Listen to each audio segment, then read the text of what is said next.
Hopefully it doesn't mess with the stream. There we go. I was on the wrong scene collection in OBS. Oopsies. That explains some things.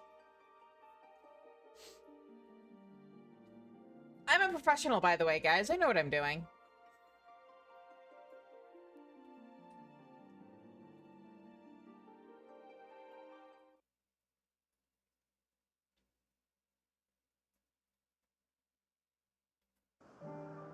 All right. And we're in. Okay. So, we're going to start. The plan is to finish Elpis tonight. And we are going to start with all these side quests. I think at least one of them leads to, unless there's another batch of side quests we haven't gotten to yet. I'm pretty sure we're hurtling towards some of my favorite side quests in Endwalker. So that's exciting. Anyway, let's start picking these up.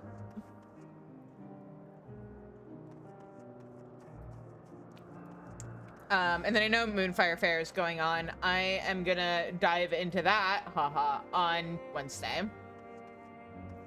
So, Enthusiastic Observer. The Enthusiastic Observer needs help retrieving lost plants. What a sight! An Ampello sneezed and sent tufts of cloud mallow flying every which way. But while highly amusing, I'll never be able to gather them all up alone. Unless you're willing to lend a hand? Yeah, sure. Thank you so much.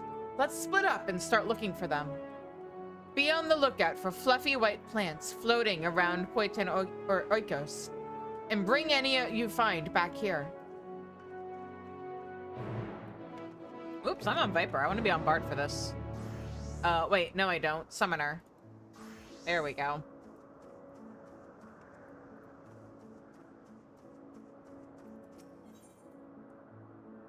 Rhodopis is harboring a great deal of worry for a colleague who has wandered off. Rhodopis? Rhodopis. Oh dear, I'm starting to worry some. It's my colleague, you see. We heard this horrid screech from a Melanian, and he went rushing off to check what all the fuss was about. I was thinking of following after him, but, well, just look at me. You, however, appeared well-versed in combat and all such sanguinary escapades. Perhaps you might see if aught is amiss and ensure my co-worker hasn't come to any harm. That's very kind of you to agree to such a request. The last I saw of him, he was racing for the southern end of Calamelio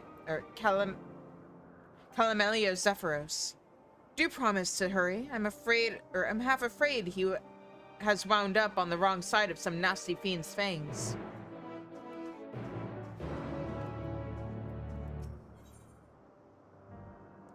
The forbearing visitor seems to be eyeing you up. Aren't you a sweet-looking familiar? Tell me, to whom do you belong? Azam? Oh, you're Azam's, are you?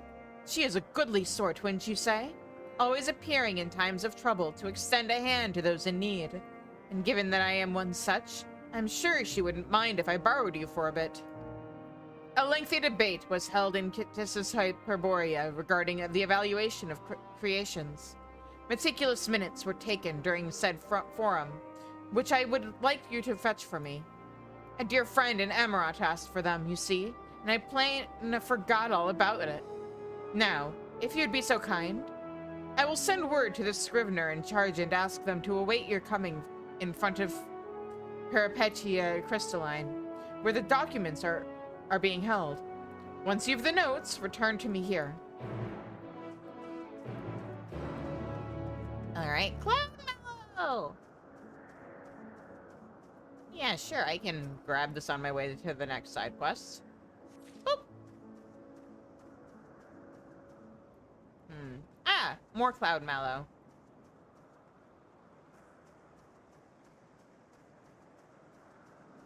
Oh, I have to find 5 of these. Okay. And there's 3 circles, so 2 of them probably have 2 in them. 1 has 1. We know how this goes.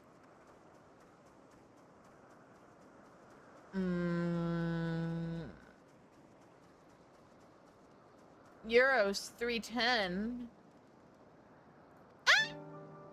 A creature bearing an uncanny resemblance to a cactuar appears to be in fine spirits. The priggish taxonomist is desperately hoping for inspiration to strike. A name, a name. I need a name for it. One that will stand the test of time as it passes through generation after generation. When you break it down, what's in a name, really? Oh, hello. I didn't see you there. You're familiar, I take it. Very good. But whose, I wonder? Well, that's not important right now. You've ears enough to listen to my plight, do I?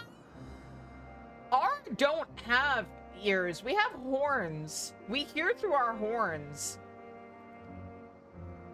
I'm tasked with a job of great import. Nomenclature.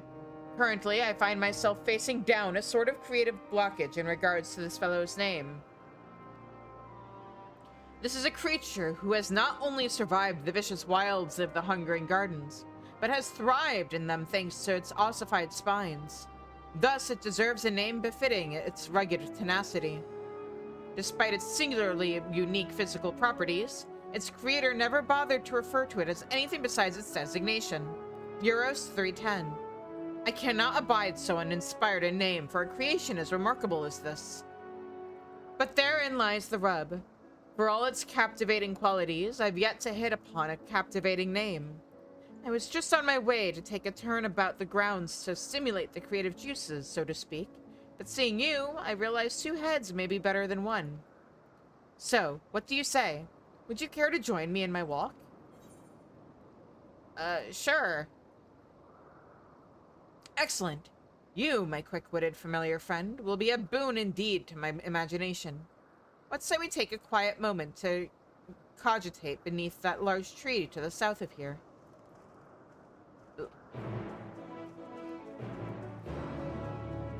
Also, I see a mallow right here.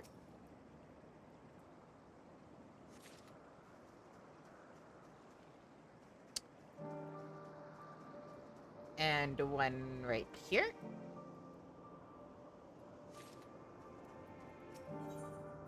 Worry weighs on Epipharon's mind. I hope she's all right. Oh, I want to go after her, but what if she comes back while I'm away? You must be a familiar. Can you help me deliver a message? I have an associate who works much too hard. I want to tell her to take a break and join me for a nice relaxing meal. I sent another familiar already, but it's failed to return. As an experimental entity, it is too simple to handle more than one order at a time, so it might be stuck attempting to fulfill my request. Would you mind checking on them both for me? Hi! I can give you a little something if you're willing to help out. Wonderful. Knowing my associate, she's probably dozing off somewhere around the trees to the north. Wouldn't happen if she'd get a good night's rest for once. You might need to give her a poke to wake her up. Ouch! Ouch! Look! Look what I got!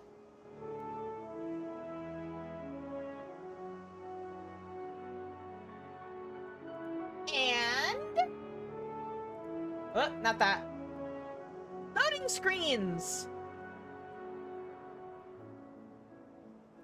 And...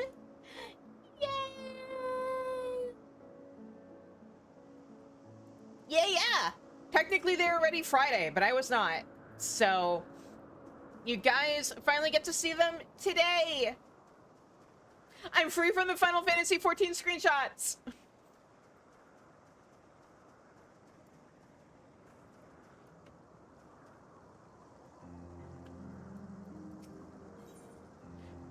Clefera is buried deep under a mountain of work and is seeking outside assistance.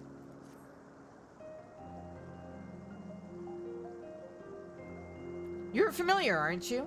Then perhaps you might be able to help me. I received an appeal from a colleague of mine, but I'm up to my eyeballs in work as it is. Might you step in where I cannot? Yeah, sure. Your benevolence does you credit. The researcher I spoke of is... or has striking red hair and is likely lingering on the south side of Calamelios Zephyros.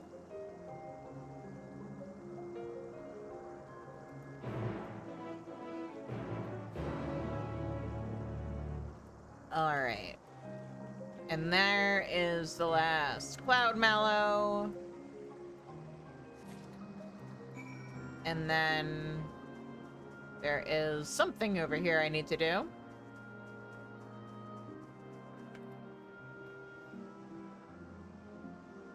But yeah. The goal for tonight is to at least finish Elpis.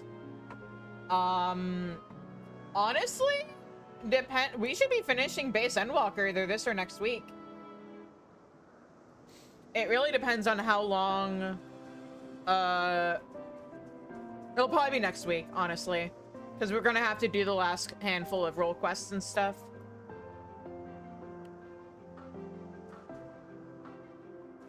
That is fair. I've been actively avoiding spoilers for Clair Obscure because I do want to stream it. At some point. Red-haired researcher. Hello? Oh, you're familiar, aren't you? One sent by Glafira, no doubt. Well, thank goodness you're here. I confess I'm still in a somewhat of a daze.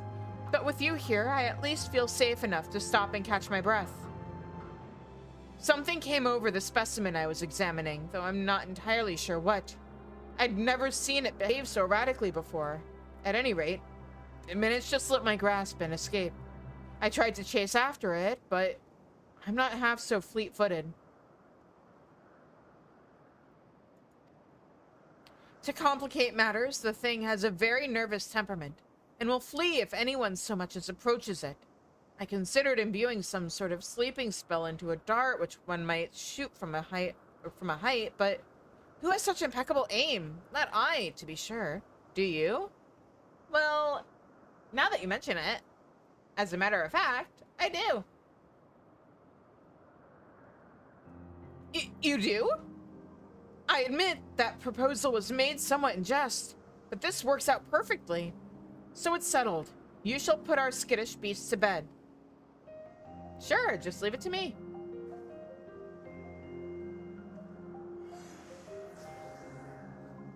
Find yourself a vantage point from a rise southeast of here, and with this blow dart, bring the frenzied fiend under control again. Me? Oh, I will stay here and take a moment to collect myself. Okay, but what kind of fiend am I looking for exactly? You didn't tell me what it is. There's a lot of things here that I could arguably describe as a fiend, like this fella, for example. One moment. I'm being accosted.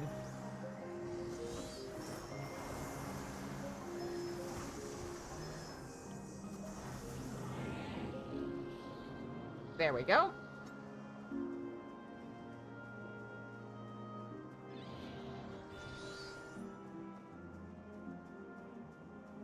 I did hack him up. I hacked him up so good.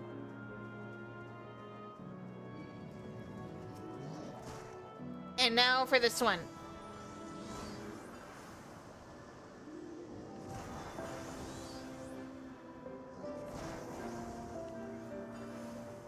Oh, hang on. I have more summons I can use. I am so close to being able to actually get my big girl summons. Oh wait, I do have them. Shit! Wait. Did I glamour away the summons on this character? No. No, that's not how that works, right? Or is that not until... But hey, I have Mountain Buster. Oh, that feels so good.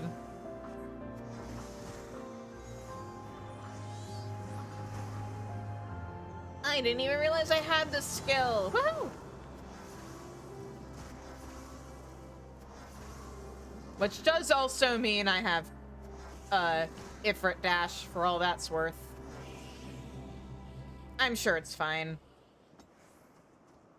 Alright, is this the vantage point I'm supposed to be? Nope. This is a completely different quest. Okay. Oh, this is the tree he was talking about. It's not the sun-dappled forest, or it's not the sun-dappled forest floor, a stunning sight. Is the forest in the room with us right now? I wouldn't call this a forest. I would call this a park. Is not the breeze so bracing as to lift the spirits? Is not the susurrus of the melanoids whiskers so pleasant as to induce great thoughts? Surely, with all the inspiration that surrounds us, you have been stirred into contemplation too. Tell me, what is it you now focus so squarely on? Or upon? Nothing that I can tell you, I'm afraid. So, even familiars have their fair share of woes. Might I suggest you take this moment to relax, son? Simply let the winds wash over you, the rustle of the leaves play in your ears, and just think. Unburden yourself of the troubles that seem to be weighing you down. Allow yourself to just be for a moment, to just think.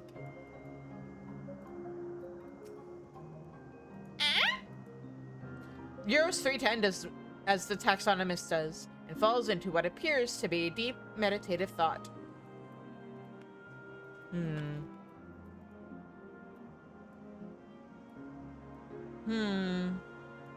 Think. Was I close enough to the point? Did that count? Yes. For a time, all you can hear is the breeze, like a calming whisper in your ears. Sorry, let me rephrase that. For a time, all you can hear is the breeze, like a calming whisper on your horns. All of a sudden, a groan invades your peace of mind.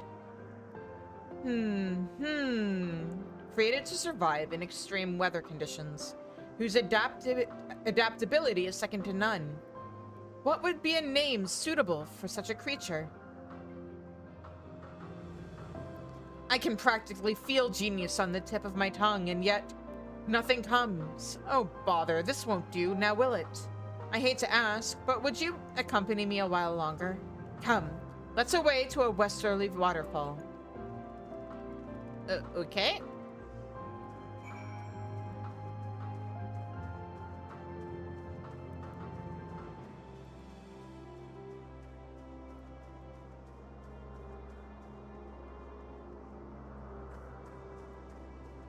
Is this supposed to be the vantage point?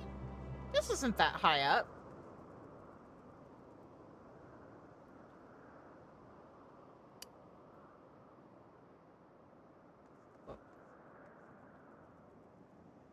Oh, that's one of the quests I have to work on. Okay. Rampaging creature. Rampaging creature. Where is... Oh, is that it? Wait, that's what... That's just a little guy. That's just a little fella. It's just a baby.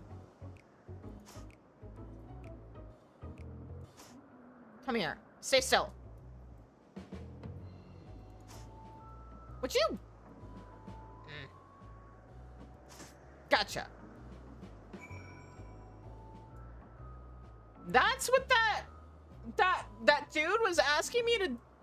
Huh?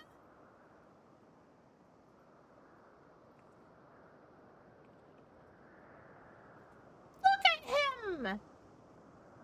Or her. Them. It's just a little baby. It's just a little guy.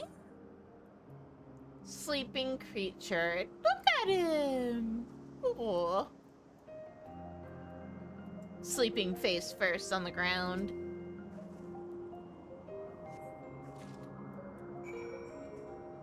Okay. Now what's this all about? Rabbit familiar. Oh. Oh, I see.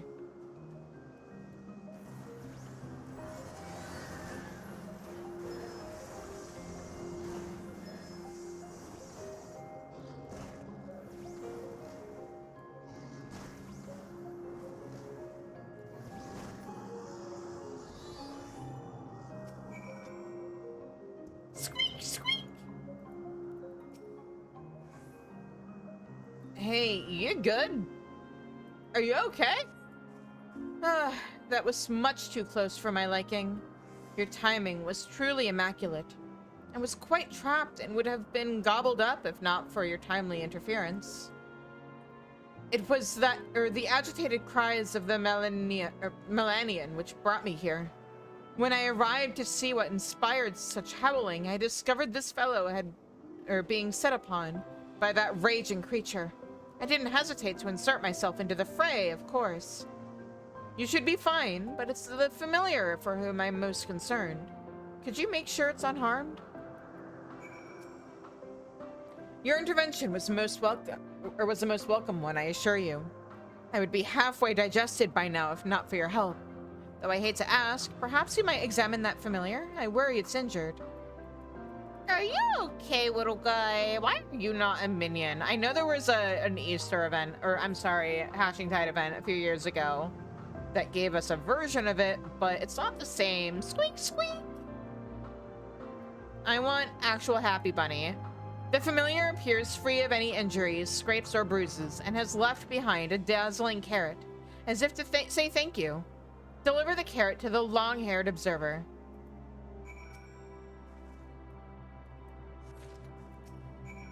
I'm relieved to know they are not too severely injured. Oh my, what is that? Carrot? A root vegetable with an uncommon luster that one might think, oh, that's not edible. Not only is it safe for consumption, but it imparts joy to those who have partaken of it. And that just sounds like a carrot of happiness. But apparently, it is a dazzling carrot. You say the creature left it behind? A striking color for a carrot, wouldn't you say? Perhaps this was its way of showing its gratitude. What a thoughtful creature. And one I've never seen before. Whose familiar could it be, I wonder? I will perform an investigation upon my return. Now then, shall I head back to Poiton Oikos? I'm in a rather sorry state and would like to get cleaned up as soon as possible. Wait, are you not the person whose friend sent a familiar to find them? Should we not have delivered that message?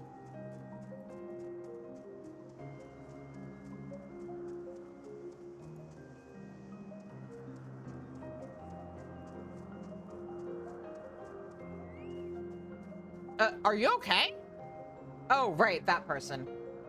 The one who got injured by small baby elephant.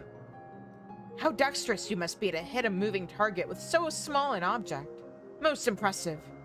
Well, allow me to take that dozing specimen off your hands. Sleeping creature, watching it rest its eyes, you might be convinced that this creature is placid and well-behaved. You would be wrong, and frankly, you should know better. Oh. But it's just a little guy! Why, what a precious sight our little beast makes when it's not running amok. A shame it can't be this adorable all the time. What are you talking about? It was, in fact, one amateur creator's answer to the walking shark that recently gained approval. A somewhat hasty and ill-advised attempt, if you ask me. Credit where credit is due, though. The specimen is bipedal, despite its base being that of a quadrupedal beast. Its predilection for being an excitable nuisance, however, means it cannot be of any real use to our star. What it needs is a healthy dose of intellect. I will write a report stating as much. While I do that, return to Glafira and tell her of the assistance you rendered. Oh, and offer her my gratitude too, would you?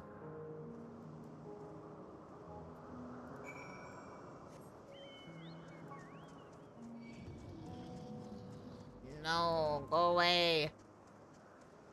I do quests now. As soon as I can find my way up here. There we go. This away? And this way? No. Down? Ah, this waterfall. Okay. Euros 310 seems to be enjoying the misty spray from the falls. Ah, listen close. Can you hear it? A waterfall whose stream is at once ferocious and tender, whose spray kisses its surroundings in an affectionate pitter-patter. Inspiring indeed, and like to give our eyes to brilliance. Yes, there is no place more perfect for the cognition or cogitation of this creature's name. Come, stand with me and let us think on it. Okie dokie. Is this not an inspiring location? I'm certain we will arrive, or we shall arrive at a befitting name for little Euros 310 here.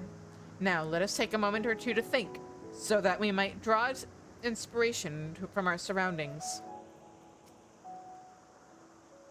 Ah! Oh, you're just still saying the same thing. All right. And we think. Think, thonk. Ooh, I just realized something. Hang on. Let me fix... Ah! Now, let us take a...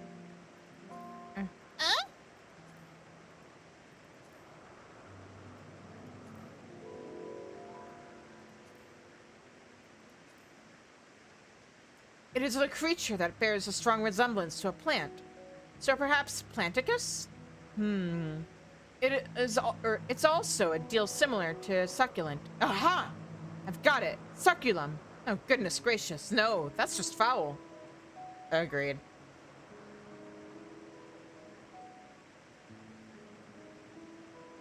I'm afraid I'm quite at a loss for names beyond the paltry few I've offered. Perhaps you could provide a fresh perspective? What is it you find most endearing about this creation? It's beady eyes. Oh, that did the trick! Your astute observational skills have stirred my imagination, for I've come up with a very worthy name. I must return to Poitin Oikos at once and ensure that no other creation shares its nomenclature. You will not be too far behind, yes? You are due a suitable gift for the help you provided, after all. I forgot. I play normally in windowed mode, and I forgot to change it for the stream. There we go. Much better.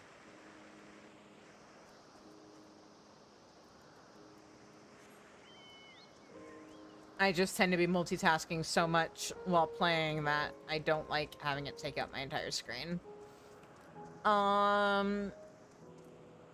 When I'm playing, like, not streaming, I mean.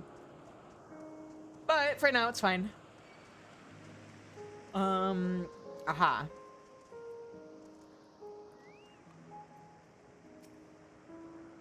You're the familiar, then? Very good. Here are the records of the forum. Careful now, it's a sizable stack of volumes. Try not to drop any on your way back. Oh, this is one of those quests. Okay.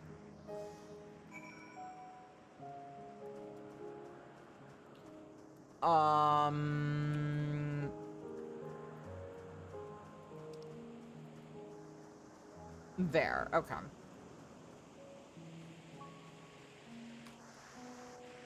Carry book! Uh-oh. It's fine, it's fine, it's fine, it's fine, it's fine, it's fine, it's fine, it's fine, it's fine. I still have a minute. It's fine.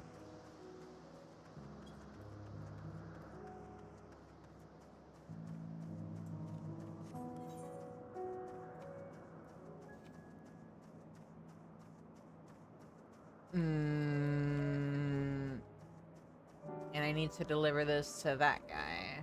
Yeah. Oh, wait. I can actually just cut through over here. Okay. We're good. There are the documents, or these are the documents I requested? My word, they must have been terribly heavy. The friend I spoke of is involved in the operation of an enemy Sysanider, a facility which houses myriad concepts, cogitations, and ideas. He felt that certain procedures, especially ones concerning living creations, were lacking in information. Thus, he sought detailed records that he might fill in the blanks, so to speak. I believe you're owed a little reward for your help. I'll think over what to offer you while I pack my belongings for the journey ahead of me. Come see me at the entrance to Poitin Oikos. I'm sure I'll have made up my mind by then. You're not gonna pay me now? Just give me money. I'm very simple. I'm very easy to please.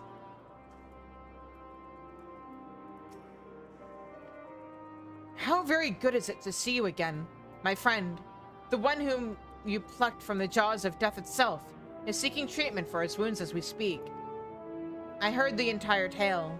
How a rabbit familiar was on the scene. Mistress Vana was said to be researching one such familiar. Or that's the story, anyway. Perhaps the one you came across is related to that business? Well, regardless of its origins, it sounded like a rather polite creature, as I was told it left behind a gift or a sort of gift. Yet I Such devastation! This was not my intention! Thank you for the 10 gifted subs for the community! I meant in game, but thank you. I appreciate you.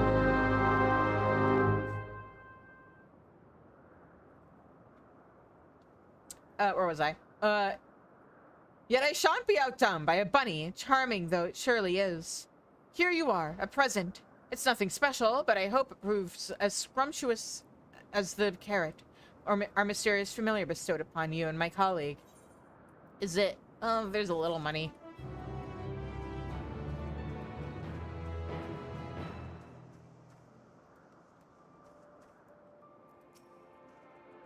Did you find any of the plants? Oh, yes. You're certain you've seen these somewhere in the Sea of Clouds? Yeah, I know I have. That's not the right button. Hang on.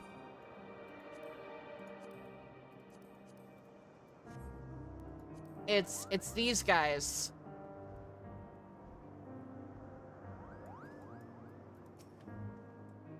Oh, yeah. Perfect. It's such a relief to have them back. A somewhat amateur creator invented the concept to bring more life into the clouds. Which is all well and good, but they get blown away far too easily.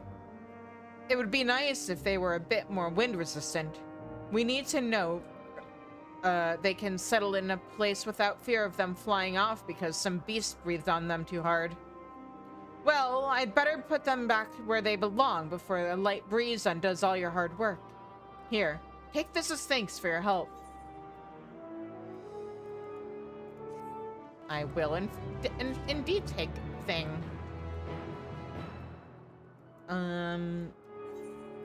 Also, speaking of, oh, that's not the mount I meant to replace.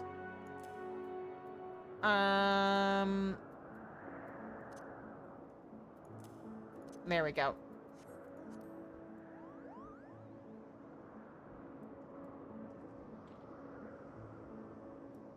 Oh, it's a good thing that, the full glamour that you get from MSQ here is actually rather... It's not going to result in a wardrobe malfunction, I'll put it that way. Because this robe absolutely would. The observer is fast asleep, completely unresponsive to the familiar fussing over her. A good poke might wake her up. Oh, this is the person we had to find who had a familiar sent after them. Okay.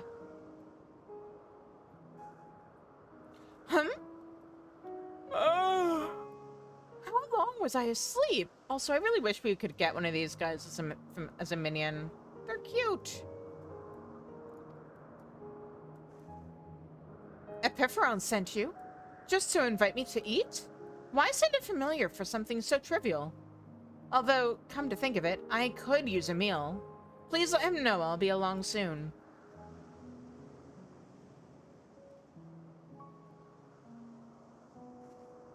Wait, are you a familiar as well? I thought you were one of us for a moment. Anyway, thank you for waking me. I suppose we'll be eating at our usual place. A nice cup of tea to start with sounds lovely. Well, do you not also need to report to Epipharon? Yeah, for payment.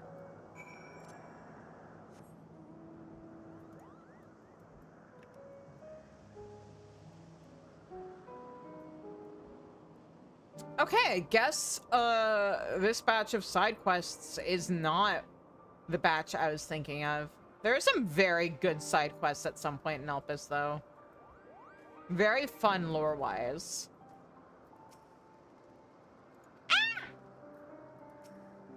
Indeed. Definitely not a cactuar. I must say, I greatly enjoyed our time together. I believe nothing cultivates creativity quite like the sharing of ideas. So often I am forced to think or work alone. And though it pains me to admit this, it's not much fun to ponder in the silence of one's own company. In fact, I credit you for the name I devised. All that remains now is to go to Peripetia Crystalline, ensure there is no record of any similarly named creation, and appoint Euros 310 with its official name. And should I hit another metaphorical roadblock, I shall remember to always ponder while preambulating. Thank you again for your help in this matter. It was most appreciated. Wait, but why did you name it? I'm curious. What did you name the Protocactor? There you are. I've finished my packing, and as it so happens, I've hit upon a most commensurate gift. Is it money? My favorite food, and freshly made, too. Try it. I'm sure you will love it. Farewell, familiar. Give my regards to Azum. How about less food, more money?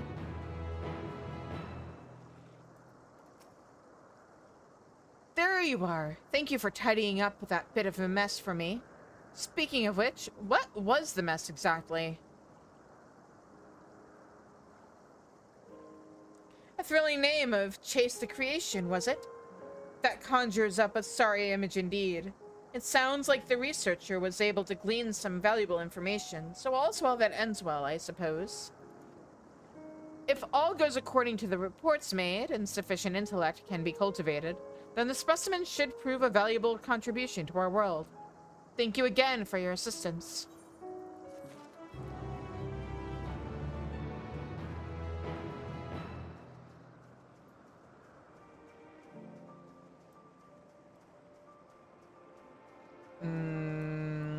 Here you are.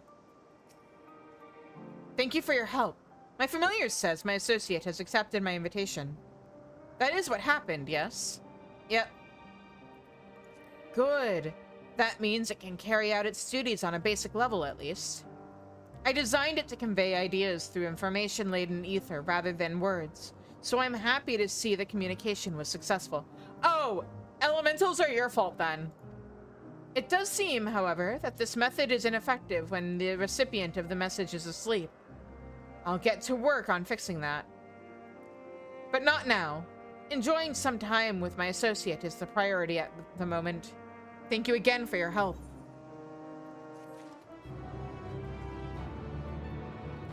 Whoop. Okay, back to MSQ.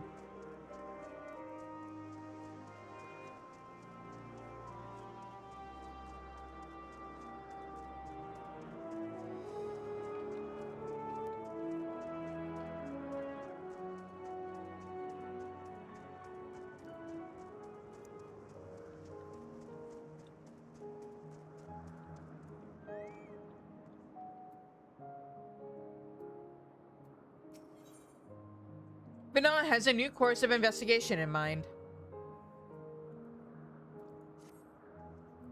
I should like to visit the site from which Hermes sent forth the media. If we are fortunate, we might find some hint of what drives this research of his. Galeen said she spotted them in the southeast, rising from an isle she could see from the edge. If we stand at that same vantage point, it should not prove too difficult to locate the isle in question. Let's take a look, shall we? Yeah, sure.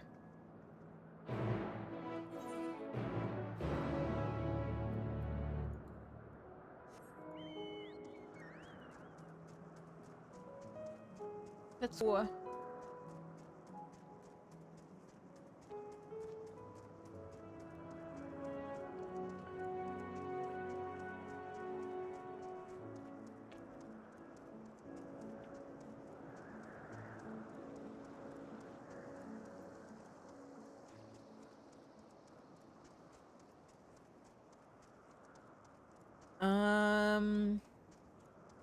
Okay, cool.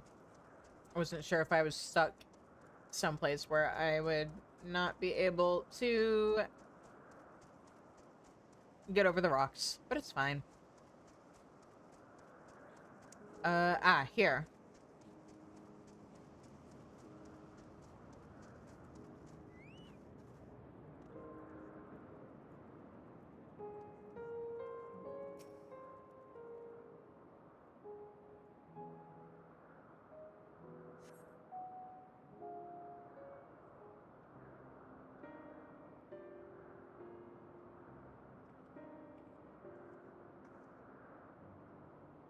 Now, if I were conducting some mystery research, where would I go? Ah, what about that one? Have you the means to fly? 'Tis quite a distance away. Not here, I don't. Inconvenient, but hardly an insurmountable problem. To me, Argos!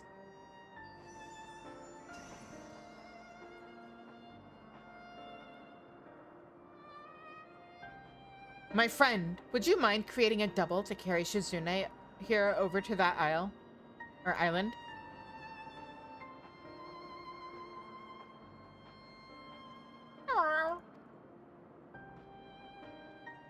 Stubborn creature. There is no place on this great star we have not together traveled, and still he remains obstinate in the presence of strangers. Argos has rather exacting standards, I'm afraid. He seemed to like me well enough when I met him on the moon. What? You've ridden him before? Ah, your before meaning my after. Not all at all confusing. Interesting. Tis certainly not unthinkable. But speaking of the here and now, a quick solution is for us to face off in a sparring match. Huh? Demonstrate to him that you are capable of holding your own against me in battle, and you should convince Argos that you are worthy of his back. And besides, I might even teach you a thing or two into the bargain.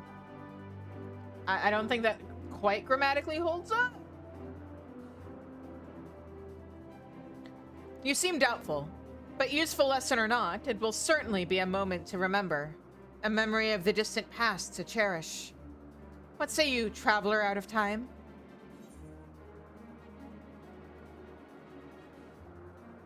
And if this memory turns out to be a bad one?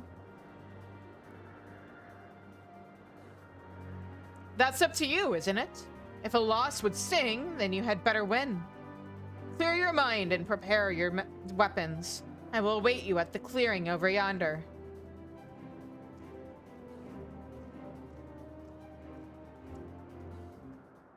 So I realized, like, way after I finished Endwalker, that, oh, this fight might have been them pulling a Titan and, like, introducing us to the mechanics of a certain trial before we actually got to that trial. We will see if I am at all correct. Where is she?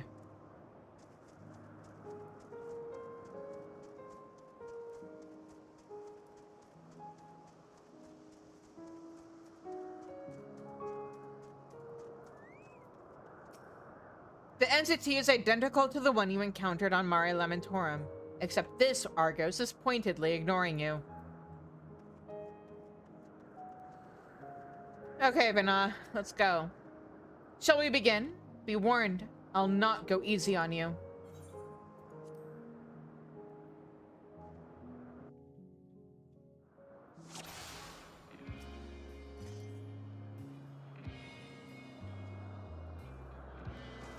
Let neither side hold back.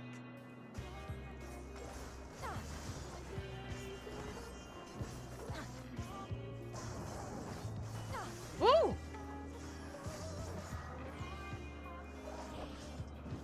My blade sings! Woo.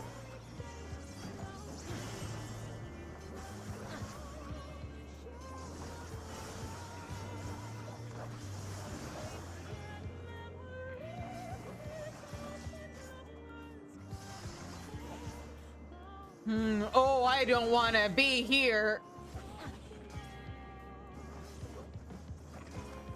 Okay.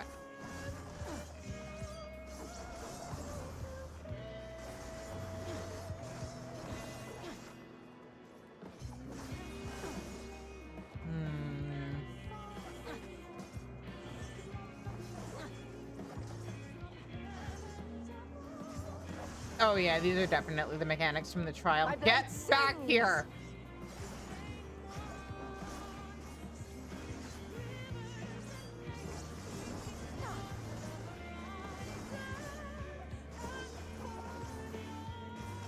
Impressive. I shall have to try something different.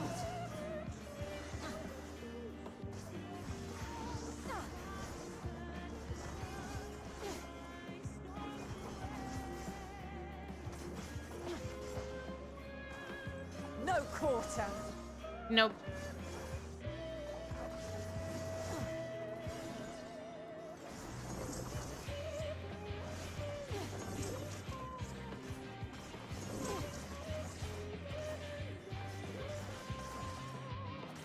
Have a taste.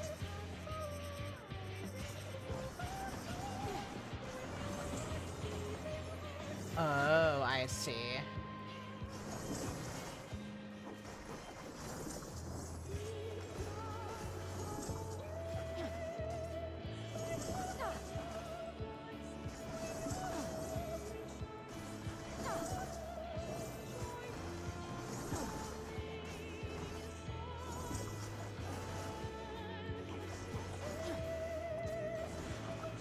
I see you won't be easily overcome, but neither will I.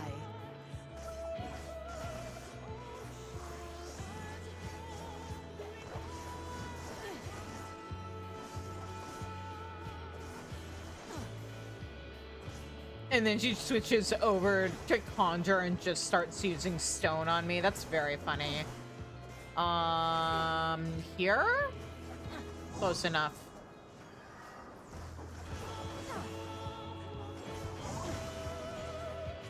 Prepare yourself. No.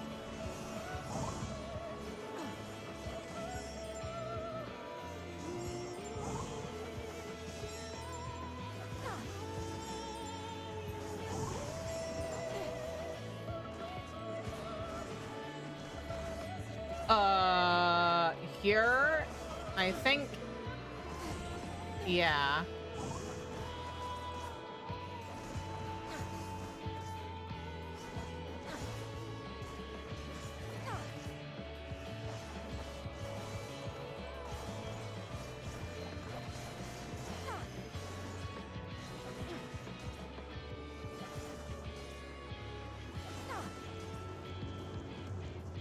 Uh-oh. I'm okay, mostly. It's fine. I just have to hang in there for like... Very well. Oh. Let us move to the final trial. Oh.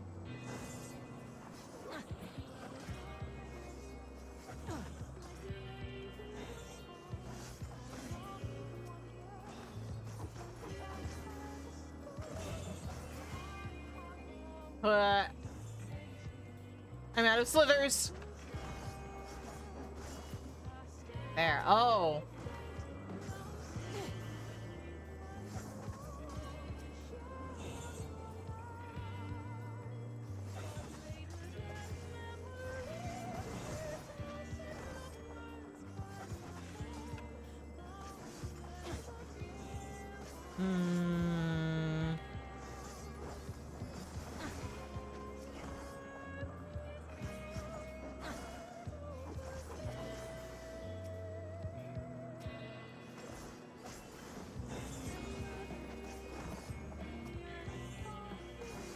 Ha!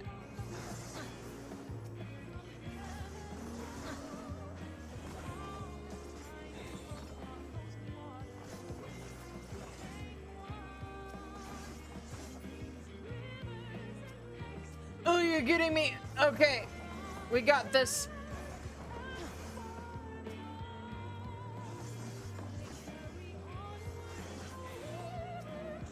I think the red guys might be moving a little bit faster.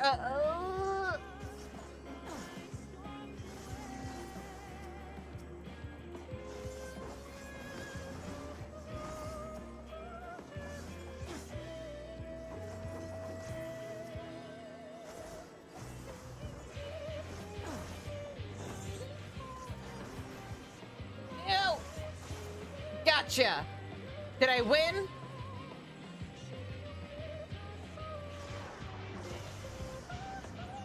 Ah.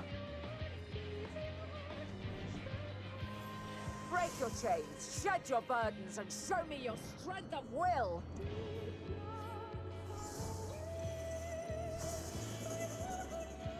Hmm.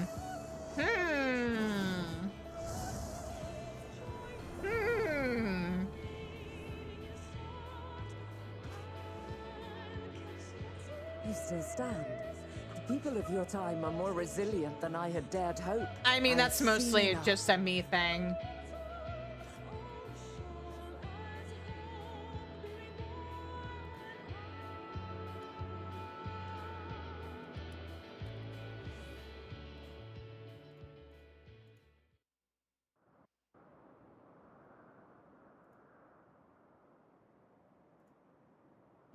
Twas my intent to finish it, but clearly I underestimated you.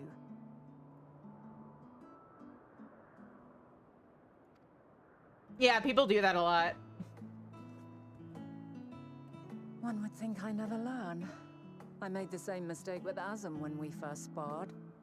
Despite being less than half my age, her strength was astounding. Yeah, I also get that a lot. As is yours. 'Tis plain you have weathered considerable hardship. Far more even than your tales would suggest. It seems we have both learned much on our journeys.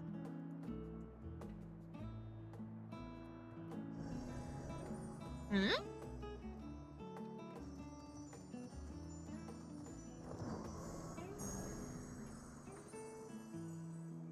What, so because I fight good against its master, Argos likes me Well now? now, I dare say he has warmed to you. A boon to be sure. He never forgets his favorites, and is ever eager to come to their aid.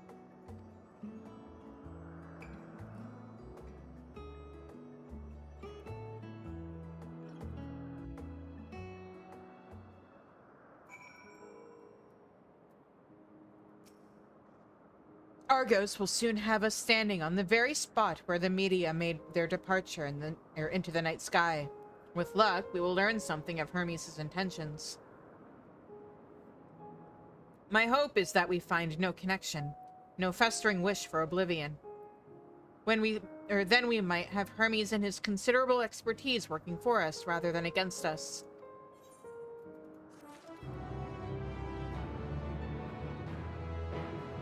Alright, we're about to get an ad, so I might actually...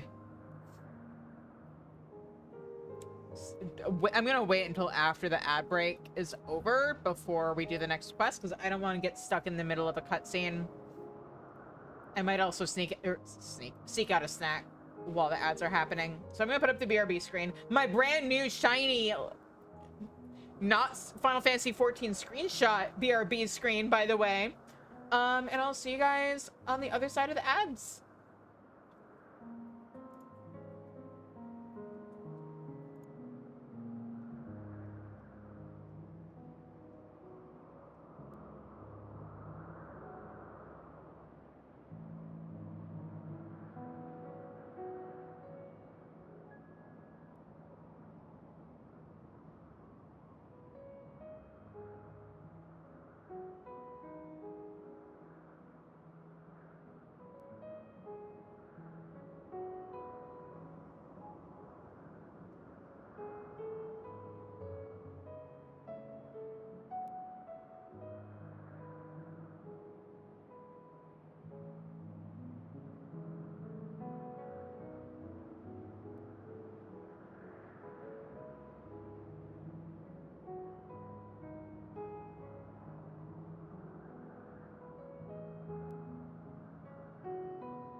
Alright, we are back. And I have sandwich. Alright. So, what's up, Vina? Vina has Argos and his double at heel. Let us move over to the edge before mounting, shall we? That will allow Argus to catch the currents rising up from below and give us a smooth ride over to the Isle. I mean, that's not something that ever stops me when I try to fly here on my other character, but okay. I guess I'm just better. I guess my mounts are just better at flying than Argus is.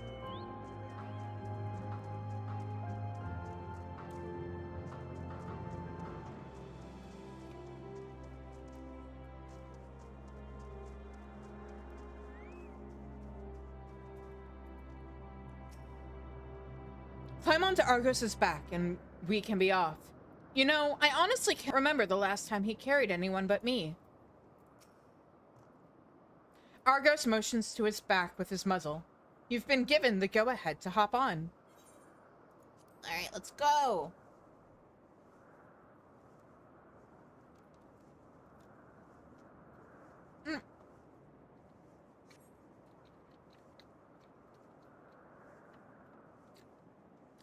Shit, of course I'm being dragged into a conversation.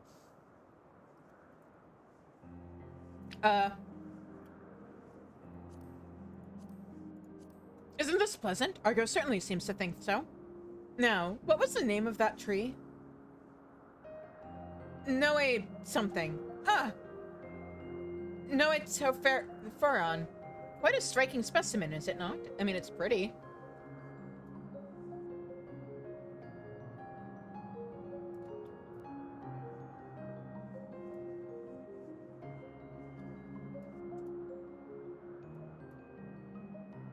Brace yourself for the landing. I wouldn't want you, tumbling off at the last moment. Oops, we might be interrupting something up here. Sorry, guys. I don't think those were NPCs sitting there.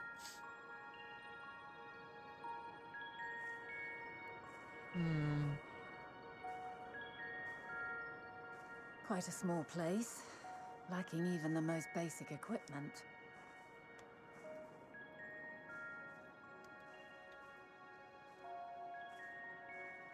The present may yield no clues, but we may yet try perusing the past. Have you done this before? You mean an echo vision? So you cannot control the power freely. Worry not. I shall assist you. Come and stand before me.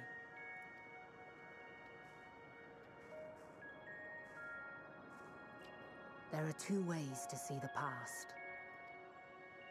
The first entails peering through the walls of the soul in the moment a subject is recalling a memory. The second requires no subject, and is instead a process of piecing together an event from ripples left in the ambient ether. As memories are etched upon the ether of the soul, so too are they etched upon the ether of the world. In this way can history be preserved. Such memories are given to fading, however, and can prove challenging to visit. But come, let us try. Close your eyes.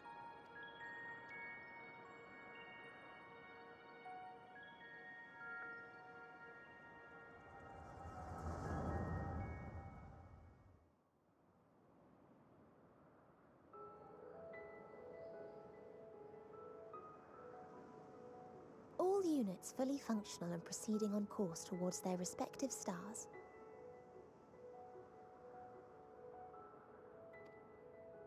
Estimated time to completion of survey is 108 cycles. End of status report. Severing connection with shared consciousness.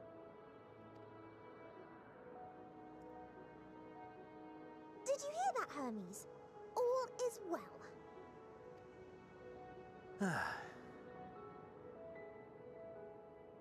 Yes. Good tidings at long last. Every step of the way, I've been reminded how little we understand creation. How the universe defies imagination. But soon we won't need to speculate. We'll know the answers. What others live for. Indeed. And we'll owe it all to you and your sisters. I wonder what answers we will get. Whatever intelligent beings that exist out there are bound to be vastly different from us. Diverse in form and culture, possessed of unique ways of thinking. Their conception of life and its purpose will be no exception. Completely and utterly unlike ours. Utterly unlike... how? I have no idea. Yet whatever answers we receive, I will not dismiss them out of hand.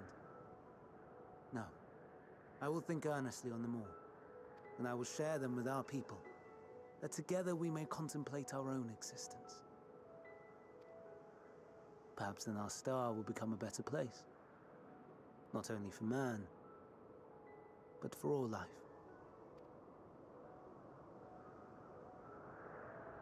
Meteon, though I gave you wings to soar the heavens, I did not teach you how to walk the earth. So loath was I to bind another living being. In the course of your long journey, you will learn from those you meet, learn to walk and run and so much more. And when you return, older and wiser, we will have a celebration to mark your homecoming and coming of age both. Will there be apples? Covered in syrup? And how are you supposed to eat them? Rather than food, perhaps... Hey Hermes, why the fuck did you create something that could feel other people's emotions but not eat and experience the joy of eating? What the fuck is wrong with you? Also, sandwich good. Hi, Ash. A flower. Yes. Upon your return, I will gift you a beautiful flower.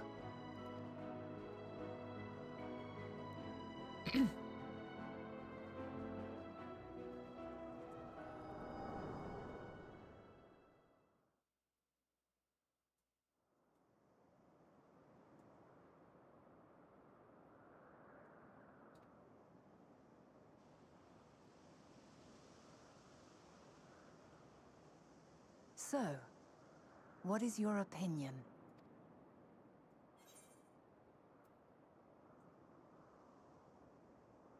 Hermes is a gentle soul.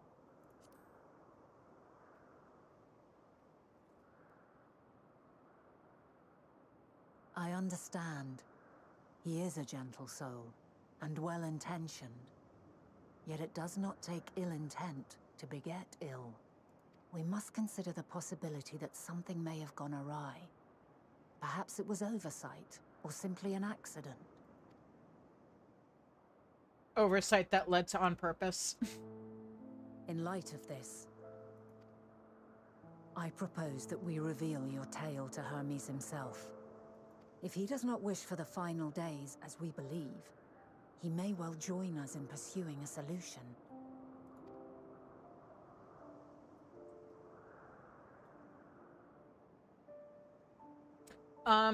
Then it is settled.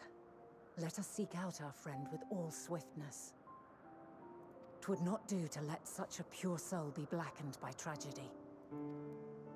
We have told them about Fandaniel, right? Fandaniel as in Hermes Fandaniel, and like his involvement in our time. There are any number of places where Hermes might be in Elpis. But we could do worse than to look in Catissus Hyperborea, the largest facility. It stands in Ethos, or oh boy, Ethos Tikos Boreas, the Northern Isle. I wonder, Shizune, for an institution which claims to studiously research every species destined for release into the world, did you not question how they find room for them on so few islands? The answer lies within Katisis itself. I touched upon the practice before back at the archives, where a vast area is stitched together out of multiple conceptual spaces. The same holds true for the interior of this facility and its magically constructed environs. 'Tis there, within those sprawling habitats, that the chief overseer and most of Elpis's observers conduct the bulk of their work. Hi, Davy! Come, the simplest route is via the Neus, north of Poitin Oikos. Ah, here are the other side quests. Sorry, Vinay, you are gonna have to wait. Whoop, that's not...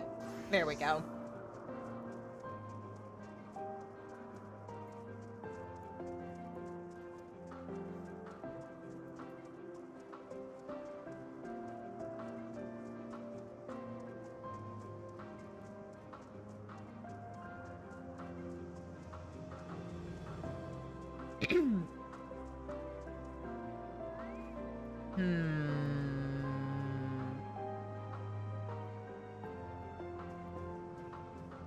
Is this a chain? No, it's not.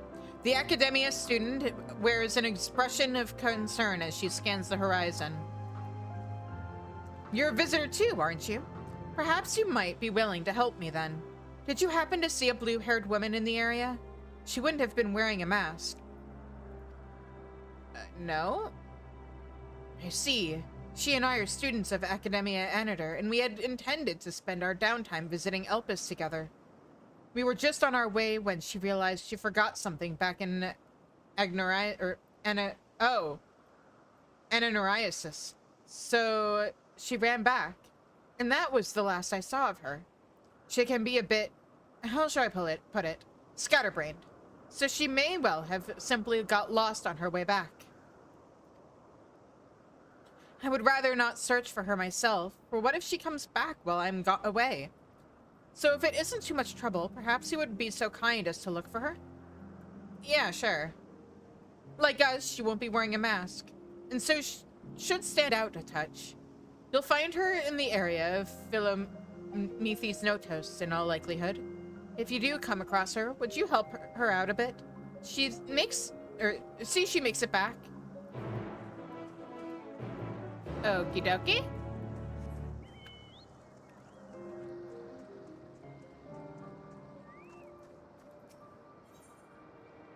Pericles is in need of a temporary research assistant. Oh boy. Still no reaction. What exactly are we supposed to try now? Why is the chicken green? I'm pretty sure Gilgamesh painted Enkidu.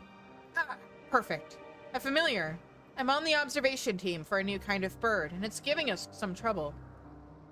It won't move or react at all, though, no matter what anyone does to it.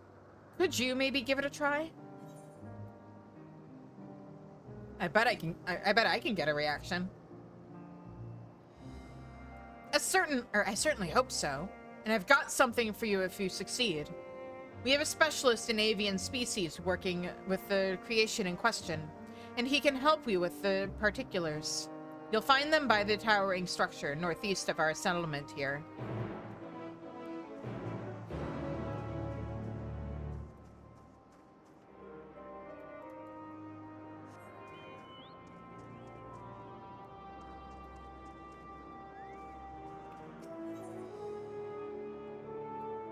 That's a lot of vowels right next to each other.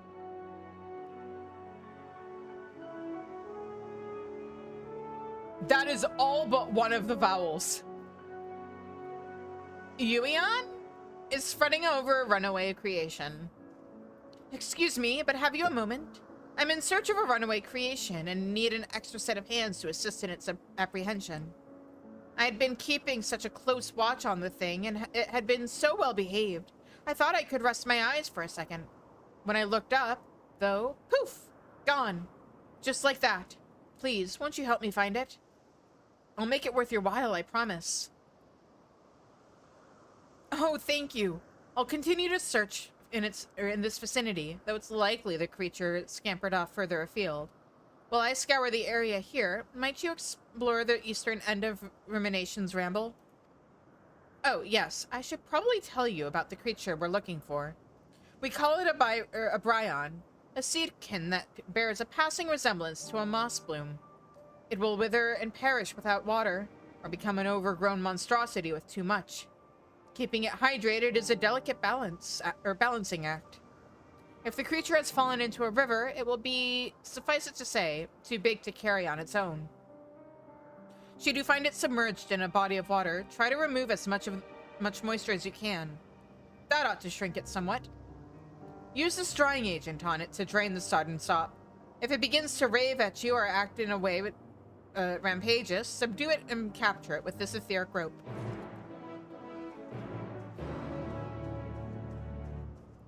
Okay.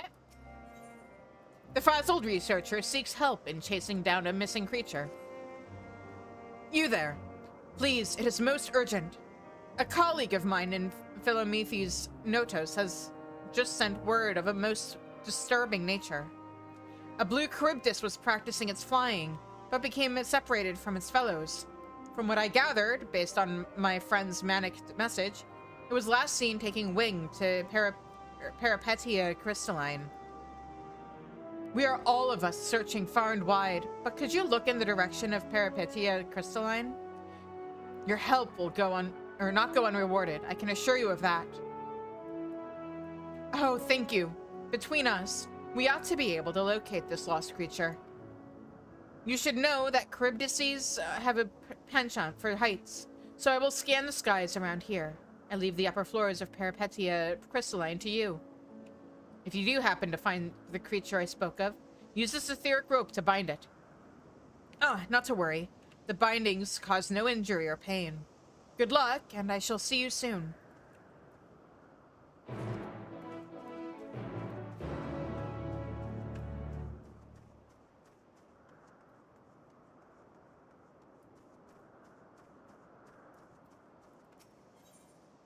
The eccentric creator has a request for Azim's familiar.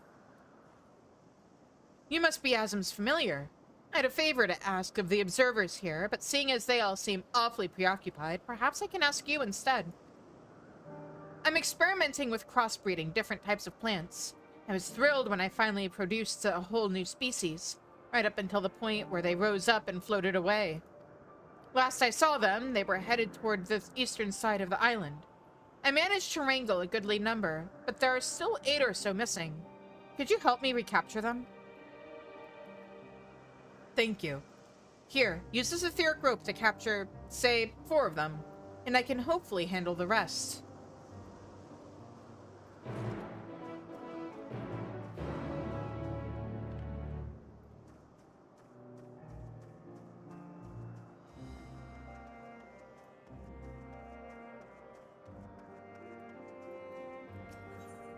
A familiar aficionado at Poitin Oikos is interested in meeting you. A rather unusual familiar, aren't you?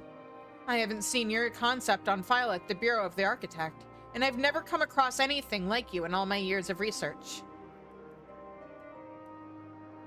You're Azim's familiar? Well, that certainly explains it. Her creations are truly something else. I'm even more intrigued now. Would you mind if I observed you for a time? I'll make it worth your while, of course. Yeah, I keep hearing that, and then I keep getting like 600 gil. Fantastic. I can hardly wait to get started, but not here. The study I'd like to conduct requires we relocate to the west of a ways. Please come and join me when you're ready. You guys keep paying me what is basically the equivalent of 6 cents. Glaucon is concerned about your ether levels. Stretch! Okay. And a hydrate.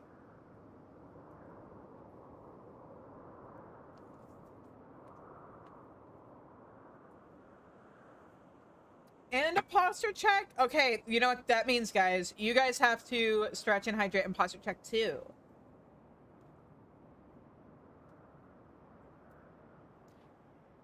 Alright. Those are some low levels of ether you have there. Even for a familiar, that must be awfully inconvenient. What say you assist me with an experiment that could help increase your reserves? Okay. I need one more ingredient before I can get started. If you could get your hands on a bit of slime from an Eidos in the forest, that would be a great help. They use illusory magics to mimic the shape of nearby creatures, so it'll be tricky to find one, but not impossible. Keep your eyes peeled for anything acting out of place. Once you think you've located an Eidos, use this crystallized concept to dispel the illusion. It should then be a relatively simple task to defeat the creature and obtain a nice heaping handful of gunk. Oh, but be warned. If you use the crystal on anything else, it tends to react violently. Should you make a mistake, there is no shame in beating a hasty retreat. What about I just beat up the mistake?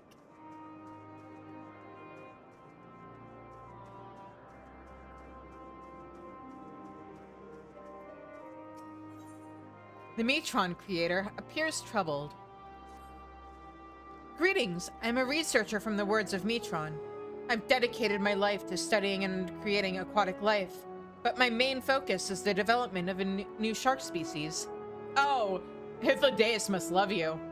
My latest creation has completed its round of observation at Agnorisis,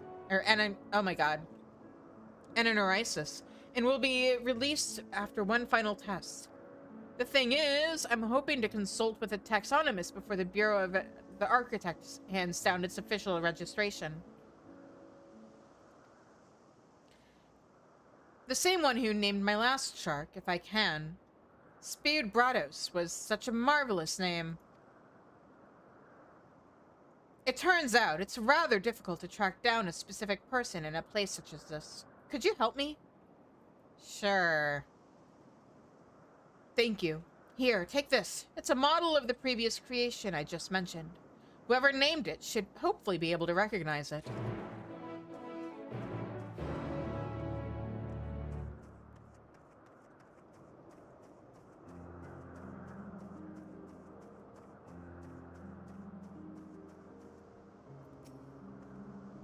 Thank you so much for coming.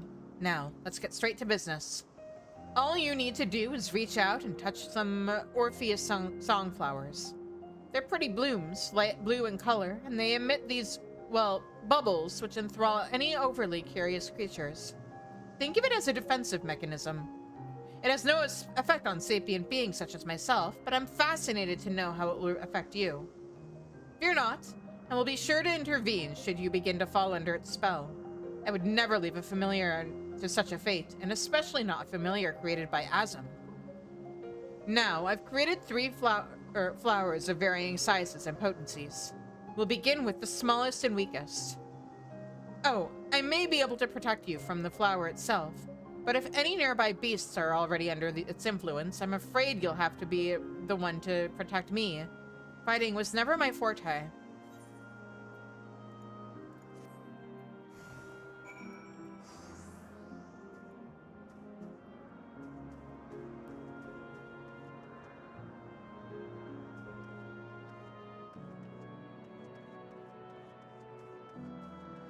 So, one thing I'm wishing that they had actually explained, because they do this a lot in Endwalker, where they're just like, here's a word, we expect you to just kind of accept it, is in the context of the Ancients, what is a familiar? And how are they different from just like their creations and concepts in general?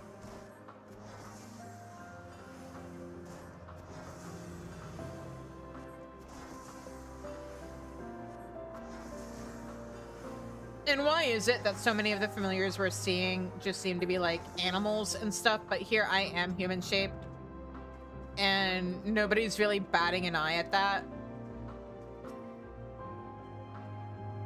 Like, I know they say I'm a little odd, but you touch the flower, it doesn't seem to affect you. No reaction. Interesting. Let's try a more powerful one, shall we? Sure. Where, here we go.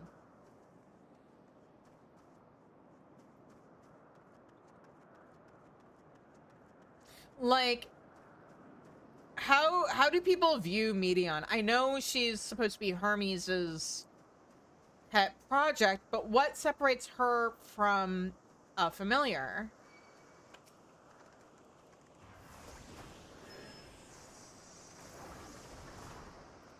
Let me get River out here.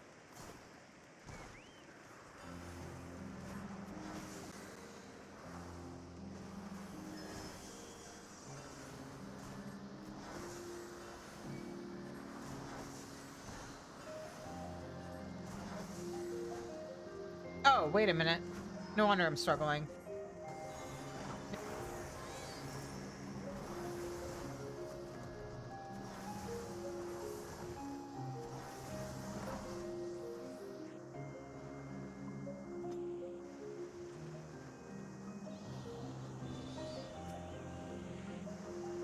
You have lost sight of the familiar aficionado. Retrace your— wait, what? What are you talking about? He's right there!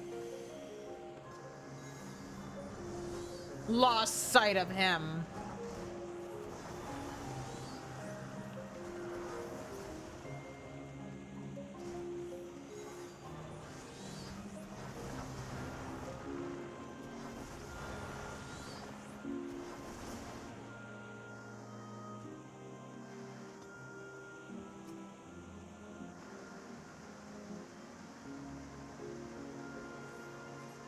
You touch the flower. You don't feel any different.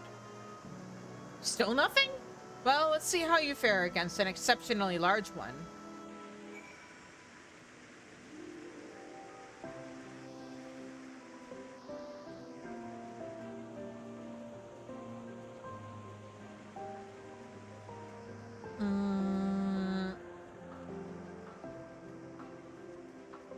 There it is.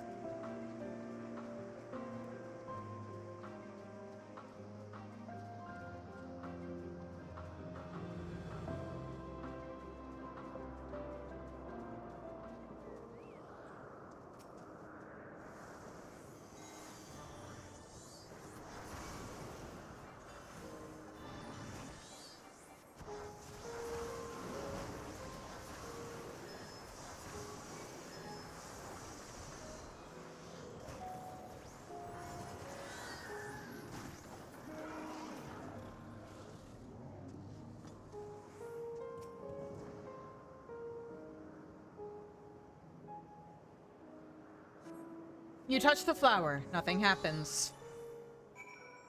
There, are you satisfied? Incredible.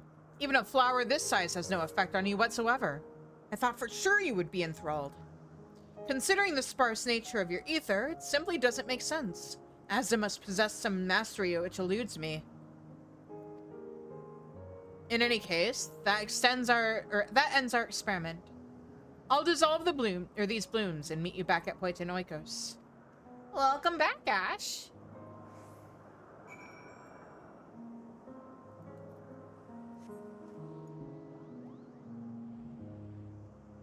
Alright, let's grab these quests that are hanging out here. Starting with this one.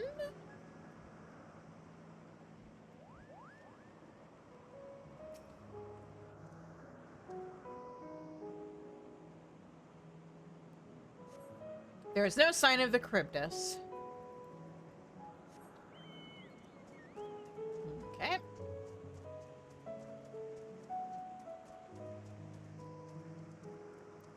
And now we go up.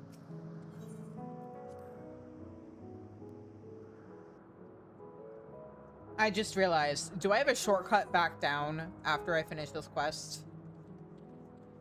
Will it let me jump?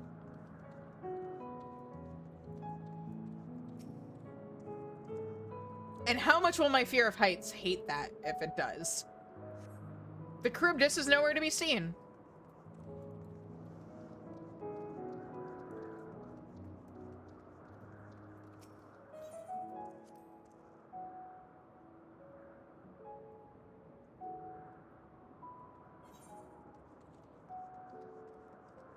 Oh, buddy!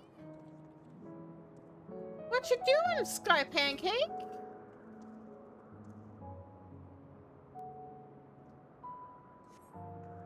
Now that you've captured the injured Charybdis, return to Poiton Oikos and deliver your winged captive to the frazzled researcher. Alright. Time for the ultimate test. Will it let me? Will it let me? No? Boo. Alright, I'm just gonna teleport. Grab the other quests that I hadn't grabbed yet. And keep going.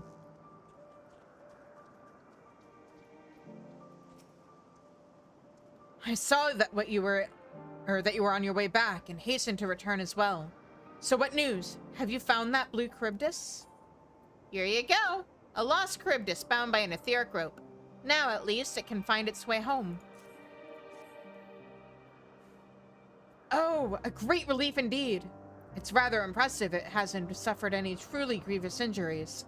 And more impressive still that it was able to fly as far as Peripetia Crystalline. It had only begun to practice the art of flight recently, as I understand it. Who would have thought it could cross such a distance with wings still so inexperienced? No doubt credit for this ought to go to Emmett Selk and his helpful instruction. It is the same Charybdis! Ah, buddy! Well, I for one cannot wait to see the Charybdis take to the skies from its perch.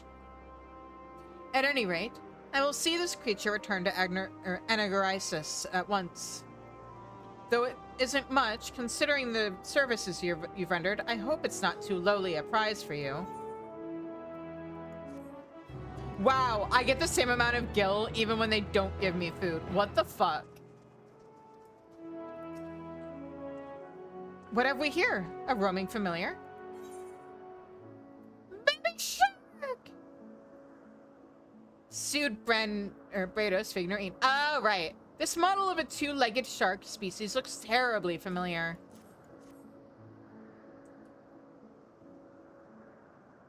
They are shortchanging me. Ah, yes, the Sued Brados. I've heard of it before, but I'm afraid I don't know who named it. Well. Also, bitch, I just did a quest for you. I might still have it in my journal. Why are you talking to me like you don't know me?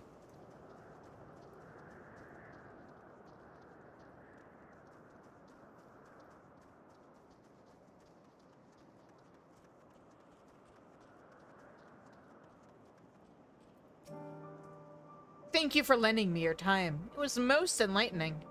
Not to mention perplexing. You have so little ether, yet something keeps you resistant to outside influence. Your physical constitution, perhaps? It's something to consider when creating familiars in the future, at least. I promised you a reward, didn't I? Here you go. Now, if you'll excuse me, I have some data analysis and concept planning to do. Oh, you might actually want to talk to Vana about that one. I see. I thought it had to do with my intelligence. Well, I was gonna say it would have to do with my intelligence, but if it had to do with Vana's charm on me, why does it not work on the other ancients here? Was there something I could help you with?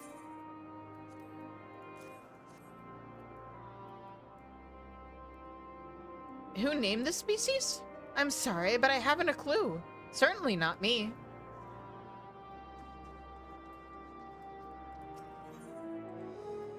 Oh, I'm gonna do this quest once I finish picking up everything else.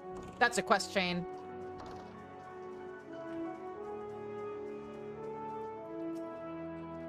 Should you choose to undertake this quest? Oh, this is one of those. Okay, cool. I love these quests. Oh, it's a little... not... oh, they're all cats! Oh, you have very good taste in animals, ma'am. Can you spare a moment, a familiar? I'd like to gauge my own familiar's capabilities against yours. See this one's big blue eyes? I sure do! They're especially sensitive to ethereal emissions. As part of my testing, I propose a race between the two of you. I've imbued a Gamelia bloom with a unique trace of ether. Whoever finds it first is the winner. I suppose it won't be much of a contest unless you can see the ether as well. So I'll lend you a crystal which will allow you to detect its presence. If the flower is nearby when you use it, the crystal will emit a brilliant light. The further you are from your prize, the less dazzling its glow will be. Let me know if you require further instruction. Now, let the competition begin!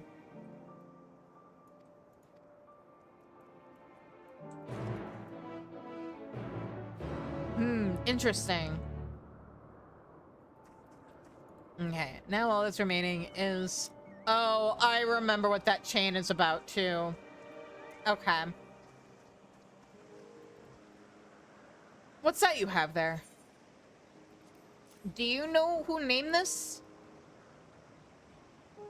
Oh, a Pseudobrados. Of course I know it. I named it after all. Its creator was calling it a Cladosolaki, but I decided to go with something more closely tied to its distinct way of moving.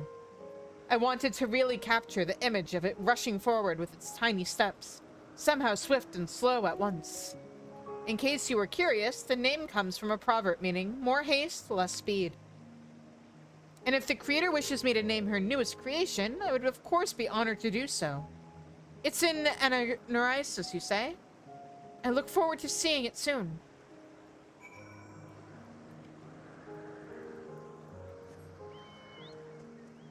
Okay.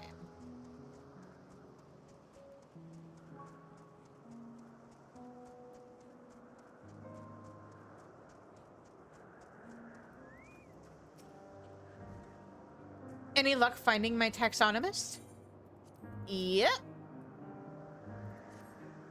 You found him? And he's willing to give the new one a name too? That is wonderful news. This latest creation is actually a direct improvement over the last. I gave it more legs, for a total of 8, so it can move even more quickly over land. Huh? With that taken care of, I need to hurry back to Undersized. But before I go, here, a token of my gratitude. Have we seen any 8-legged sharks in the game? I feel like at some point they need to actually have that be a monster that we fight now. Just have it chill in the overworld next expansion somewhere. In one of the new zones. Just have it be a field mob. Not even a hunt, just like a normal-ass field mob. 8-legged shark. Maybe they're saving it for when we go to Marasidia, since, like, all signs point to that basically being Final Fantasy XIV's version of Australia.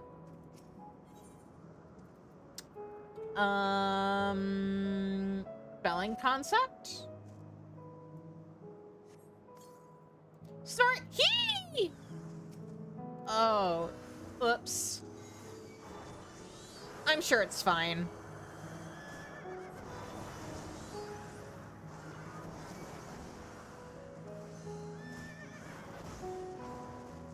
Oh, I forgot that it was a 2-move skill.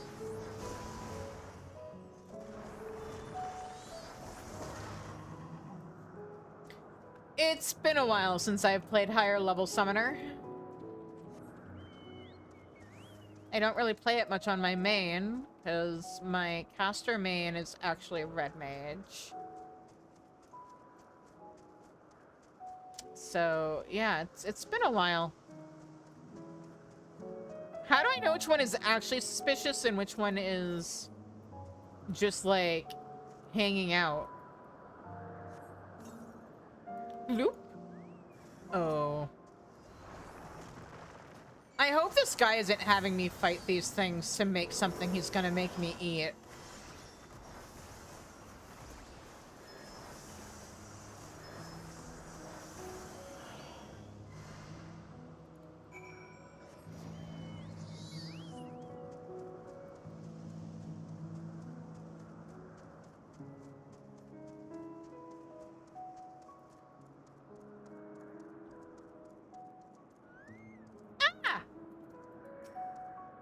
The bird bears an uncanny resemblance to a shoebell. Doesn't acknowledge your existence, I'm sure. You were sent to help us get this fellow's attention, yes? Then let's get you two acquainted. This here is an abyssus, so named for the way it seems to just stare off into the abyss. One of our colleagues found it perched on a Melanian's antler and brought it to our inn for closer study. And that's everything we know. We have no idea where it came from, who made it, or even what it really is. We'll be taking it to Catesis at Hyperborea eventually, but we want to get some notes on it first. Namely, on how it reacts to external stimuli. The Abyssus has yet to acknowledge any of us, but maybe you can get a reaction out of it, seeing as you're familiar. Why don't you try giving it a pet to start with? Okay, theory, especially since I'm pretty sure we didn't get any narration from Emmett Selk when we came here. And in the past, the shoebill has shown up in points in the story where Emmett Selk is absent. And with the theory being that the shoebill either is Emmett Selk or his familiar. So what if this is Emmett Selk's familiar who, like... What if... Oh, especially since we came here from the Crystarium. And the last time I saw the shoebill... or like the last point in the story where you see the shoebill is sometimes he'll show up at the inn in the Crystarium. What if this fucker followed me from the Crystarium? And that's like, because like we saw him at, I think it was at Ananorisis. And then now he's here. So yeah, what if this is fucking Emmett Selk keeping an eye on us? Go ahead and try petting the Abyssus. Because I feel like people tried to be like, oh yeah, it was debunked that this had anything to do with Emmett Selk because of like something Emmett Selk in this time said. But what if that's because this belongs to future Emmett Selk? The bird stares blankly ahead, unmoving. See what happens if you pet it. Okay, buddy, pet pet.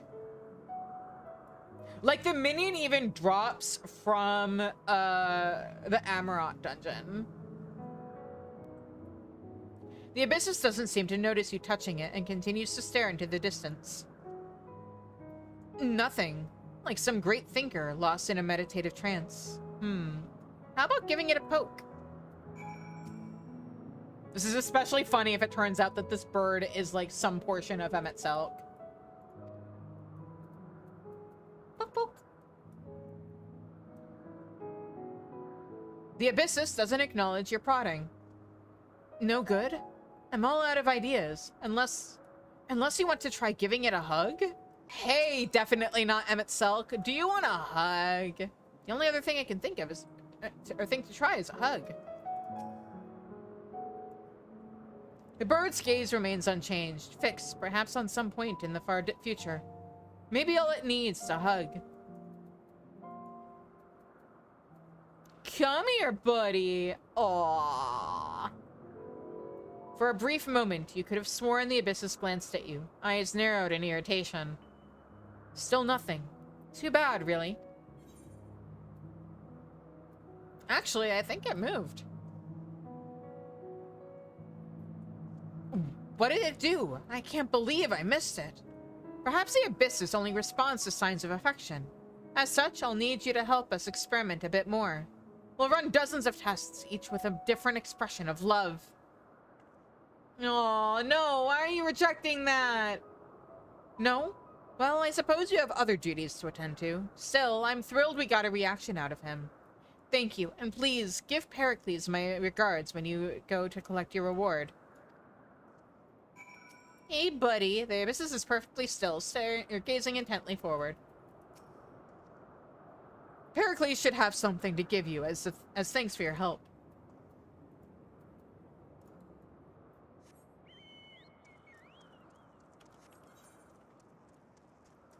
I can't remember if the game says something that misled people, or if they're just like, oh yeah, people, like, they don't know where these things came from, so obviously it couldn't be connected to Emmett Selk. I was like, well, I don't know about that. A restless plant? What are you? Ah.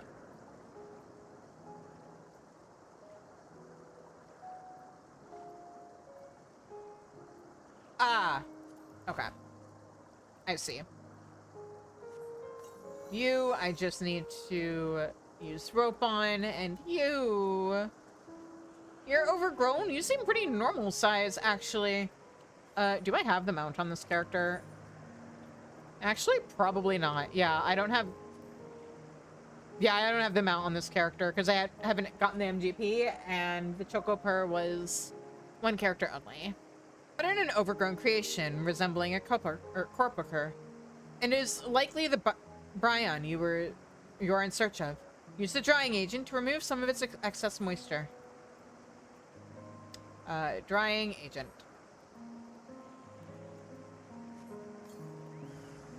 Whoop. I'm sure this is fine.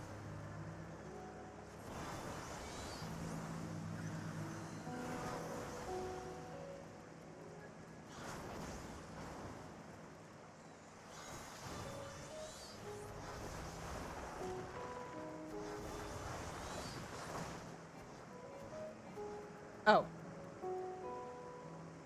There we go.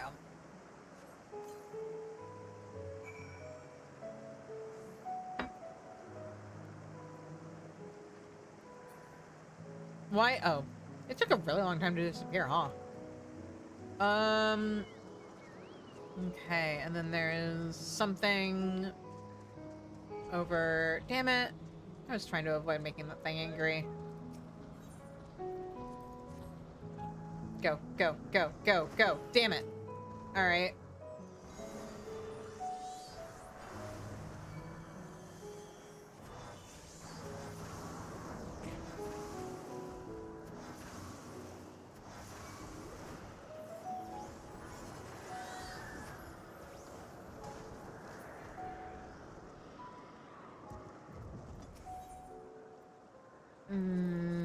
Rope.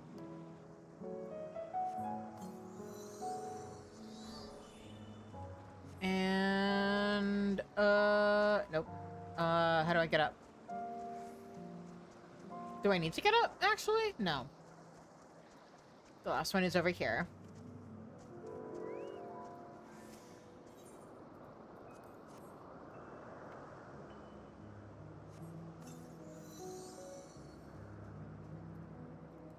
There we go. And, oh, there's another one? Okay.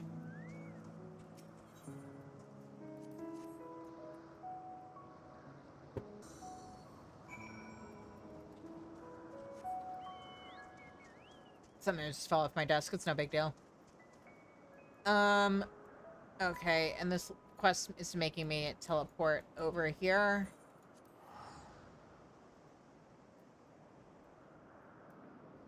And then hopefully we should be able to just, like, teleport back to Poitin Oikos and turn everything in after the ads.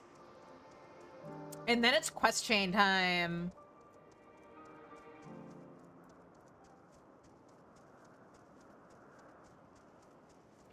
And there is the ad. I'm just gonna run over to the circle.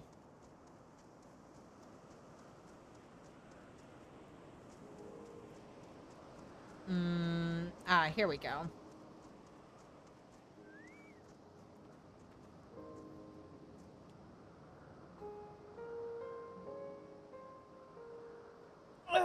Anyway, I hope people are having a good Sunday.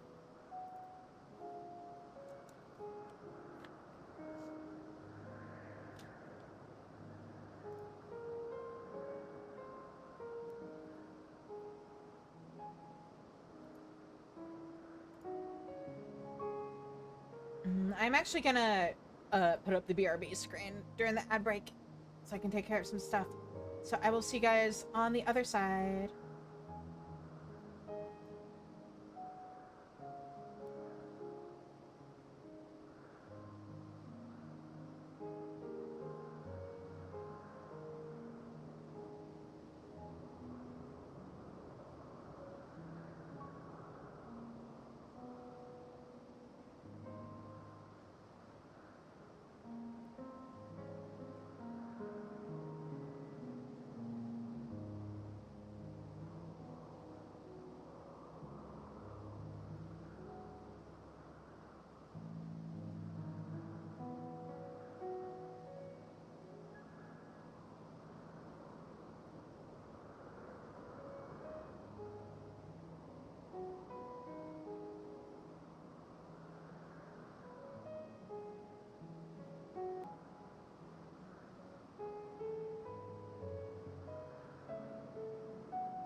All right.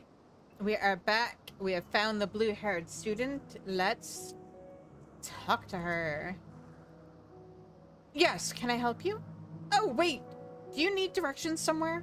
Not to be rude, but I beg of you, ask someone else. I happen to be lost myself. Yeah, I know. Your friend sent me to get you. What was that? A woman asked you to come and find me? That would be my friend, no doubt. How embarrassing. I'd hoped to keep this hopelessly directionless side of myself under wraps. I feel terrible leaving her like that, but I'd clean forgotten a task from one of my professors. I rushed back to collect the item I was asked for, which I found, thankfully, but got rather turned around when attempting to return. But don't you worry about me. I'll be just fine on my own. Now, if I'm right, then following this road east will lead me to a teleporter. I think. I mean, I know.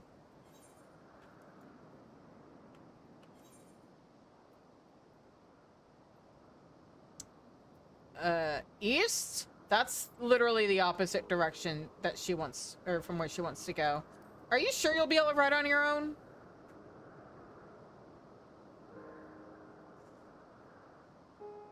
Oh, bother, maybe not. Well, I could probably find my way eventually, but there's no sense in trying to go it alone, I suppose. Would you be so kind as to guide me back to my friend? If I'm able to get as far as the teleporter that connects to Point in Oikos, I should be able to make the remainder of the trip on my own. Well, I hope so. It's a straightforward path. Now then, would you mind? If it's any consolation to her, this place is largely a series of islands that are circular. So if she had gotten east, she might have eventually gotten there just by following the edge of the island, but God, that would have been miserable for her. Oh. I confess, I don't know up from down or left from right. Every path, hill, and clump of trees looks just like the last. But if I can just get to the teleporter that connects to Point in Oikos, I ought to be okay. Oh! Hi, Lorgren! Thank you so much for the well wishes. Hopefully you're still there. I'm sorry I missed your message earlier.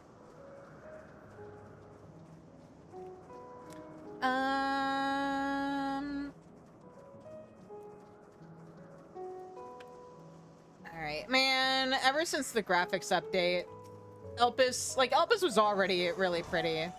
But look how nice it is now. Look at all these plants.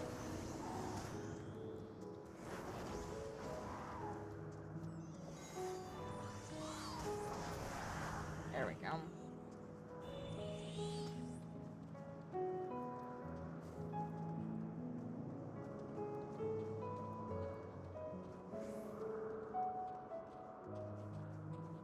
And like the way the plants kind of come into the path every now and it's just so nice.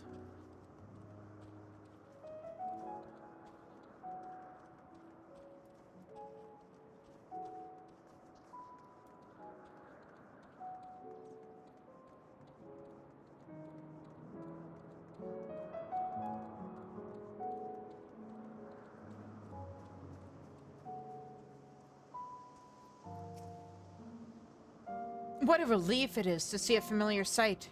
I should be all right without you now. After all, it's just a straight shot from here to Point in Oikos. Goodness, the earful I'm going to get from my friend.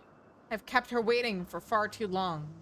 Well, I really should hurry. She is owed an explanation and a heartfelt apology. Do come see us, though. I would like to thank you properly.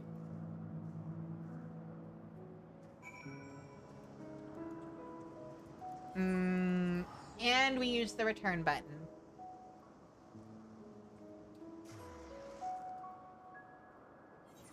Because why walk when we don't have to? That sounds like effort. Actually, let's start from the bottom and work our way up. I was going to do top down because technically it's closer, but this will also put us on a path towards the quest chain. So, starting with these two.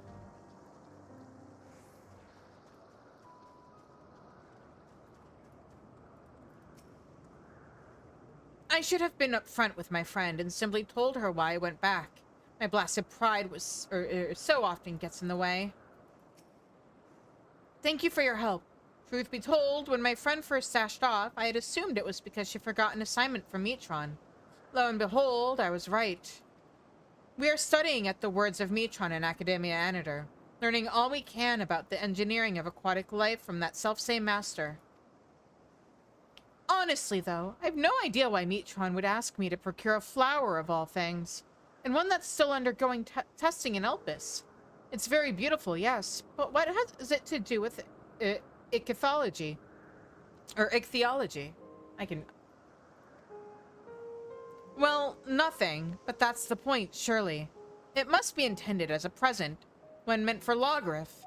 Metron is hopelessly enamored, as we all well know. Boy, don't we! I'm so glad that there's a quest like mentioning this. We do? This is certainly news to me, though now that you mention it, I suppose I have seen sparks between them. I wonder why I never noticed before. That settles it. We need to hurry back and begin an in-depth observation of their romantic entanglements. I can't believe I've wasted all this valuable research time lost amongst the trees. And I would have wasted even more if not for you, good lady. Now that my friend and I are together again, we can get back to the Academia and deliver the flower to Metron before it wilts. But before we rush off, a reward. You certainly deserve it. 700 gil and an ether current. Huzzah. What wealth?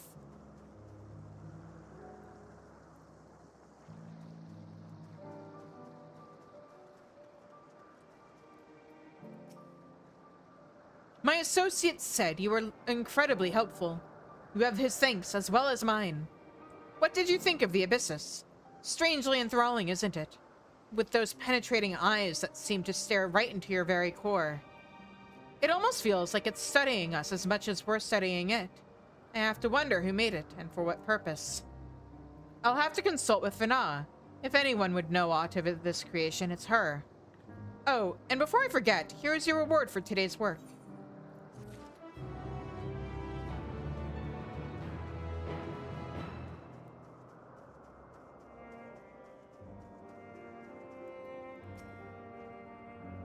Nothing in my neck of the woods, I'm sorry to report. Did you have any luck? Watching this poor Byron struggle weakly against its binding certainly tugs at the heartstrings. Oh well, better it than you, right? You found it! And just as I suspected, thrashing about in Rumination's ramble. Naughty thing. So you had to subdue it, I take it? Goodness, it certainly put you through it. At least you do not seem too badly wounded, nor does it. The Bryon has the remarkable ability to predict precipitation and rainfall. If you see it shaking its leaves, you know the rain's on its way. It's why we created it in the first place, to provide us or those in the wetlands a method by which they might prepare for sudden storms.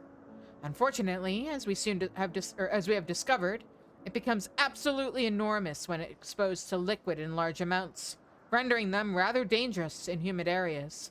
Oh well, back to the drawing board. At any rate, thank you for locating this little rascal, or rather, large rascal as the case may be. I know not whose familiar you are, but you were a tremendous help. Here, for your pains. And we're back to the 600 gil. Also, that wasn't even that big. When they say enormous, I think of like Ochus and stuff. Or not Ochu. Is it Ochu? The really big plant dudes, like what we have in the Azim steppe. Did you catch the plants? I sure did. Etheric rope holds this restless conceptual plant captive. Thank goodness for that. Though I'd expect no less from Azim's familiar. I rounded up my half as well, which means they're all back safe and sound. They're part of Idriant, you see. It's no surprise they inherited the eyes, but having them wander off on their own was rather unexpected. Or they're part Yggdrant. I get it. To tell the truth, I never really had a specific use in mind for them. I suppose I'd best start thinking about that. The Bureau of the Architect won't be impressed with my new creation unless it serves a purpose. With that in mind, I believe there's research to be done. Thank you for your help, and do pass on my regards to Azim.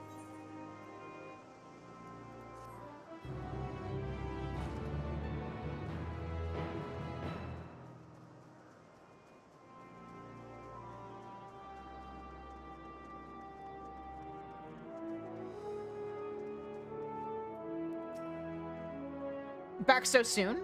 And with the slime, I hope. Please don't make me eat or drink it. Whatever this icky globule is, it came from an Eidos. If only every familiar were as useful as you. With this, I can make a potion to increase your ether production.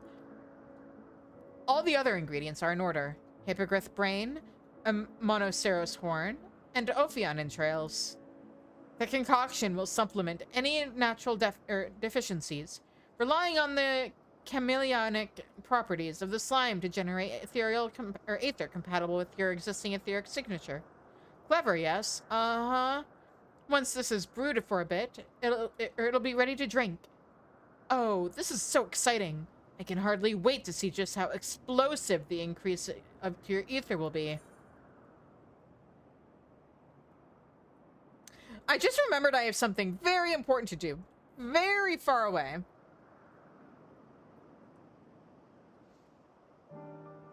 Oh, I meant to be of service, but it seems I've kept you from your other duties instead. My deepest apologies. Perhaps you can come back for the potion, but in the meantime, take this for your troubles. Yeah, I will be sure to do that. Are you quite all right? Even for a mere familiar, you appear to be suffering from a most distressing dearth of ether. Do let me know if you require help, yes? Or yes? Yeah, I will be sure to do that. I think I hear somebody calling me. Bye! So let me get that hydration in.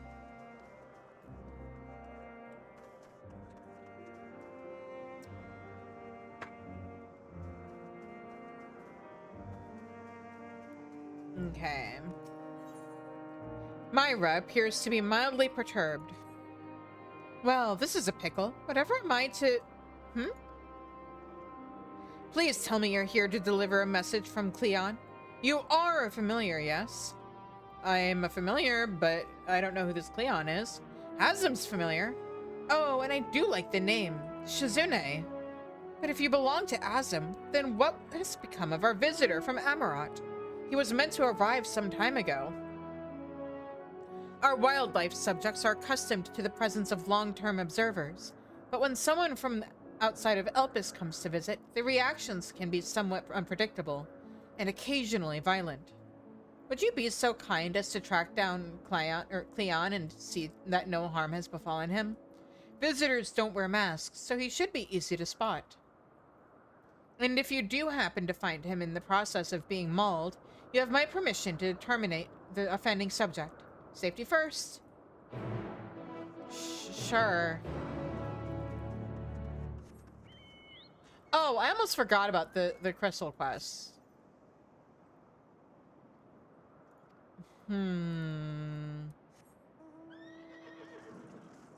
Is it this way?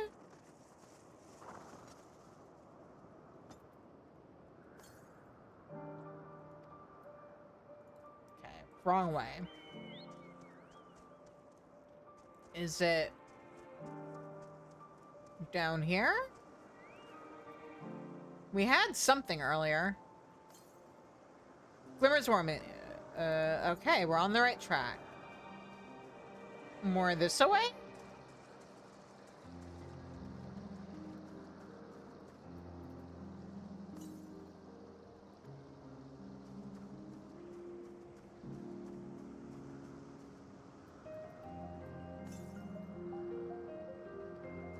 Okay. I'm gonna try trekking up here.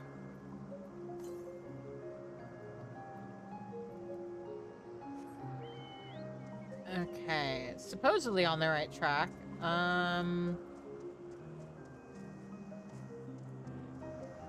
What about here?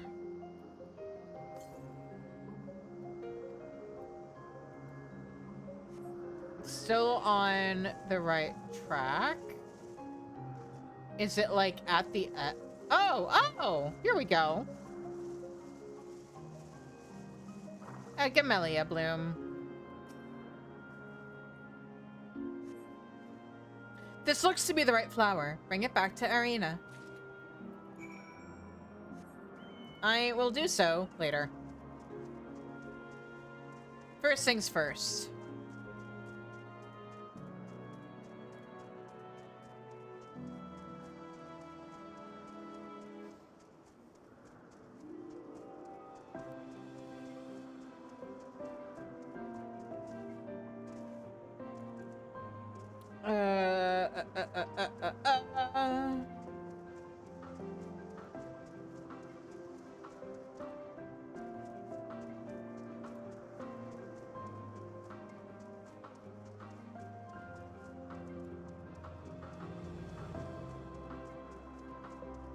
Ah. Hello. You appear to be in need of rescuing. Worry not, that is my specialty.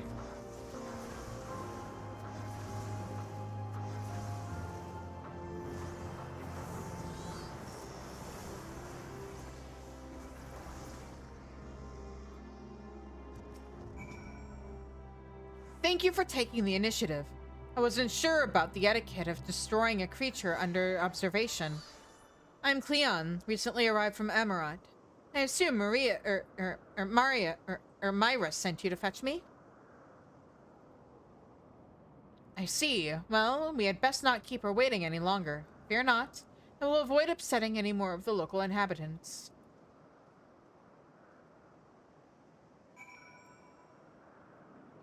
Oh, my return is on cooldown. Okay.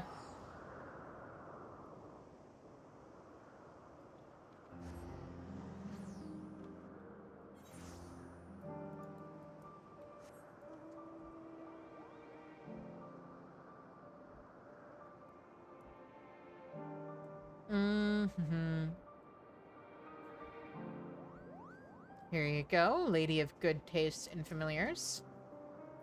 That was certainly quick. Did you really find the bloom already? Yeah? This delicate bloom has been imbued with a specific trace of ether. Incredible! I've never seen such a talented familiar. Speaking of which, mine seems to have been distracted. I suppose that's only natural, considering its feline traits. But it honestly seems more like a pet than a proper familiar at times. Well then, I believe you deserve a reward for your victory. And for your assistance with my testing. Please be sure to convey my gratitude to your master as well.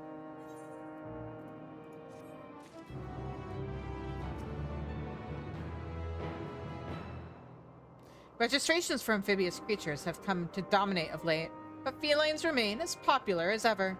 As they should be.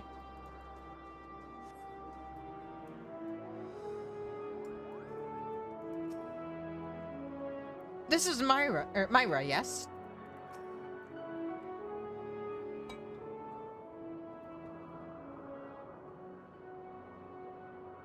Shizune, thank you for seeing to the safety of our guests. Indeed, my hesitancy to act would have ended poorly had your messenger not been there to shield me. And I'm certainly glad she was. Now, shall we proceed to the business of the day? I believe you had some concerns regarding your personal creations. Yes, as embarrassing as it is to admit, I was worried that the concepts I registered with the Bureau of the Architect may not be fit to for release into the wild. Oh, you needn't feel embarrassed. You wouldn't be the first visitor we've had who's expressed difficulty in helping their children leave the nest. We can look in on them right now if you like. I should like that very much, but I do have one request. When you swooped in to rescue me from that beast, I was treated to an impressive display of battle prowess. An entity with your strength and instinct would be perfect, or the perfect candidate for evaluating the worth of my modest creations. I'm what?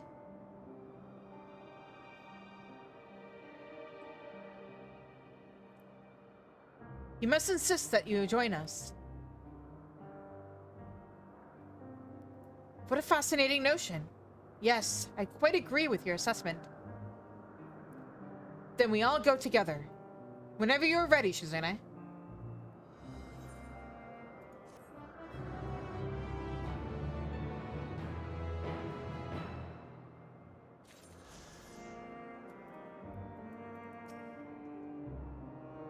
Thank you for your continued assistance. Cleon looks at you expectantly. Oh, no, I'm not. Cleon looks at you I read that. I'm just dumb. Thank you for agreeing to accompany us, Shizune. Shall we? Certainly. Now, what was the name of your creation again? The Batraquoy. A delightfully roly-poly pudding of a thing. Ah, yes, the one over at Rumination's Ramble. My brother, Alakios, is in charge of tending to it. Right this way, if you please. Ooh, a family affair.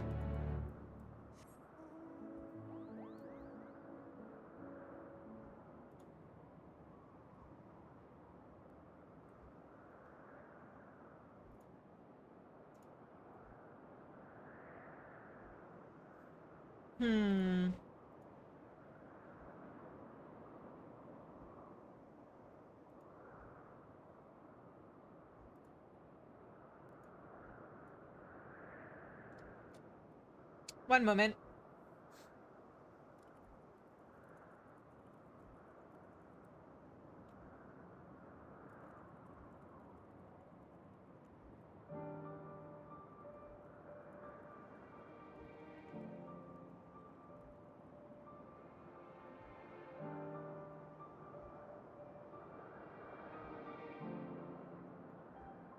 There we go.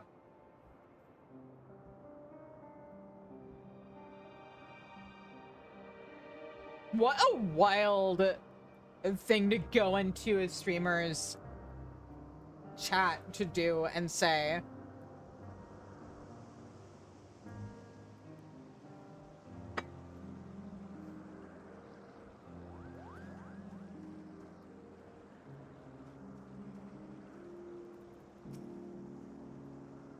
Right, yeah.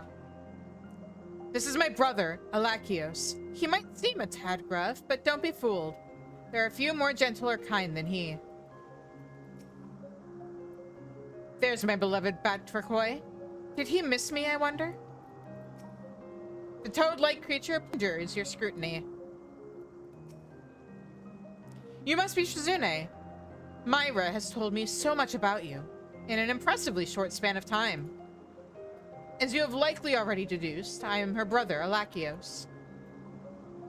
And you are Cleon, yes? The architect of this Batraquoy, as you call them. Yes, I am.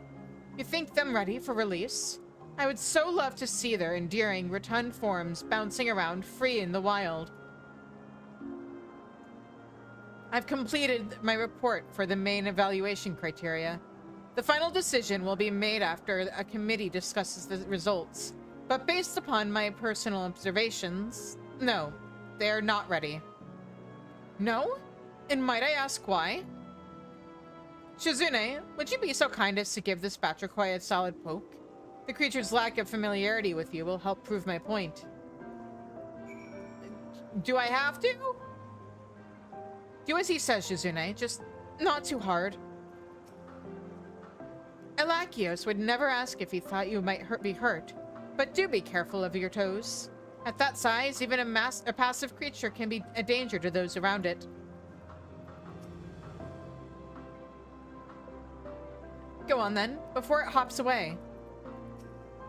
The toad-like creature placidly endures your scrutiny. Alright. Poke poke?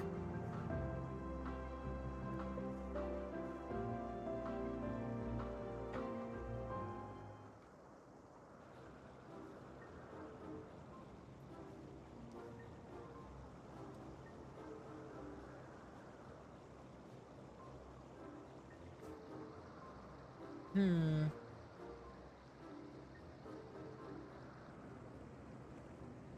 see? No response to external stimuli. Your creature is far too placid. What was the concept behind the Batraquoy? A defender of water sources?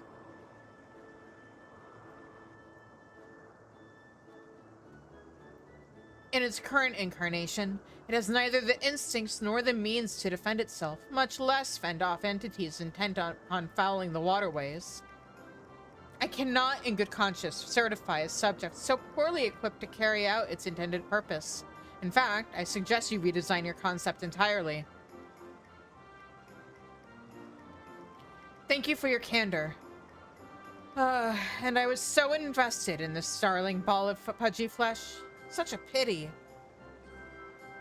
Shizune, as Azum's familiar, you must have seen your fair share of the world and its inhabitants. Without altering its physical form, what do you think the Batraquoy could do to become a more effective guardian?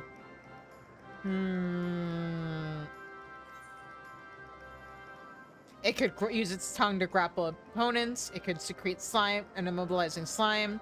It could use its weight to knock things flying. Well, we know what it ends up doing, and it's about to be my fault.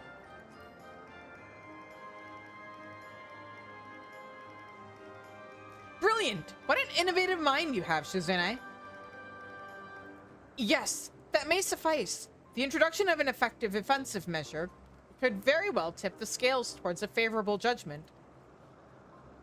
Truly? Then I shall modify my concept at once. May I bind this one and take him home with me? Once I've finished making the necessary adjustments, I'll resubmit my request for observation and evaluation. Of course, you are free to do as you wish. I will make a note of it in my logs.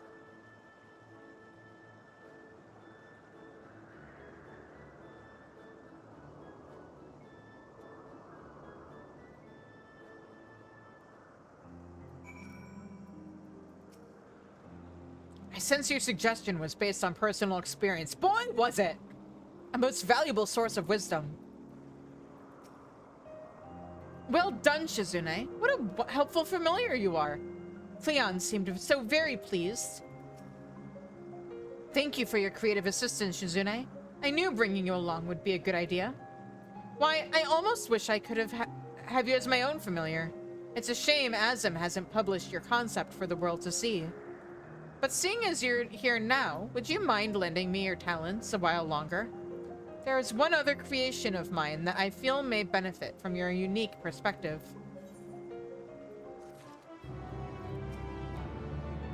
What a wonderfully unusual familiar you are. Thanks. Cleon certainly has taken a liking to you, hasn't he? Cleon hopes to retain your company a while longer. You've chosen to stay then? Wonderful. I realize we've only just met, but I feel such a bond with you, Shizune. There's one more concept I need to finalize, and I could think of no other entity I would rather have at my side during these ever so worrisome evaluations. You have my Eos somewhere nearby, don't you, Alakios? Yes, Myra keeps that one under her watchful eye, but I know the spot where it usually roams. Come along, we need to cross the stream here. Boy, I wonder what wonderful and adorable and just simply amazing concept he wants our help with. What glorious creature are we going to help improve now? It's a mystery. I sure can't wait to see. One moment.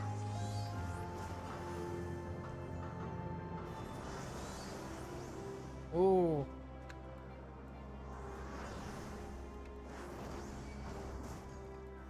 Did not want to dash into the middle of an AoE. No, thank you.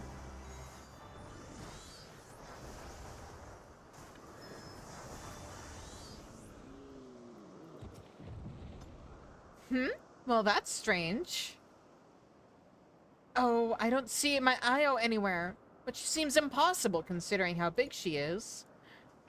Ooh, is she a big, cute creature? How odd. This is where it usually spends the greater part of its days.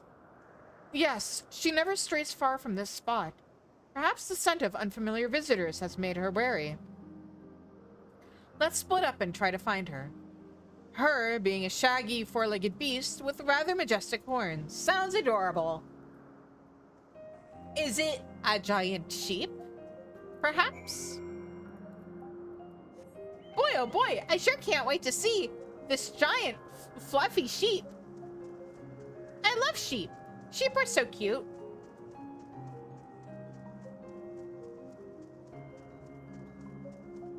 Oh, that's not a sheep. Huh, that sure looks familiar.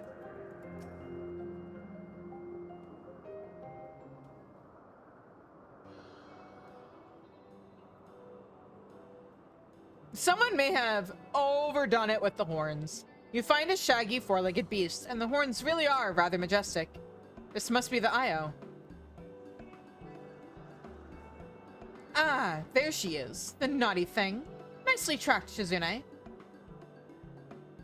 Hello, my lovely. Come to my row now.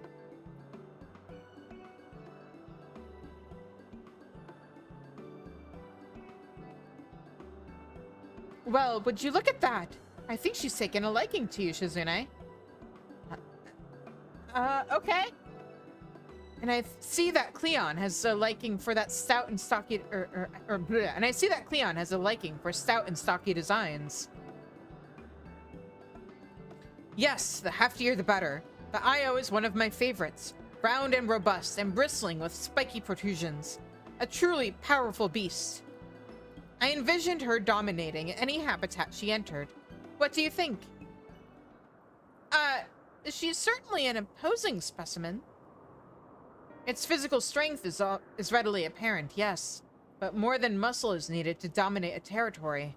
The creature's field of vision is so obscured by that massive wiry hair and curling horns, preventing effective use of its natural weaponry. In the wild, being unable to hunt and catch prey in a consistent manner culminates in a slow death by starvation. It is our recommendation that you redesign the Io as a grass grazer and resubmit the concept as a candidate for livestock. Livestock? Unsurprisingly, the Io here is susceptible to nutritional deficiencies, and we must administer regular ethereal supplements. As you appear to have gained its trust, would you mind doing the honors? You needn't convince it to eat anything. Simply slash the creature with this solution. Or splash the creature with this solution. Okay. Also, do you guys recognize what this is gonna end up being? Do you know what this is? I know what this is. Supplemental ethers, absolutely essential for such a poor hunter. We wouldn't want the Io to collapse now, would we?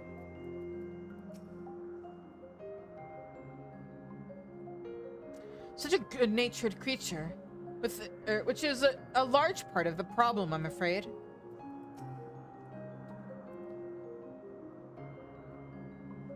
If I must change her into livestock to see her released into the world, then that is what I must do. Here, I will give you guys a hint.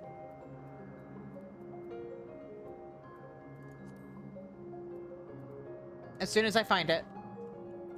Ah, here we go. Does it look familiar now?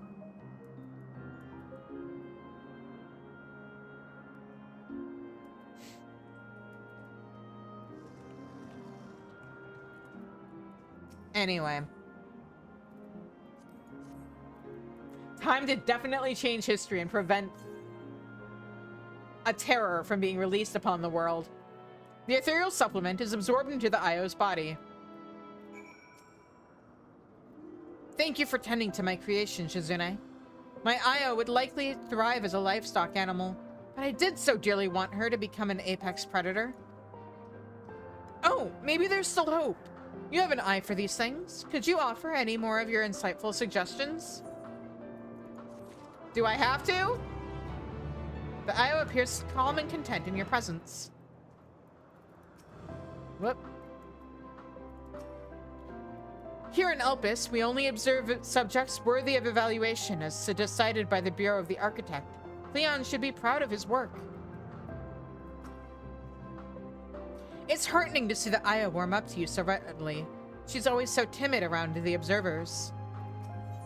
More fixes you with an expectant gaze. Please, Shizune, I have need of your worldly experience. My Io, my darling, hulking Io. She was meant for more than grazing in the fields. Will you look her over and tell me what must be done? How can I transform her from potential livestock to apex predator?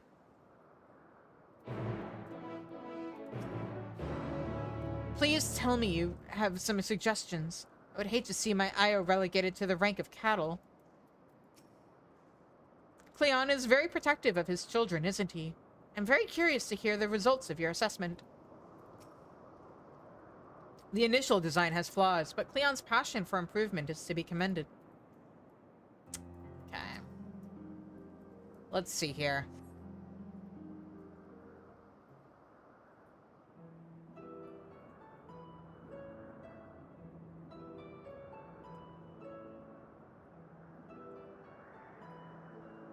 Upon closer inspection, you can't shake the feeling that you've fought similar beasts before. Now, why would I think a thing like that? Such magnificent horns, rendered all but useless by the creature's poor field of vision.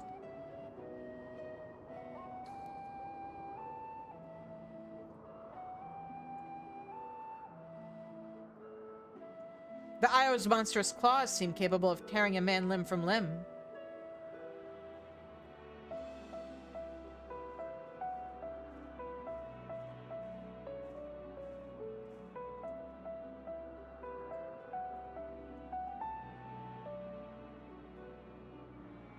Even with the Io's limited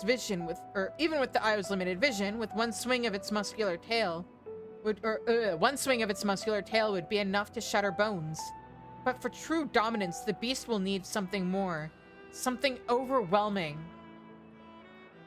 Like a meteor, perhaps? The ability to summon meteors, maybe? What say you? How can we enhance the deadliness of my creation? Cut back on the horns and hair, and let her bring those fangs and claws into play. An apex predator should wield something like meteor, for example.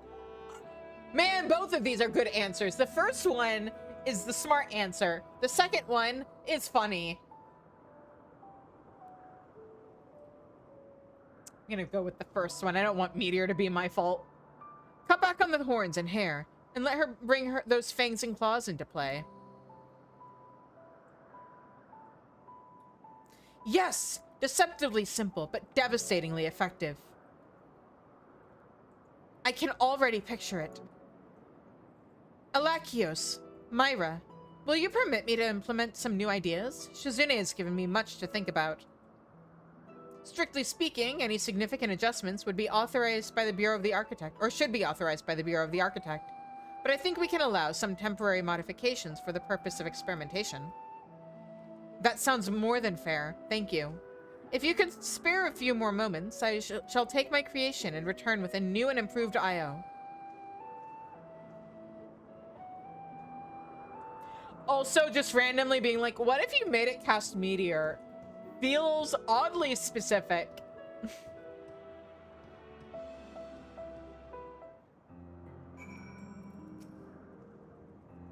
You make me wonder, Shizune. Are you truly a familiar? Your thoughts, your behaviors, they resemble ours far too closely. After living for years on end, our creativity tends to stagnate, I feel. Your revelations come as such a welcome breath of fresh air.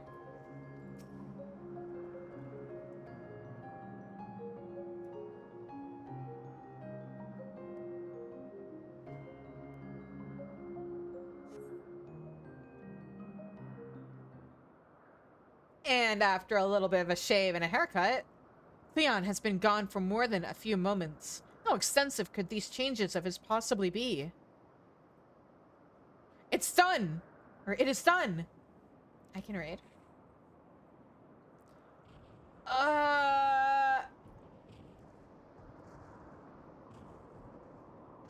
Oh, that's why it looked familiar.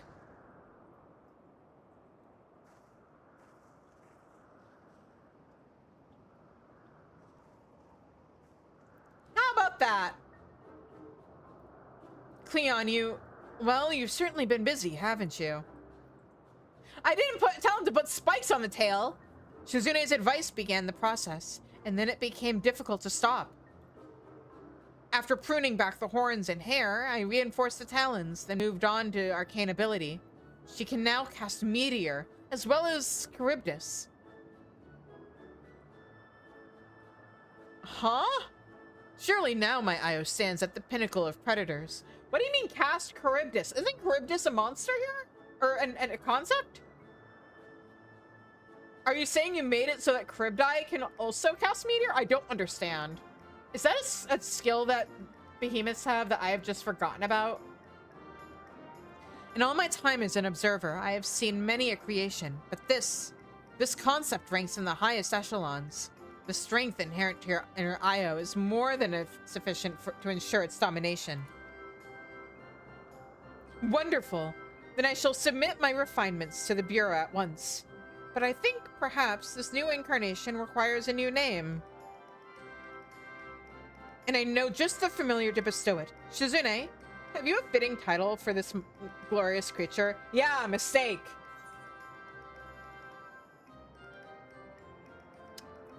How about Queen Behemoth?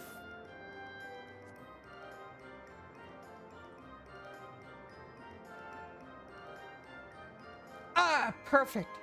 So it shall be known. At least for now. I still need to submit the official registration. And now the time has come for me to return to Emerald. I've decided that my next creation will be more of a companion, a pet, if you will, suitable for the amusement of children and very clever familiars. Thank you all again for this most productive visit. I hope I might impose upon you again soon. We always enjoy hosting visitors with such enthusiasm for their work. Yes, and we very much look forward to observing your future concepts.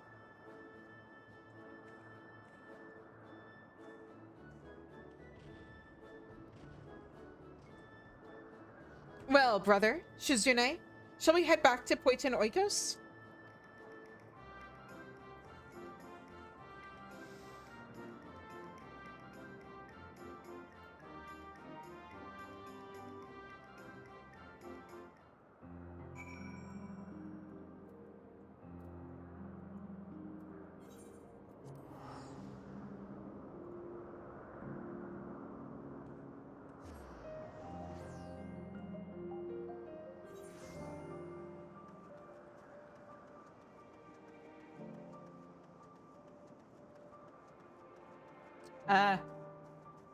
So yeah, sorry guys.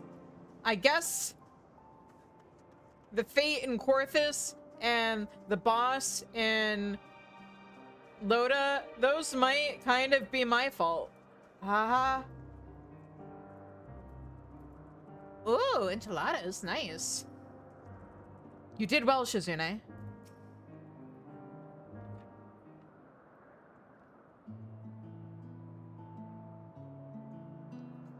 What a wonderful help you were with our visitor, Shizune.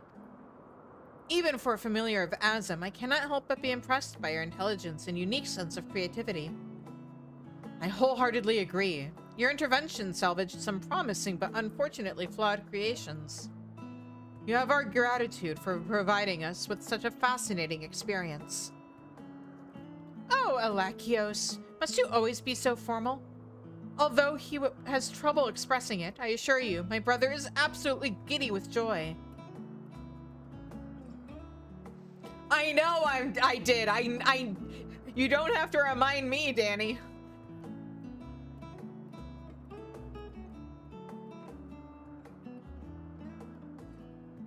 Thank you again, Shizune. Well, I'm sure your duties as a familiar keep you occupied. We would very much welcome a chance, or another chance, to share your company.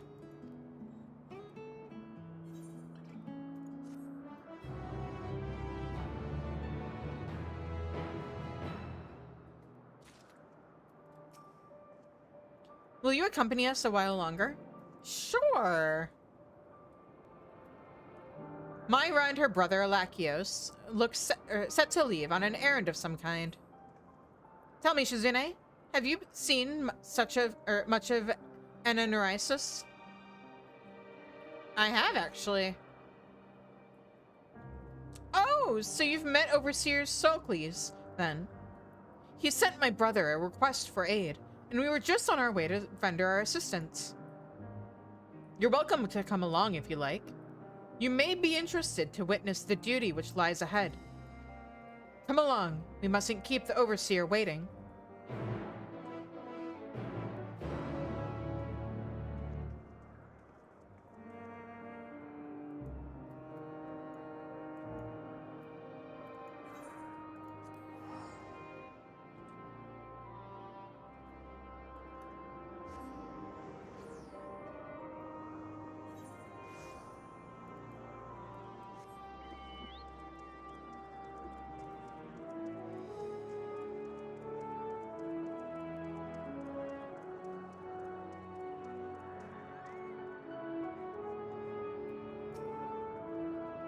I've not crossed over to this island some time.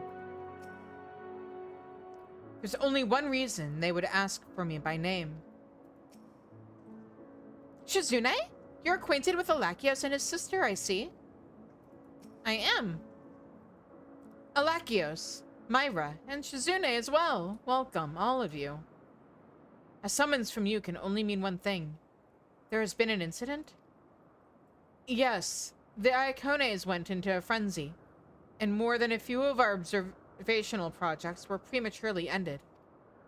We began the sending rites, of course, but the task is burdensome for so few. Thus did I hope to secure your particular expertise. Oh, you wouldn't be aware of the practice, would you, Shizune? Here in Elpis, we expedite the ethereal dissipation of the deceased by employing time magics. The decay of the corporeal remains is accelerated and absorbed back into the ground upon which we stand. As you may have guessed, the manipulation of time is Alakios' specialty.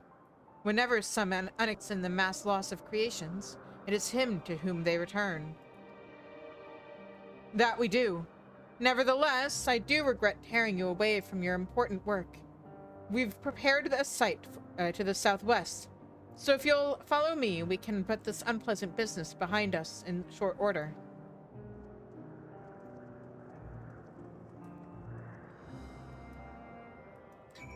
This is probably in reference to the stuff that went down in MSQ.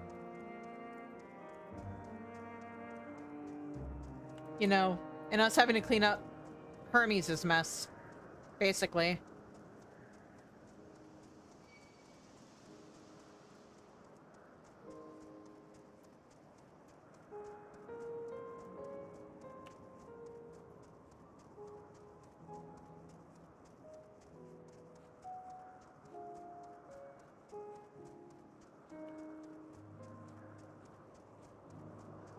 Yep.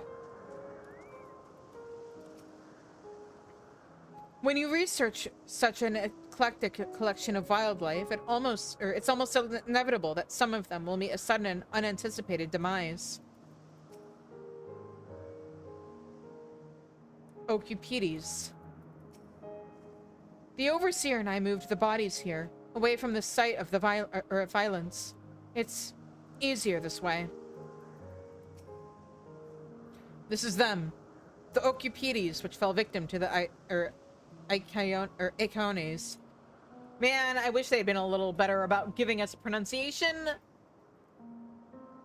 They were still being evaluated, yes. The poor things. They barely had a chance to fulfill their design.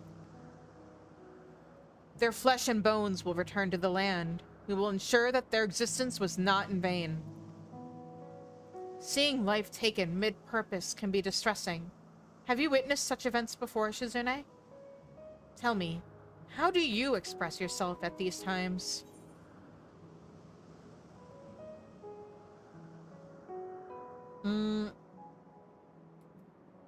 By making a grave or cairn for the deceased. A physical reminder of the life that was. An interesting sentiment. But if we practiced such a custom in Elpis, we would eventually run out of places to put them. I do like the idea of a tangible offering, though. Like a final gift for a friend. What about something organic, which would decompose alongside the remains? Say, a bouquet of flowers. Come with me, Shizune. You can help me gather something suitable.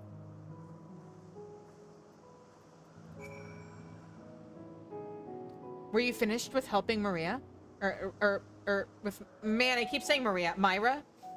It isn't safe to wander alone. I believe Myra will have some flowers for you to pick. Your thought process truly is amazing. Where do you encounter these notions that have never even occurred to us? The future.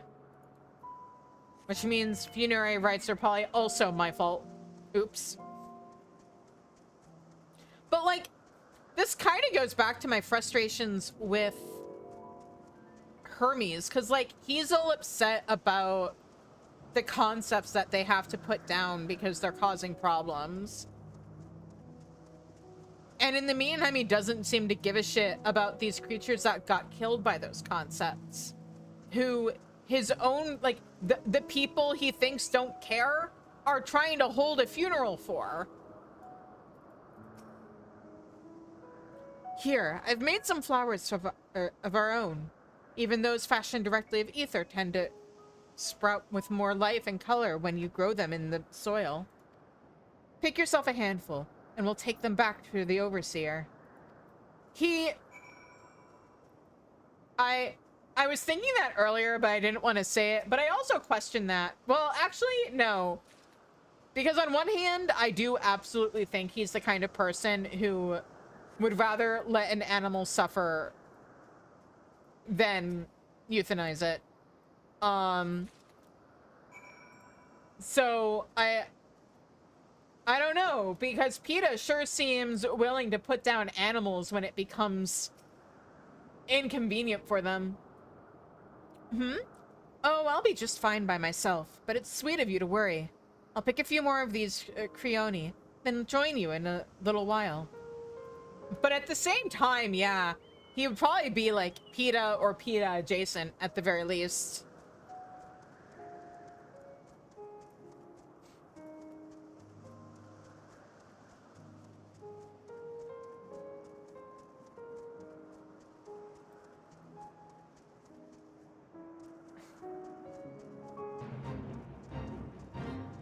I showed Ash the meme I plan on posting on, so like, in the Discord and on Blue Sky and probably Tumblr too. Once I'm done with this part of the story, it's very accurate. You'll see. Were you finished with helping Myra? It isn't safe to wander. Oh, you're still just saying the same thing. All right. Myra's creations were acceptable, I trust. Yeah, Krenos, a beautiful and ancient predecessor to the modern Lily.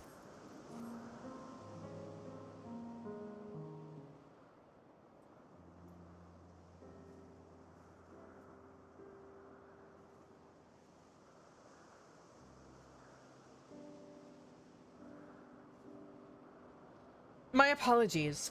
I may have gotten a little carried away with the flowers. Not at all, Myra. Your effort is much appreciated. Alakios, if you would be so kind.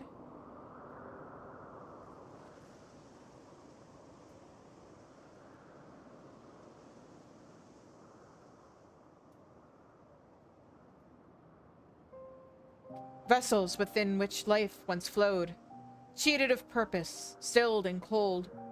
Unto the land you now return, the fuel upon which new life shall burn.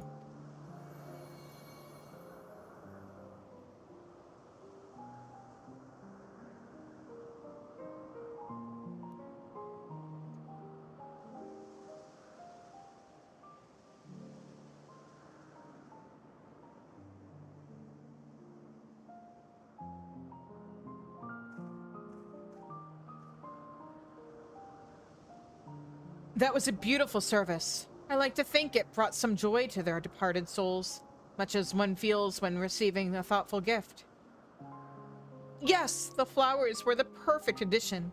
How fortunate we are to have this knowledgeable familiar in our midst. We must return and commit this event to a parchment while it remains fresh in our minds. A potential shift in our traditions is a historical moment worth recording. Thanks to you, thank you again, Alakios. We are ever grateful for your calming presence. And our thanks to you, Myra and Shizune, not only for attending, but also elevating the proceedings.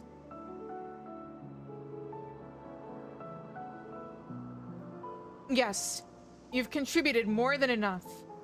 Allow us to take care of the tedious administrative details.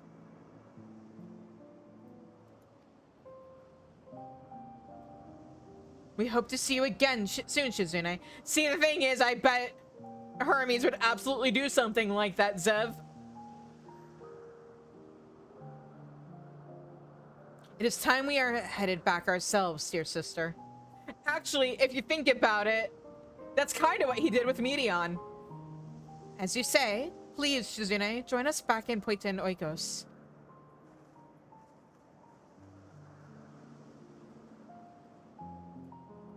That's okay, Zev. You take care of yourself. Your health comes first.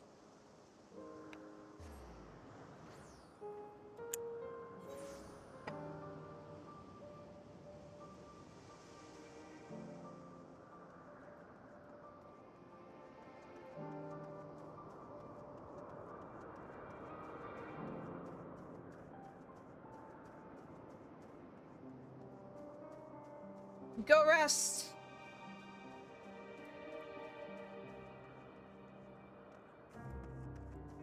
And there's an ad break. All right. I'm gonna go feed the cats then and give Lucas medication. So I will be back.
Alright, we're back.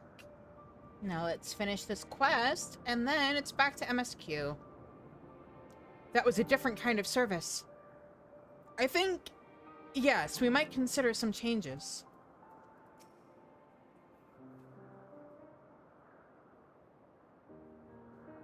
What a fortuitous turn of events that you were present when we received the summons to Ananisis. As time marches on, we encounter fewer and fewer of these truly new experiences. Yet ever since you appeared, it's been one surprise after another. I suppose we should expect nothing less from one of Azim's creations. And now we have these precious new ideas and perspectives to apply to our duties moving forward. Speaking of which, we really must be returning to our work. Be well, Shizune, and thank you. May our purposes, or simply our paths, align again in the future.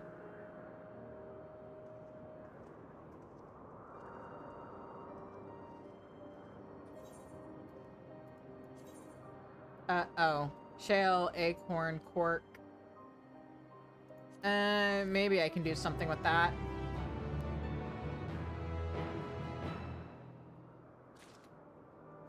Alright, back to MSQ. I think that's the last of the side quests in Elpis, too. So it's just... all MSQ... all the time now. At least until we return from Elpis.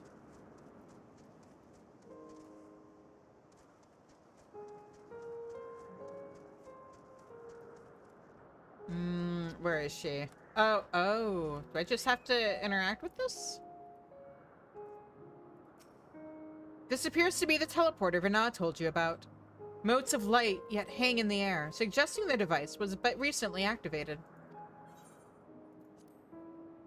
What happened to me needing special permission?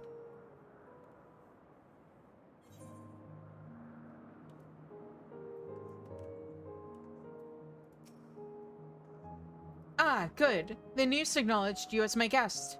You should now have authority to use it as you wish. As for the way to Tisa's Hyperborea, we follow this path, then turn left at the crossroads. That's very interesting, but first...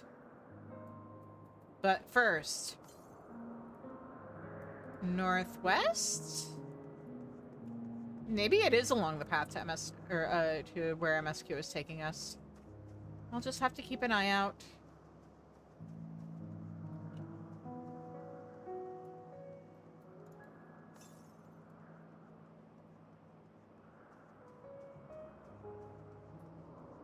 That's a sightseeing log location, not... Okay. Now where? Oh, where? Ah, there it is. And I believe that's the last ether current until we get the one from MSQ. Leave me alone.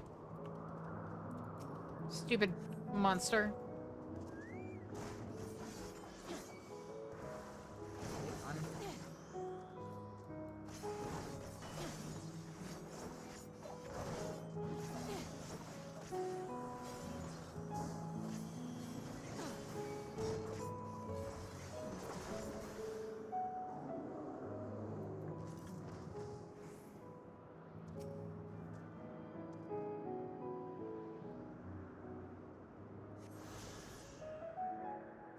Yeah, nice. All right.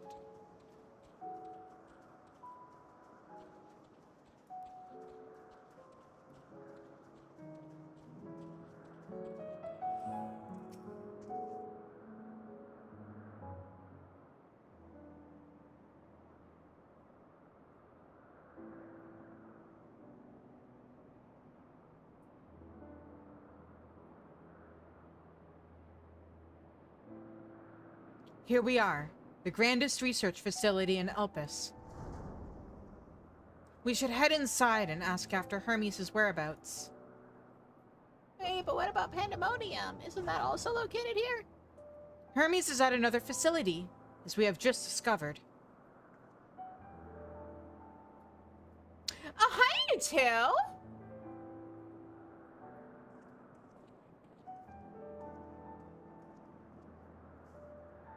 Furthermore, we've confirmed that his studies into Dynamis, as well as his creation of Meteon, were entirely private pursuits. No one else we spoke with appeared to possess the chief's depth of knowledge on the subject, and neither did we hear any tales of stolen research. Which means that if Hermes himself harbors no desire to bring down an apocalypse, then he might be recruited to help prevent one. Or so saith the illustrious Emmet Selk. I thought you didn't believe me. According to your story, the 14th divined the connection between the celestial currents and the final days, but were never able to pinpoint the root cause of the calamity. With our people's greatest minds, not to mention Hythlodaeus' sharp eyes, committed to the pursuit of a solution, such an outcome seems inconceivable.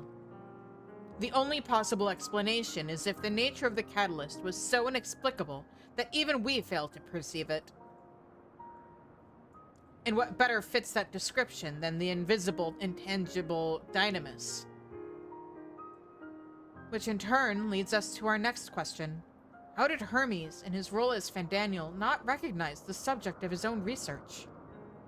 We must assume that he either knew and was unable to help, or that he was otherwise prevented from identifying the cause in the first place. At this juncture, all we can do is speculate. To be clear, the Convocation does not tolerate acts of deception or malice. We are practiced in perceiving truth, and would have known had Fandaniel lied to us. Hermes has no conscious wish for the world to end. Of that, I am certain. It seems there is more to the tale after all. I sure hope so. We conducted an investigation of our own, you see.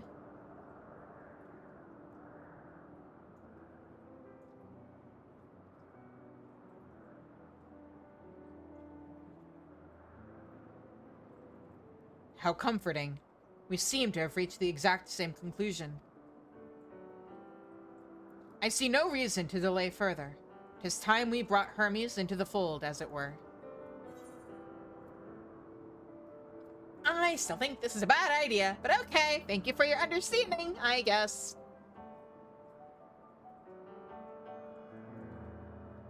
Savior thinks. I did not say I believed your ridiculous story.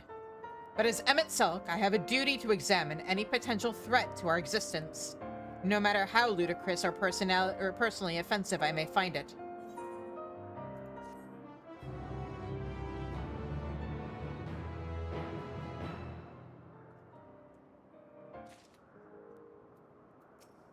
Hi, best friend. Do not approach me, do not speak to me, and do not dare presume to treat me as a friend. I'm merely carrying out my duty. Whatever you say, best friend.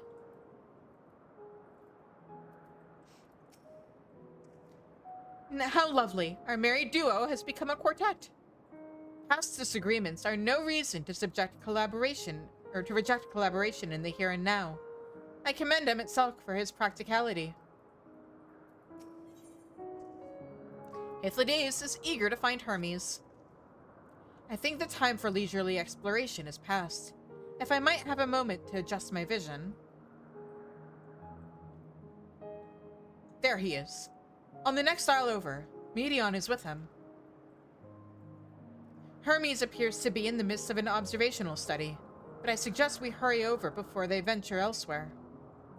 Head straight down the path. We can teleport to Mesopsis Euros from the device at the bottom of the slope.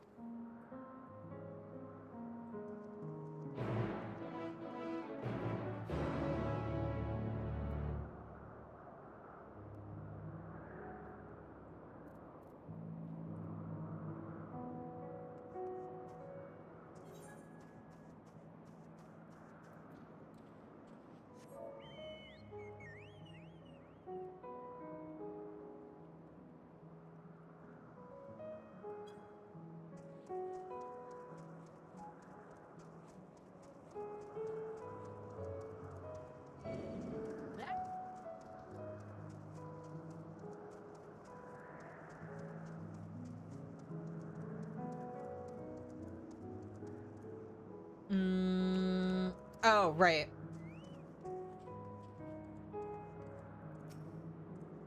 This appears to be the teleporter to FFXIV.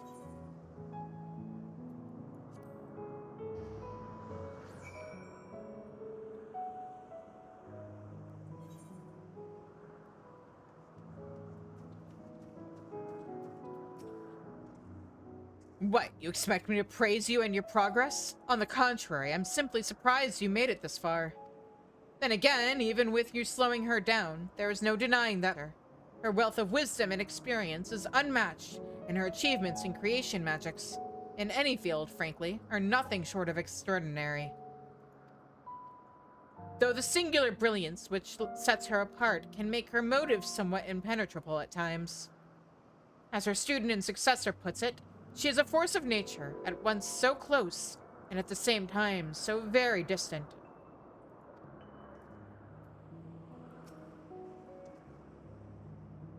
FFXIV is interesting in that it is the only region in Elpis which lacks a researcher hub. This is largely due to the nature of its observation sites, within which they let loose creatures anticipated to be unruly and dangerous. I have also heard tell that the area is kept deliberately sparse in the event that, well, let us just say that no one should live near the noose which provides access to a certain facility.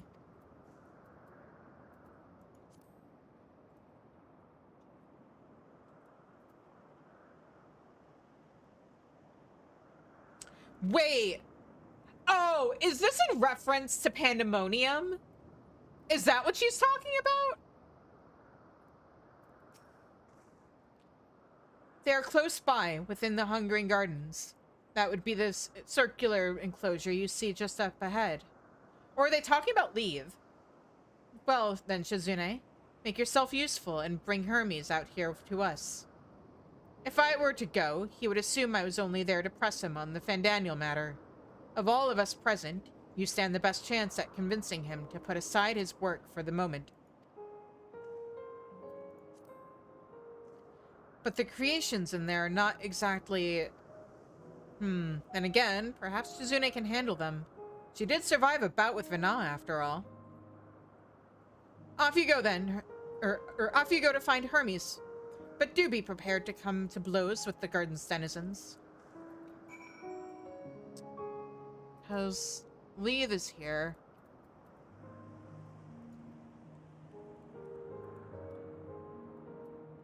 Because I remember there was a... Oh, yeah, because Greek mythology, Leith was one of the rivers to the underworld of Hades. In classical Greek, let's see here. In classical Greek, the word Leith literally means forgetting, forgetfulness. The river is also known as Emily's Potamos, or the River of Unmindfulness.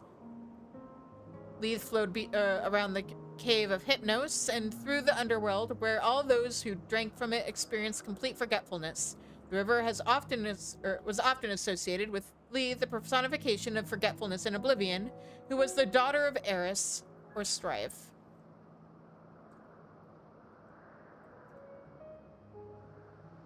So is it related to Leith, or is she talking about, man, there's some lore shit that they aren't very good about expanding on here. Also, let me talk to my bestest best friends one more time. And Vana, I guess, too. FFXIV is an interest, or is, oh, I already read this.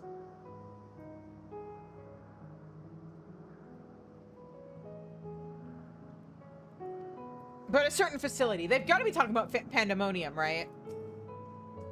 Someone needs to go into the Hungering Gardens to speak with Hermes, and it seems Emmett Selk has nominated you for the task.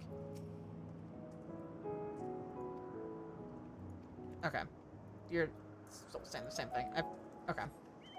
In we go.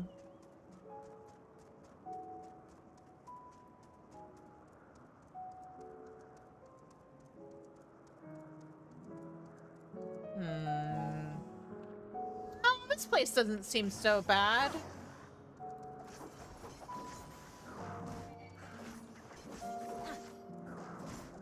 This seems smaller. Obviously, that means smaller HP bar, right?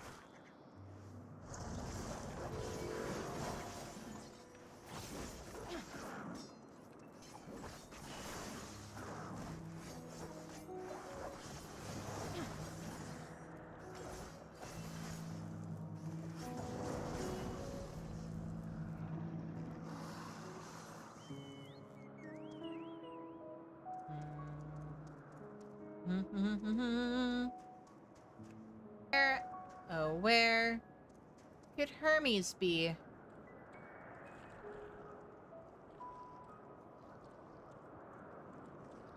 Hermes. Oh, here we go.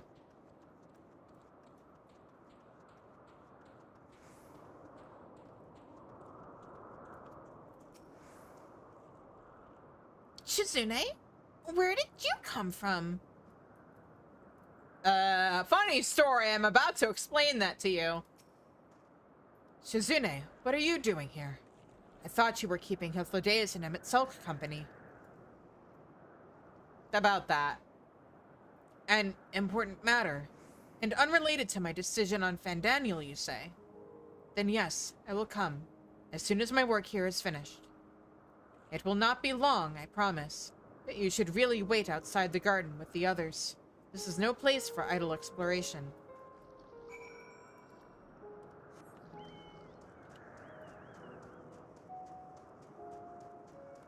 This place doesn't seem so bad.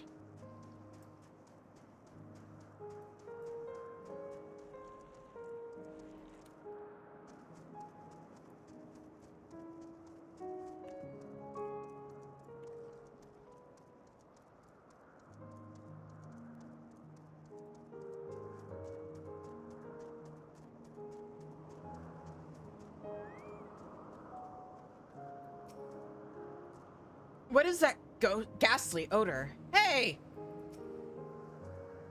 I was prepared to swoop in if need be, but it's clear you have faced your fair share of monstrous opponents. You spoke with Hermes, then? And were briefly entangled with the denizens of the Hungering Gardens as well, I see. Or should I say, smell. Thanks. I cannot speak for certain Convocation members, but I, for one, am impressed with your fortitude. Well done, indeed. Now that you've convinced Hermes to confer with us, let us pray that things will soon take a turn for the better. For as fascinating as it would be to meet the Emet-Selch who would recreate Amarat in the depths of the ocean, I think it best for all concerned if such tragic events never come to pass. Be it in our future or your past, assuming yours is not truly written in stone. Naive hope that it is.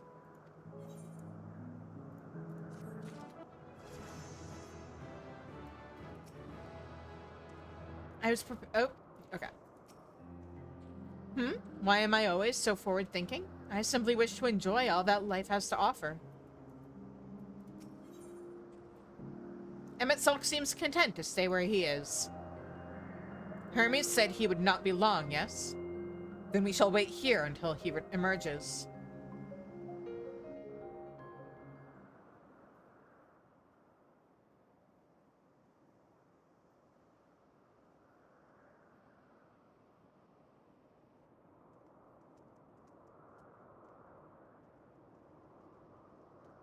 My apologies for keeping you waiting.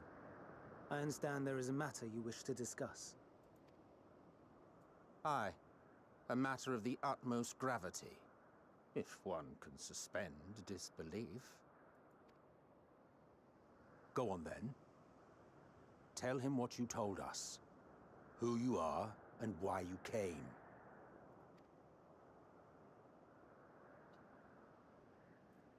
Yeah, so I'm from the future. And your future self is trying to destroy the world. The final days.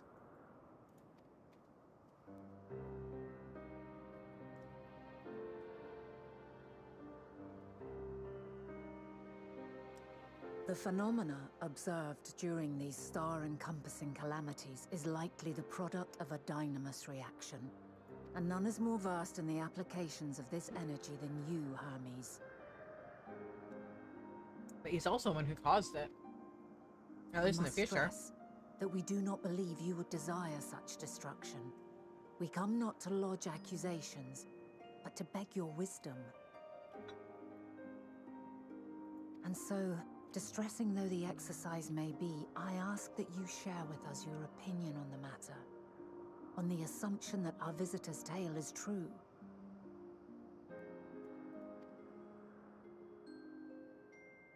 Even you, Vana.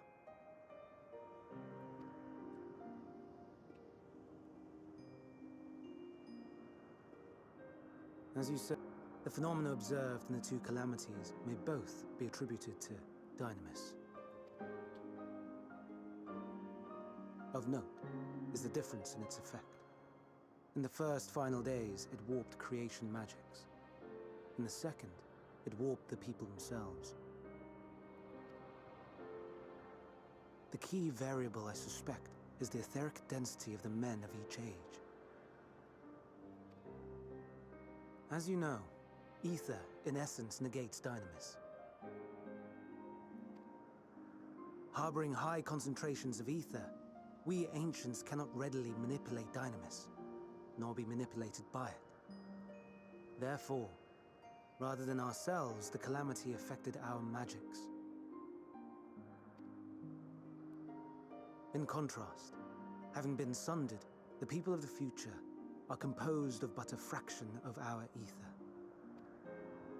Thus are they susceptible to the influence of Dynamis and its transformative potential.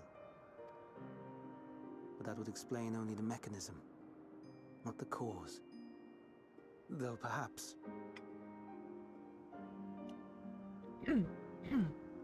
What? Whoops.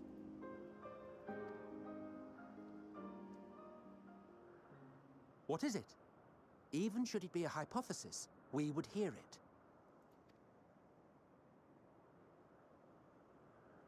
Dynamis is an energy put in motion by feelings. Feelings for which there must first exist a source. A source to which the victims must be attuned. One that harbors the selfsame negative emotions. Elsewise it could not be the agent of such extreme change. So it wasn't the stagnation of the celestial currents.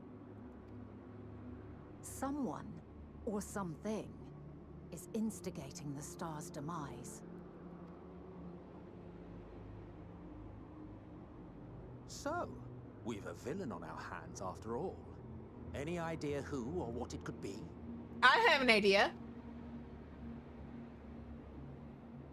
The celestial currents comprise the outermost layer of the star's ether, encasing it like a protective sphere.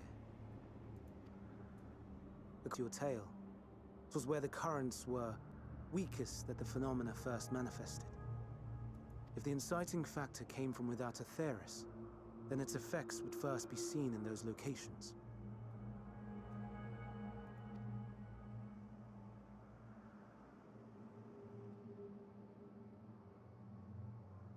Greetings. Can you hear me?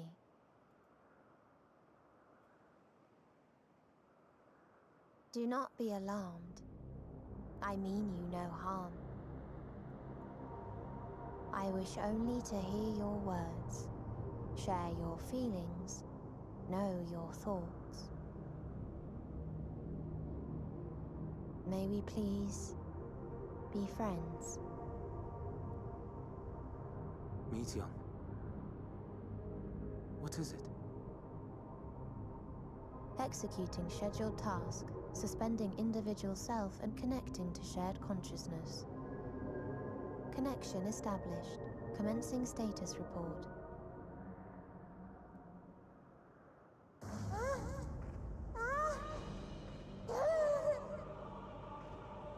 It hurts. It hurts. So hot, so cold, so sad. I don't understand. Make it stop. Please, make it stop. Steady, Meteon. Steady. So scared. So lonely. The pain. It's too much. Why?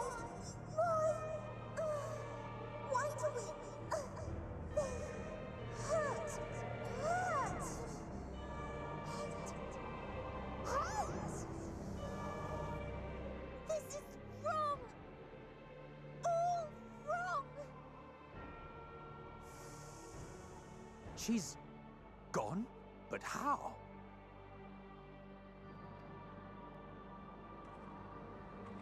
She has altered her etheric density in order to blend in with her surroundings, an ability for avoiding confrontation. He created a being that, A, he did not teach her how to regulate her abilities to protect her mind and her heart from other people's emotions. B, he created a being that feels physical pain when in the presence of negative emotions and does not experience a similar, like, positive effect around, like, positive emotions. Man, the way he created Medion really is, like, super fucking cruel. Most effective. Frustratingly so. I can't see her either. Not even a trace. Stay away. Please. This is wrong. My mistake. So please. Are you all right? Do I look all right?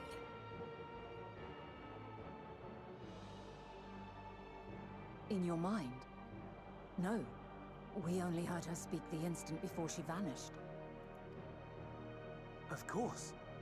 When communicating without words, Meteion also employs dynamis.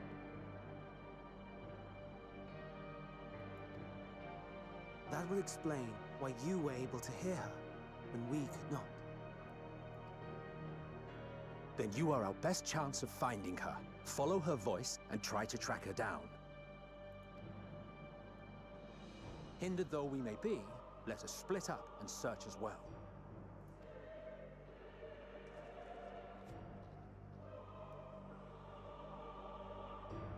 I mean, part of the problem is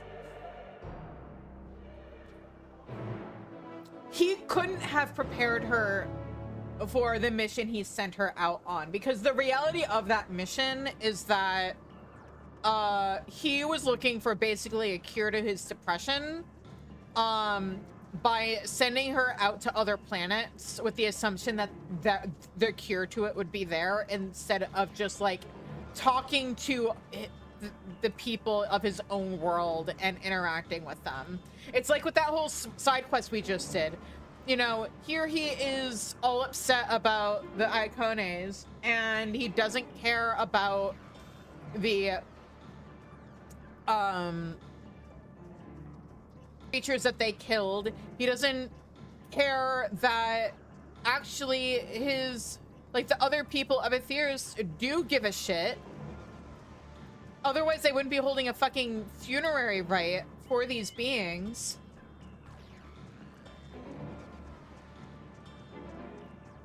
And if he had done that, maybe he would have gotten the help he needed. But instead he decided that all of his answers were out in space, and so he sent Meteion to find them. How can he prepare her emotionally for the mission he sent her on when he emotionally wasn't prepared for that mission and its potential outcome? If I cannot perceive her ether, what else have I to offer but my rousing support? Ah, Hermes truly is a master of his craft. This is not the time to praise him. Also, does that mean there are friends over here? Oh, there's a couple of quest points all over the place. Okay. But there's Vanat. Where's my bestest best friend?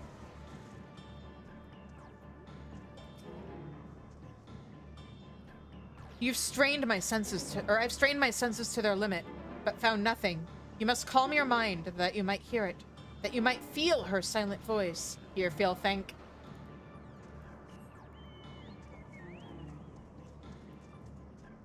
Yeah, I mean, at the very least with something like this, you need to be prepared for failure. You need to, you know, it's like when you go into something, it's the difference between like going into something with the attitude of like the worst she can say is no, or the worst he can say is no, and or honestly, the worst they can say is ew. But you know, going into it with that mindset and doing the thing anyway versus asking somebody out completely confident that they are gonna say yes and not preparing yourself for the possibility that they may not want to date you.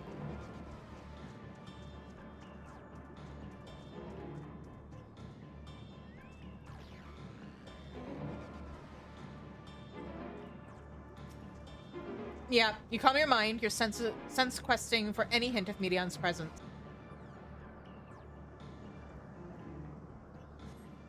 It seeps into my mind. Our voices reporting. No, no. Hermes mustn't hear them. I have to run to hide. Medion's anguished voice grows distant as the source seems to flee down the slope. Oh, I did find the right one. Okay.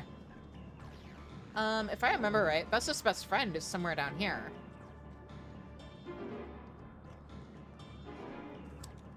Oh, where could he be?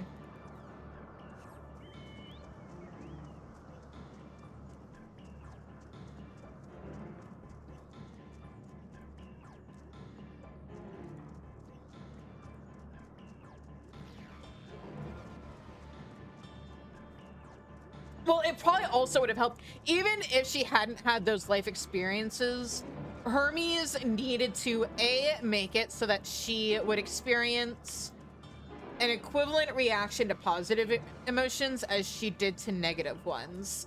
Because the thing is, she may have, it's entirely possible that she encountered some very happy, healthy civilizations out there. Maybe she went to Poo-Poo's planet. The problem is, even if she had done that, she would have been more affected by the planets where there was pain and suffering than she would have the ones where there was peace and happiness. Or, you know, I doubt a lot of these planets were like a universal society. So those planets may have had other societies on them that were doing pretty okay, but she, because she encountered also the ones that had like negativity and war and all this other stuff, she also, like, she felt she was more affected by them.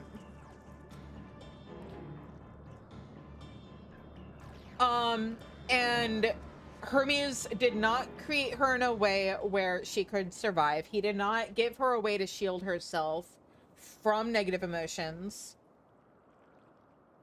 Greetings and salutations.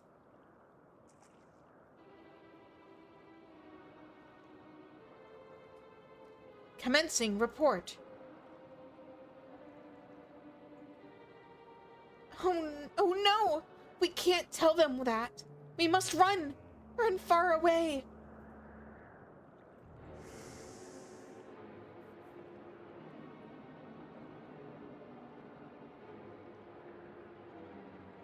Please, don't follow me. Medion's anguished voice fades as you sense her climbing to the top of the ridge. I can't talk today.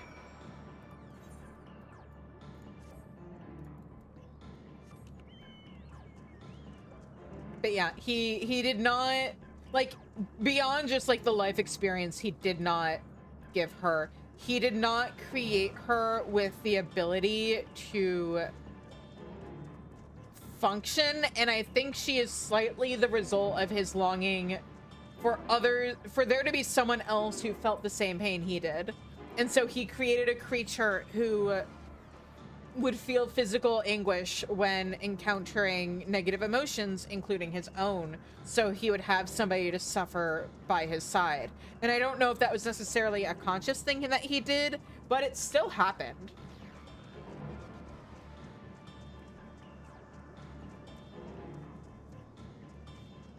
And you know, maybe if he had talked to Vana or talked with Azam, they could have told him about parts of the world he had never experienced before.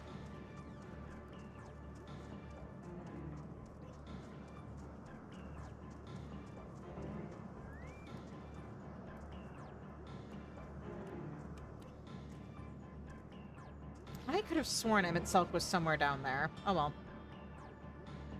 Too late. You strain to catch even the faintest whisper, but fail to hear Medion's voice. She must be elsewhere.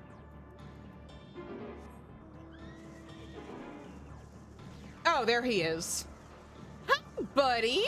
Hi, best friend. Ugh, this is an exercise in futility. You have to be the one to find her, Shizune. Follow her voice. I'm trying.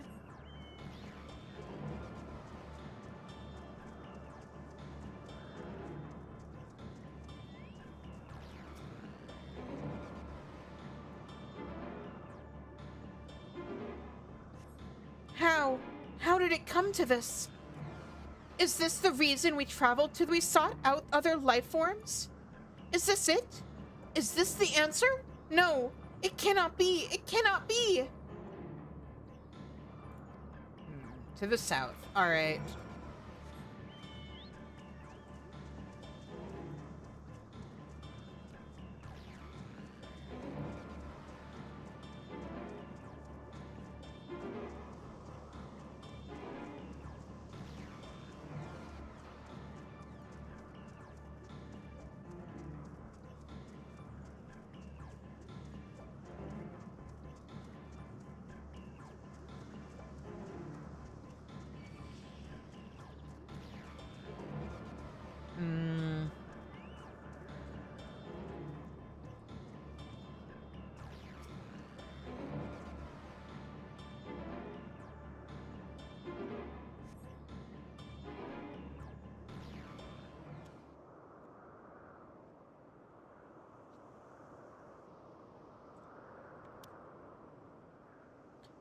Compiling report for dissemination to Hermes and all peoples of Aetheris.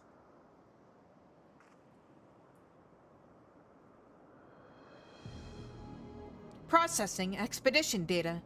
Preparing profiles on intelligent civilizations. Formulating answers to the question. Finalizing report.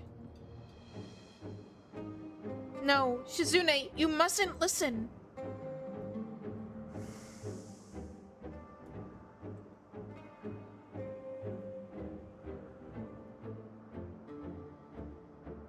It's wrong. It's all wrong.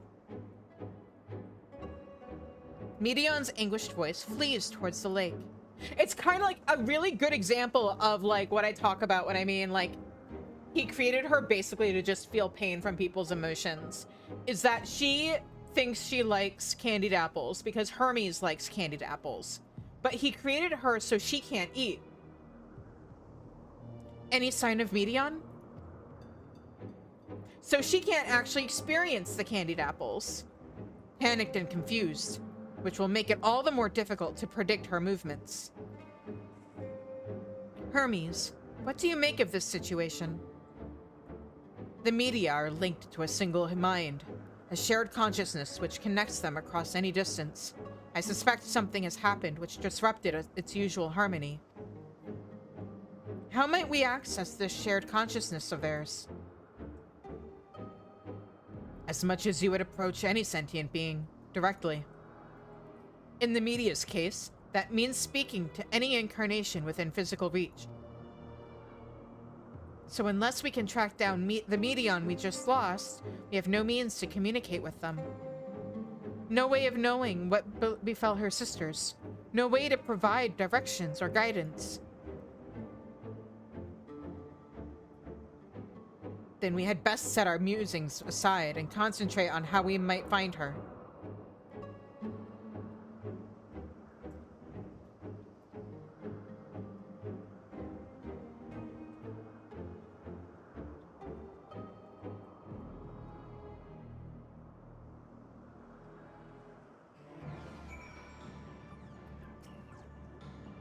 A frantic search will avail us little.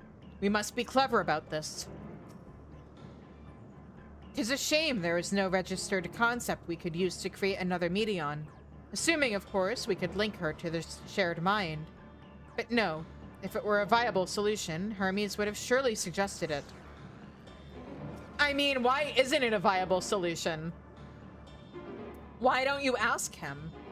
In the final days, Ether is twisted by the invasion of Dynamis from beyond the star, its progress intensified by feelings of fear and despair and anguish. Nay, I like not the picture which emerges with these latest pieces. Oh, my dear Medion, what did you witness out there that frightened you so? Why do you seek to keep it from us? How terrible could it possibly be? My apologies. We should focus on the task at hand. Okay. Hythlodaeus has a suggestion. Correct me if I'm wrong, but Medion renders herself invisible by matching her etheric density to that of her surroundings. If so, could we not then disrupt her concealment with a surfeit of ether? Much how Emet-Selch solidified your presence when first we met you. Don't be absurd. I can hardly channel ether to a recipient whose whereabouts are hidden from me. Which is why we must all work together. Shizune will continue the search in the same manner as before, but this time with you in tow. Once she ascertains Medion's likely location, you proceed to render her our wayward familiar with a swift ethereal downpour. So she is a familiar? Very clever, and thankfully she has made herself easier to capture by fleeing towards Leith. Assuming she is made visible, it should prove no great feat to herd her into a corner. Then we have our plan. Shizune and Emet-Selch will be our tracker and trapper respectively, while we others predict and obstruct Medion's avenues of escape. Emet-Selch and I will keep an eye on each other's ether to help coordinate our efforts. Let us be about it. Well, it seems we are partners for the time being. Hooray! Let us return to where we last saw Medion and pick up the trail from there. I will keep myself in a state of preparedness, ready to rain down ether at a moment's notice, meaning it falls to you to keep the way clear. Best friend!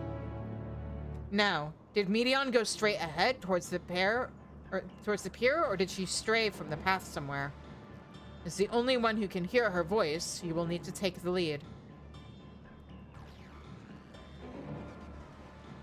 Going on a stroll with my bestest best friend. Hooray!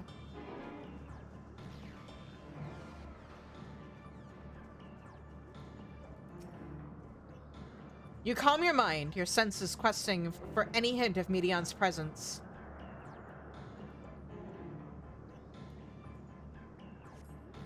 Why can't I fly? Are my functions being restricted?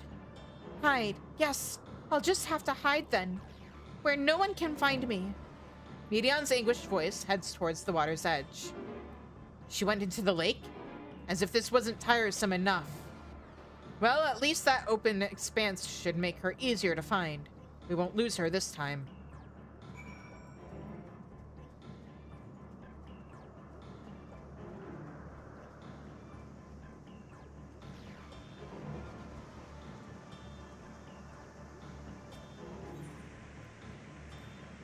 We should be able to reach the bottom of this drop by climbing down the rocks at the water's edge. Do not even think of dragging me over the falls. Final days or no, if I end up drenched from head to toe, I swear I will feed you to a remora. You'll try.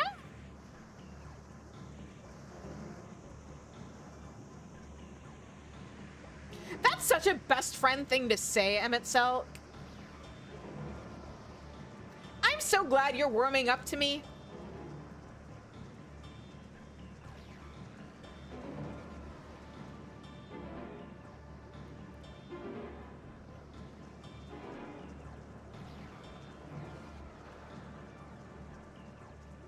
Also, what an oddly specific thing to say.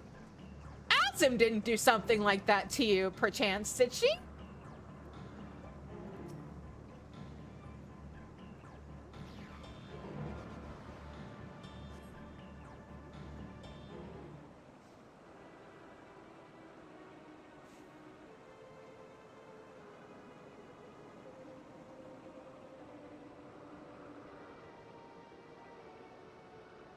Not here.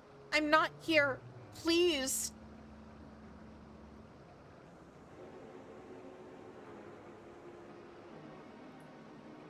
There. By that rock, is she?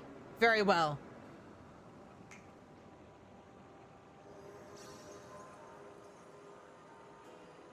What?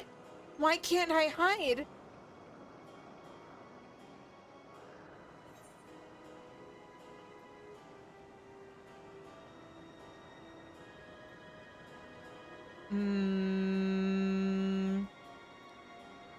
We'll hear your report, good or bad.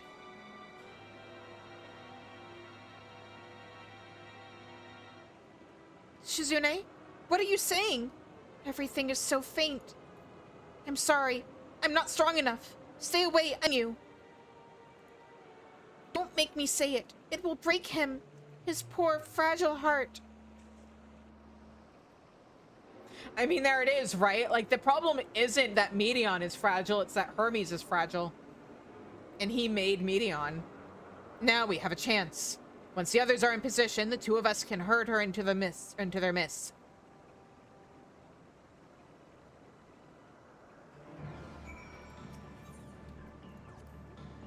Keep after Medion. Hythlodaeus and I will coordinate our movements.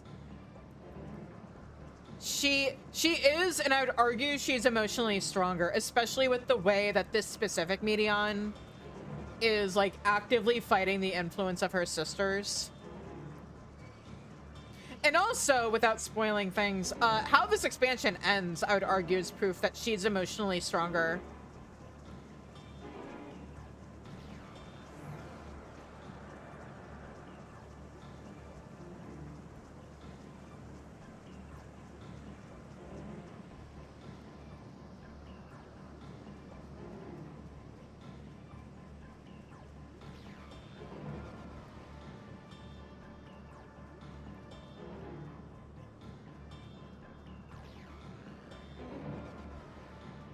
Oh, hang on. What this?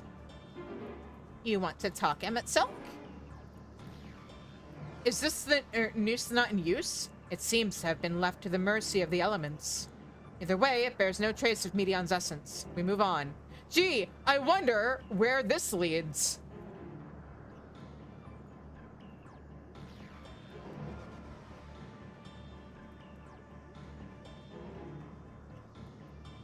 I do appreciate that they kind of hint at its presence, but not really.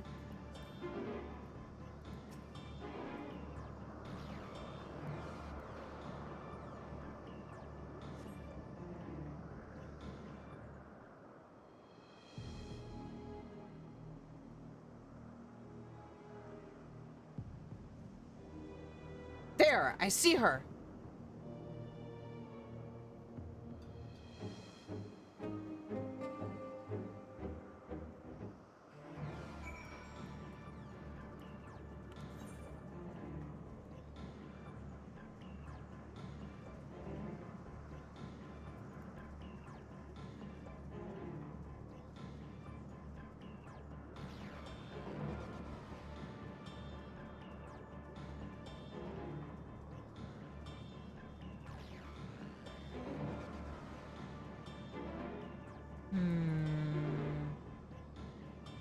This way?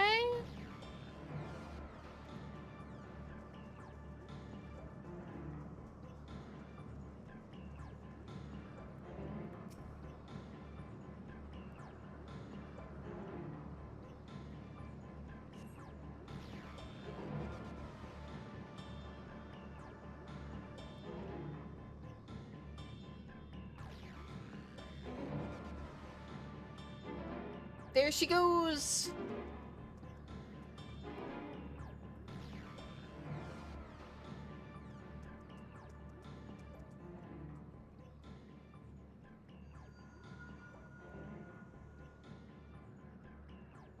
Aha!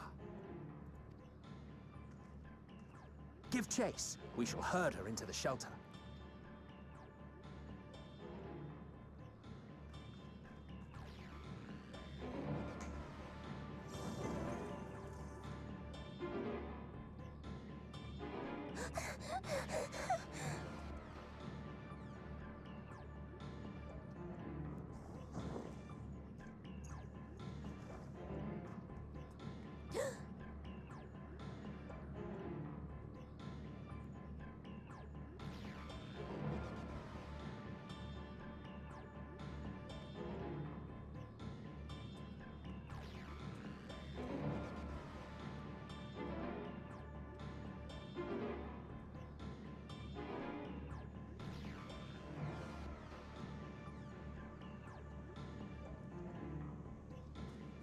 Weren't you gonna herd her into the shelter? This is an inn. Please, Mission. We must speak.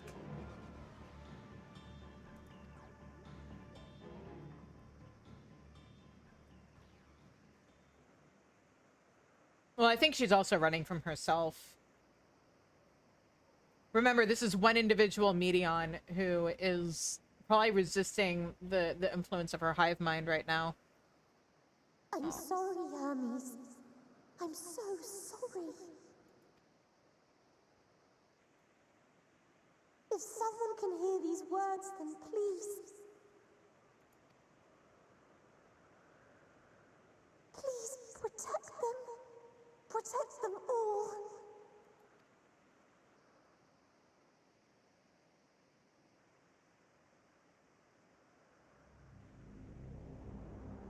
Individual self-suspended. Connection with shared consciousness stable. Our survey is complete. We shall now report our findings.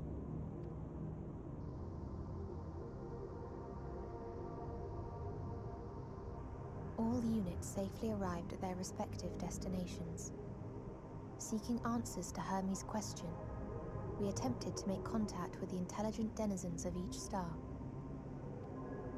Results are as follows, in order of numerical code. Enna. Traces of civilization found. Structures believed to have served as domiciles. No extant life forms detected. Dio. Ruined remnants of buildings scattered across star, surface of which is encased in ice. Presence of life could not be verified. Tria. Evidence of large population centers, akin to cities recovered. No extant life forms found, only their lingering essence. Tessera. Edifices surmised to be abandoned residences found. No extant life forms detected. Deadly plague or extreme environmental degradation likely to have led to mass extinction.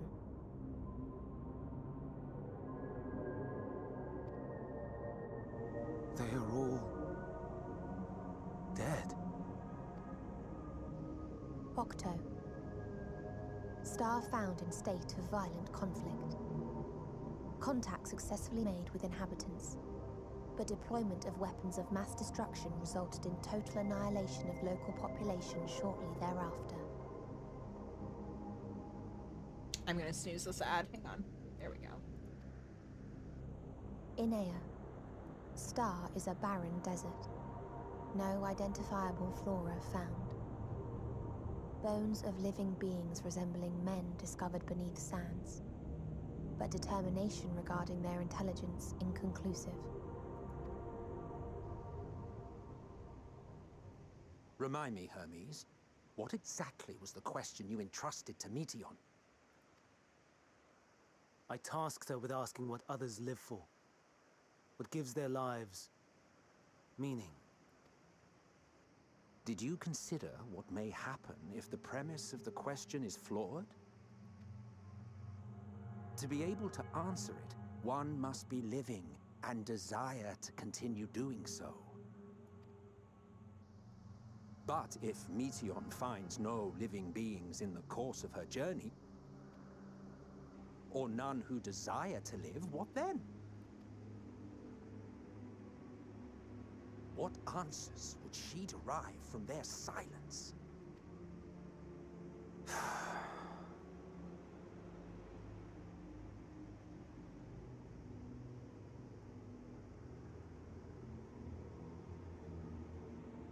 Meteon, enough.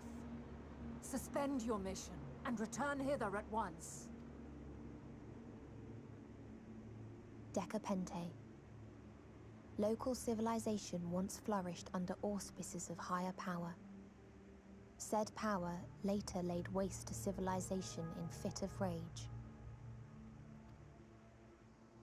Upon revealing this to me, entity elected to self-terminate in lieu of providing answer to question. No other intelligent life forms found. Turning a deaf ear, are we? We are taking Meteion back to Amarot. As I understand, we will need her if we are to bring back all of her sisters. Yes.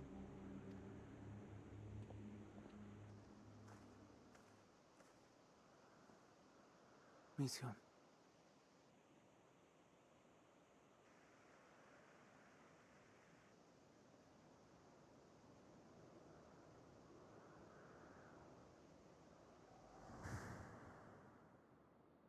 It isn't right, is it? It isn't right to turn away from the answer. Even if the answer is pain. Even if we aberrations must scream ourselves hoarse to be heard.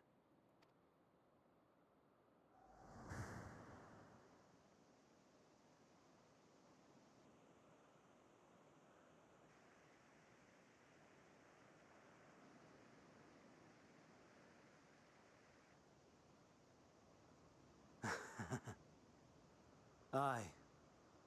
Whatever answers we find, I will not dismiss them out of hand. These words I said to you, and I will hold myself to them.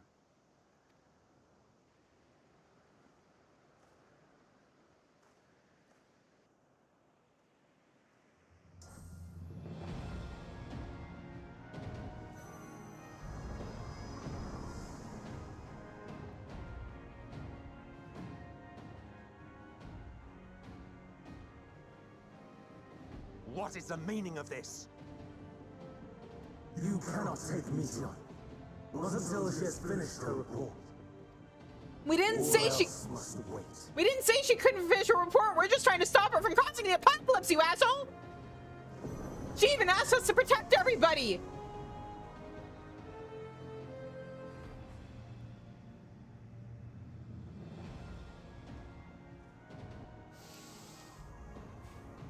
Hey, Ash, Danny, are you guys ready for a dungeon? You fool!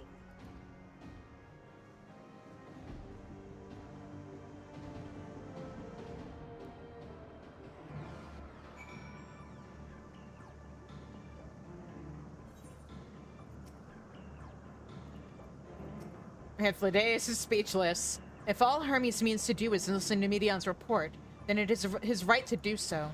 But once he receives the answers to his question, what then? Oh, right, there's an ad break. You guys have time. There's ads. The fate of the world may very well hinge upon the choice he makes in that moment, and we must be there when he makes it. So yeah, while you guys are logging in, I'm gonna stretch my legs, bio, get some other stuff done around the house, and I will be back in a few minutes.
Alright, we're back. Alright, what's up, Emmett Selk? Why, Hermes? Why could you not leave well enough alone? Will these answers assuage the pain you feel when a creation is returned to ether? Had you never cast your accursed question to the distant stars, you may have one day learned to be at peace upon this one. Maybe you should have asked people like Vina what their purpose is and why they continue to live. Do you understand why Hermes would do this? Because he needs therapy. His logic escapes me entirely. If all Hermes means to do is listen to Medion's... Oh, we already... He also could have listened to a report in Amarat. Hythlodaeus is pondering what to do next. Hermes has headed to Ctesis. Considering the expansive dimensions of the place, even we may have a difficult time locating his ether. All I can say is that he entered from the rooftop and likely arrived at the uppermost point in the facility. So, do we pursue him? Do we have a choice? Of course we pursue him. No matter what Hermes might be thinking, Medion is a potential threat that needs to be brought under our control. The Convocation's duty to safeguard this star takes precedence over any personal stake in the matter. Vina, Shizune? 'Tis clear we stand on a precipice, but we have yet to determine beyond a shadow of a doubt that Medion is the hand which tips us over the edge. Nevertheless, if we are to learn the truth of the final days, we must give chase. And even if neither Hermes nor Medion is ultimately responsible, we cannot leave them to suffer this torment alone. I mean, I gotta save my timeline, so... Agreed on all counts. To Ctesis Hyperborea we go.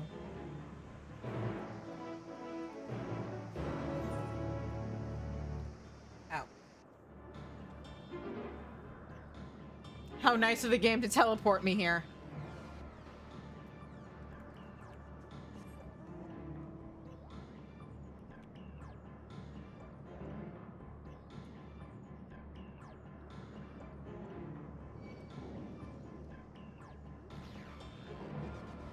Ooh, what's with all the people? I mislike the look of this. Judging from the crowd, something is afoot. Ah, hi, Danny. I saw naught out of the ordinary. Does anyone know what caused it?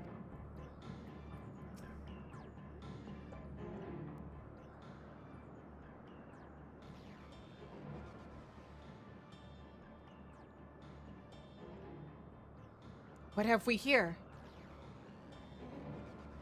Excuse me, has something happened inside Ctesis? Mistress Vina, I'm so glad you're here. No one knows what prompted it, but the alarm was sounded and Ctesis put into a state of alert. Procedure dictated that we evacuate immediately, and we have yet to investigate further.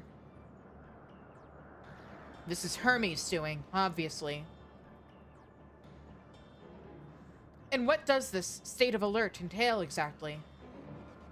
A field of dampening magic is draped over the entire facility, usually in response to escaped entities and the like. Ctesis scholars and observers are unaffected, but everything and everyone else is weakened to a fraction of their usual capabilities. How convenient. Then consider us forewarned. We do, however, have urgent business with Chief Hermes and must enter the premises regardless.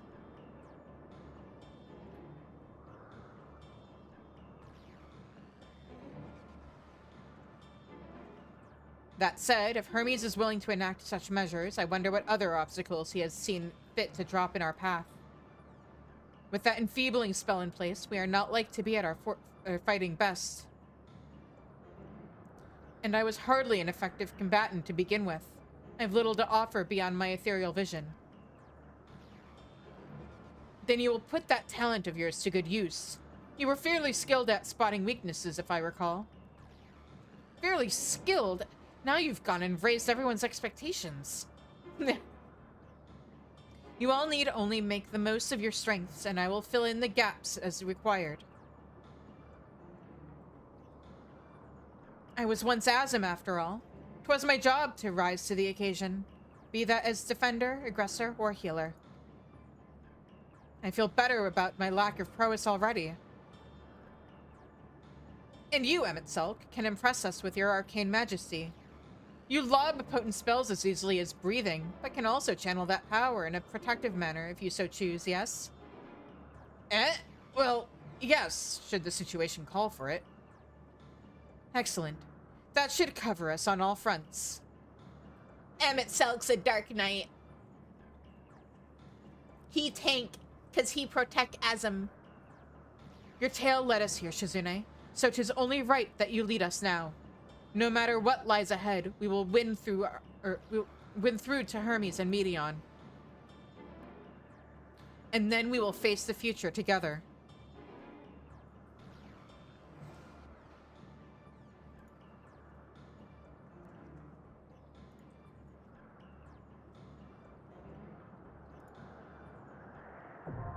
Hey, all right. This expansion makes me so frustrated. Hang on, I need to talk to them real quick. From the moment we met you, our visit has devolved into a never-ending series of complications and irritations. In spite of this, I've gained one useful thing, an awareness of dynamis. To think that a power with the potential to corrupt ether had largely escaped our notice. Whether or not I believe your tale, the facts underpinning your narrative will be the source of much debate. So understand that I act not for the sake of you or your fanatical request. My duty demands that I apprehend Meteon. And if that now means Hermes as well, then so be it. Yeah, let me know how that works out for you. I said that Hermes was likely perched somewhere at this point of the facility, but reaching him will be no mean feat. To put it simply, Catissa's Hyperborea contains a multitude of vast spaces linked together at the seams, meaning the interior is far more massive than even this grand structure might otherwise suggest. But even a colossal facility filled to the top with savage creations will not stop you. Not with Vina and Emmett Selk at your side. And I will be there too, of course, cheering you on. You'll do more than that. Give yourself some credit. Bleak as the contents of Meteon's report might be, many could hear it and remain content with their lives. But not Hermes. For him, the veneer of perfection has long been cracked, and it was to the distant heavens he looked for the means to repair it. I understand his anguish after a fashion. My own refusal to return is in opposition to the world's established order. Yet for me, the imperfections only enhance the fragile beauty of our star. I will fight to see it delivered from our destruction, warts and all. Yeah, imagine if Hermes had talked to Vina instead of looking to space for... Wait. Shia, are we not friends on this character? Oh, we are. Why is it saying send friend request? That was weird. Unless maybe the game just glitched. I don't know. And...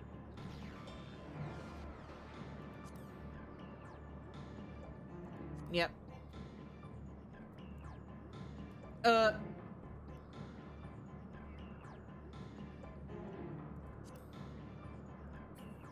Oh wait, I think I just tried to invite the wrong person. Where are you? There we go. See, there's somebody on my friends list whose name is Ash, and I think I tried to invite them instead of you. Sorry.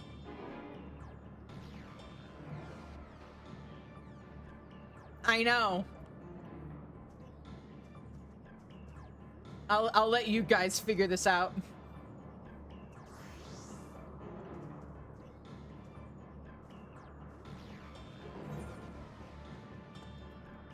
Wow, so lore compliant. Unrestricted party, minimum animals, silence echo.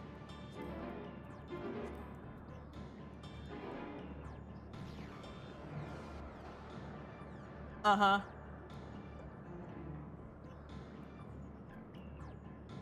Anyway, you guys ready? Yes, just 1 sec. Ash! That's not what yes means. Oh, I thought you said yes, just one sec. Oh, I'm sorry. You could have withdrawn. You could have declined.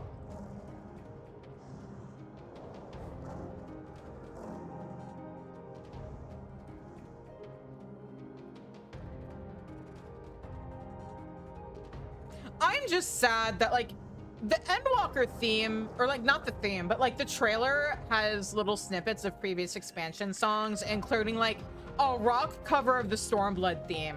And I wanted full versions of all of those.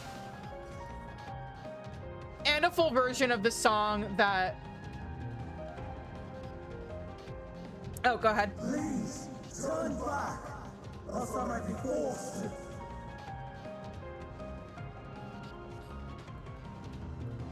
Yeah. Well, and I think the lyrics were slightly different too in the Stormblood one. But there was that, and then, like, I was expecting us to get a full song of the bit of music that plays when they showcase Charlene in the trailer, and we never got that.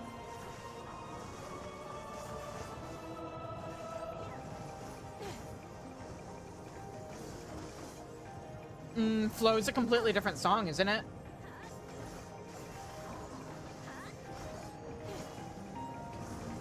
I don't think it's Flow.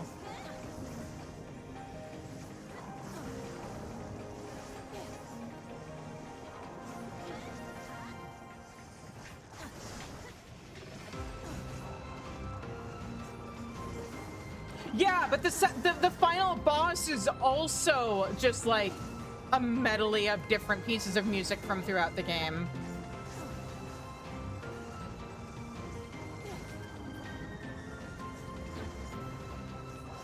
I don't remember that. I guess I'll see when we get to that fight, because I don't remember that.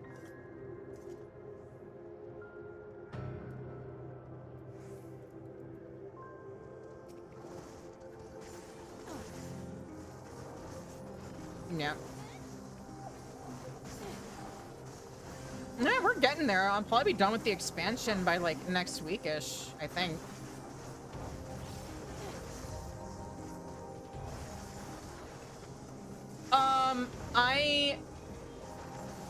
I was gonna do it between when I finish Endwalker and start Dawn Trail. So it'd be after the patches, which may mean after Digimon, so that I don't have to stop in the middle, but we'll see. I was hoping I'd have September to play through it, but it's already the middle of August and I haven't finished base Endwalker yet, so...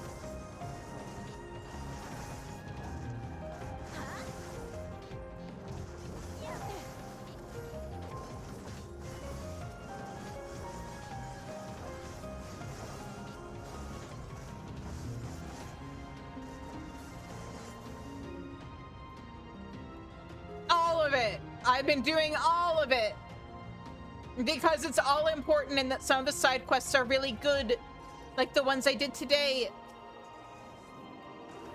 How else would people know about the origins of the behemoth and how, oops, I was at fault for that?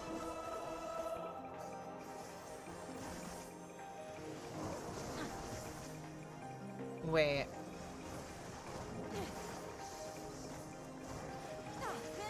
Huh? It's the little snowmen dudes. Sure.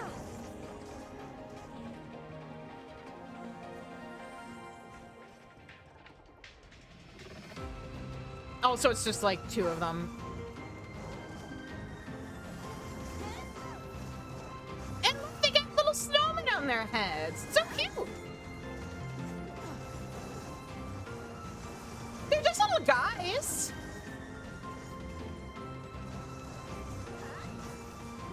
The operative word is trying. It's like when a cat gives you a little nibble.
Excellent.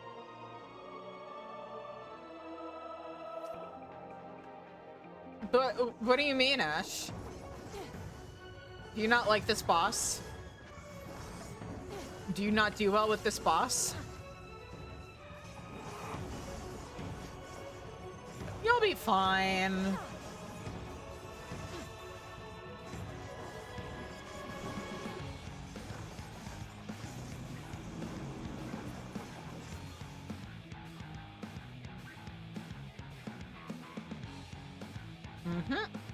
I do find it so funny that Alize cheats if you do process with her in here.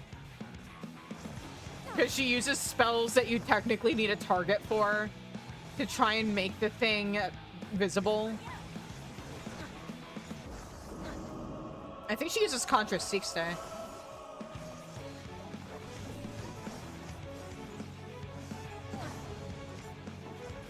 Wait, when does he do that? Why do I not remember that?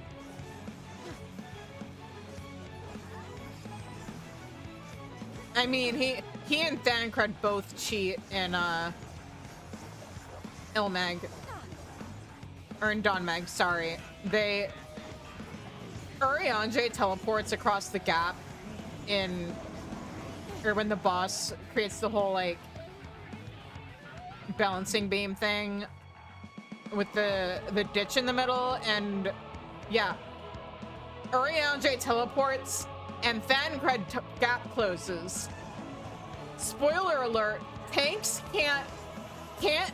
tanks with the gap closers can't do that without dying. It doesn't actually work that way.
Yeah.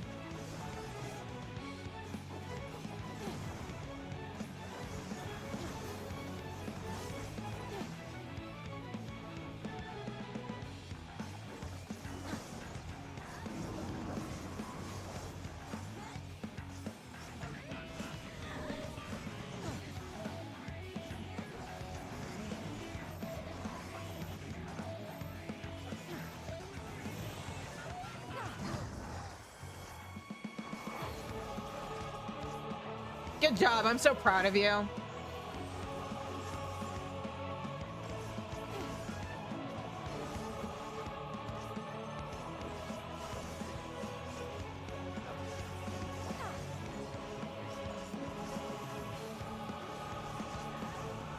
Fortunately,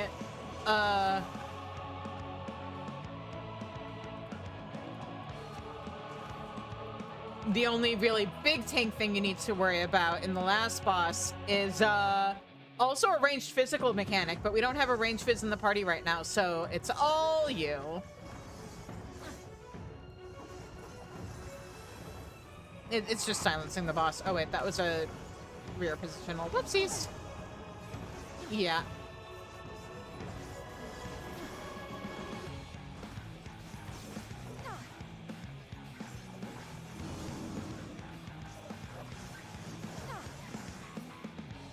Hey, good job. There's a thing that it helps if you silence in the last boss.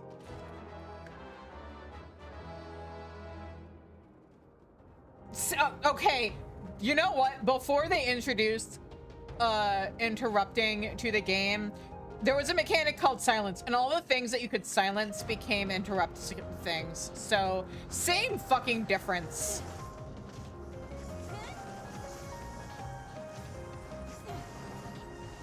I warn you.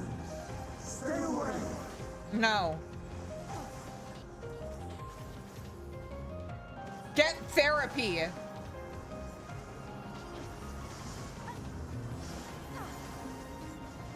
Get therapy and yeah, I'm gonna say something really, really real for probably a lot of people. Get therapy and stop making it your daughter's problem.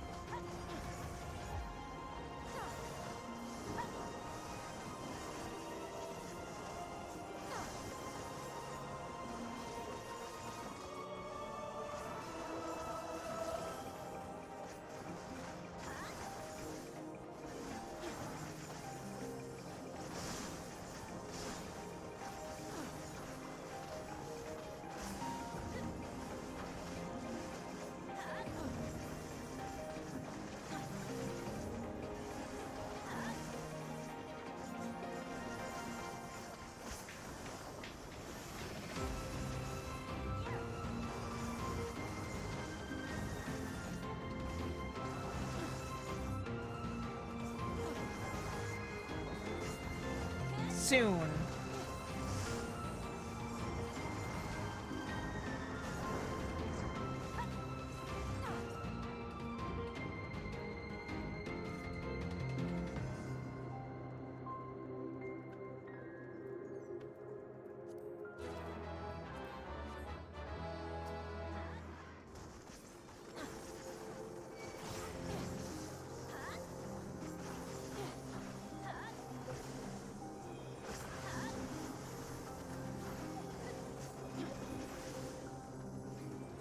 Oh, wait, there's lore in here. Hang on.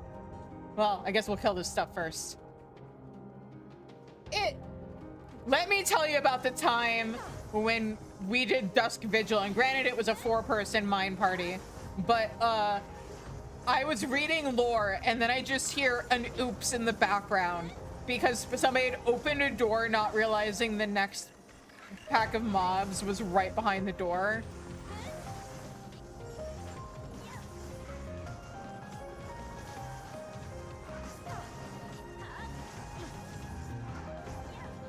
But yeah, I just realized there was probably lore I missed at the beginning of the dungeon too. Whoops.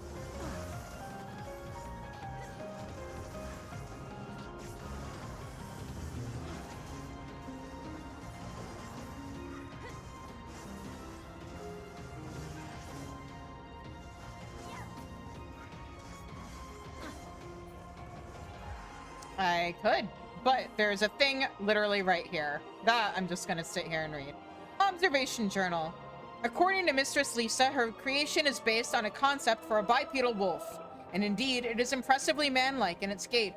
It is also highly intelligent, as is evidenced by its ability to employ tools, while the gleam in its eyes gives the impression that it comprehends our words. If this proves to be the case, it would be a shame that its throat isn't designed for speech. I must make in the next report. Oh! The Lupins.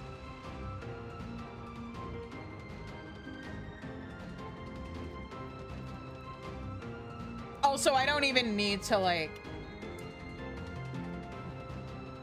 Oh, just lagged there for a second. I don't even need to use the explorer thing. I can just return to the beginning of the dungeon after we beat the boss.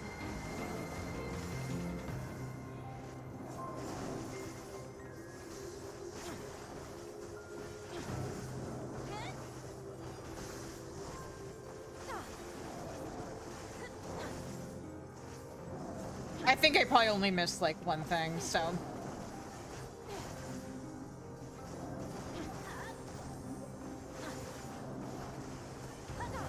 Yeah, it's at the very beginning of the dungeon.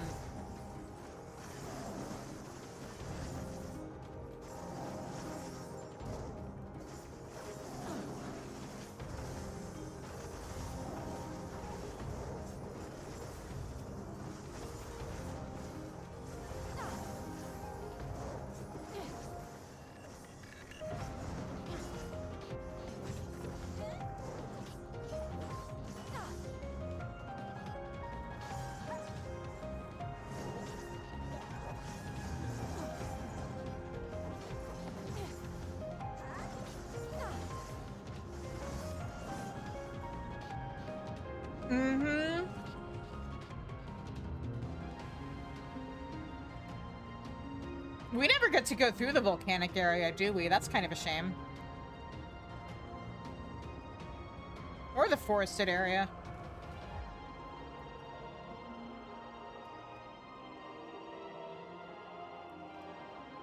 Yep.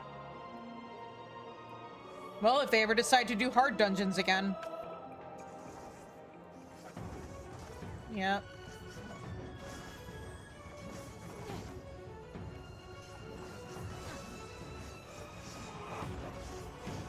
Well, the thing is, they stopped doing side quest dungeons because they wanted to free up resources for all the other stuff that they do with the game. And I would rather the wider variety of content, honestly, than more dungeons. I'm sure they have the statistics of, like, how often players actually do dungeons versus getting tomes via literally any other way.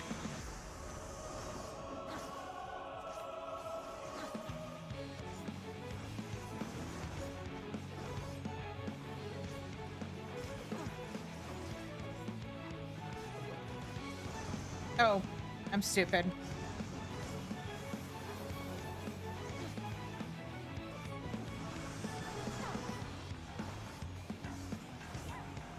And by stupid, I mean I'm exhausted because I had to be up by like 10:30 this morning for D&D. I mean, before 10:30 because we started at 10:30, but you get what I mean.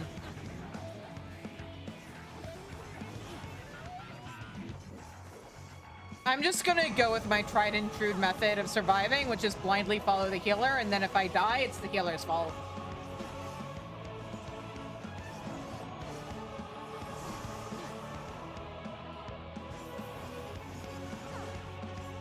It's easier to do that when I'm on ranged fizz, but...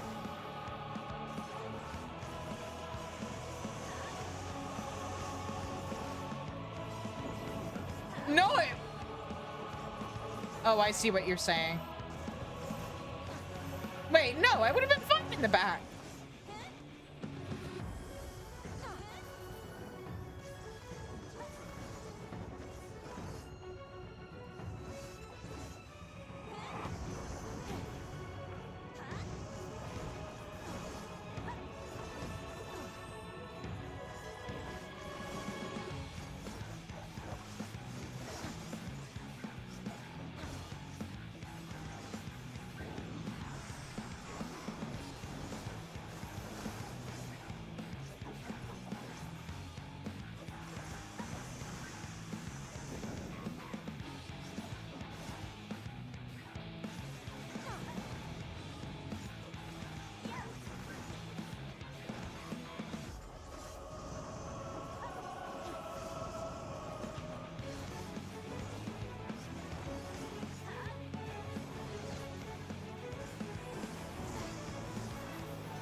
Love those good raid callouts.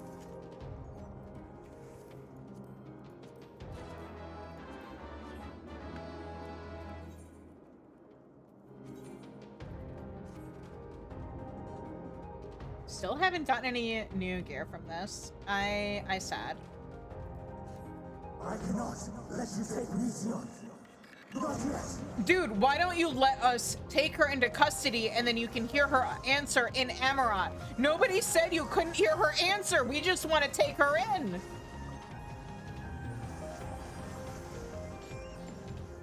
Why is he so stupid?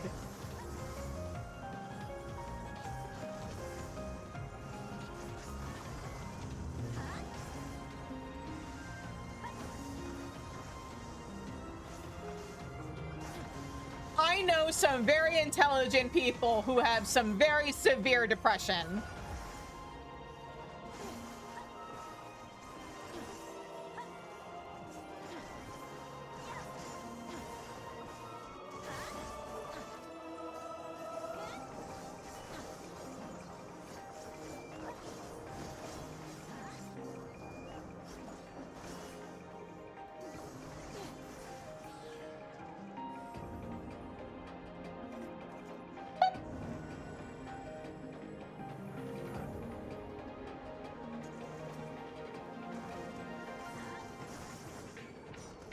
Yep.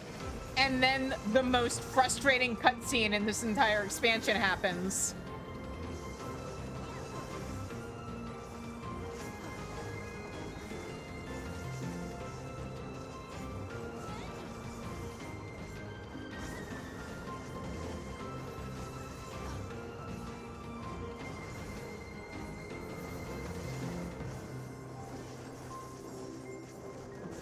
And for the record, I don't mean the one with Hermes.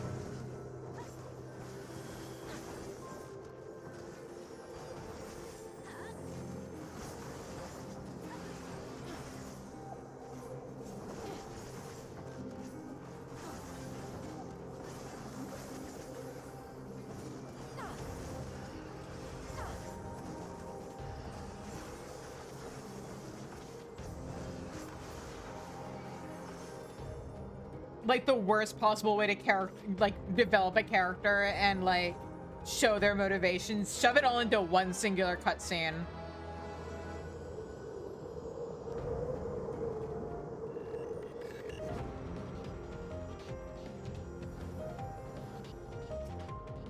I must hear their answers before they're expunged from existence. Oh, look, lore. Once all this stuff is dead. I wasn't gonna read it in the middle of a poll. Give me some credit. If you ever see me doing something like that in the middle of a dungeon, it's because I'm grabbing the text so that I can read it in my text log. Or in my chat log. Because, like, it ends up getting saved in there. So, like, that's what I've been doing with newer dungeons, since I doubt... I mean, I'm sure if I said something when I do stuff in Duty Finder, people would be like, yeah, sure, it's your first time in here, read that lore. But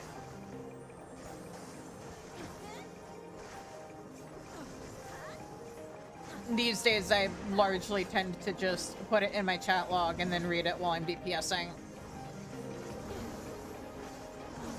All right. Uh-oh, I forgot there's more.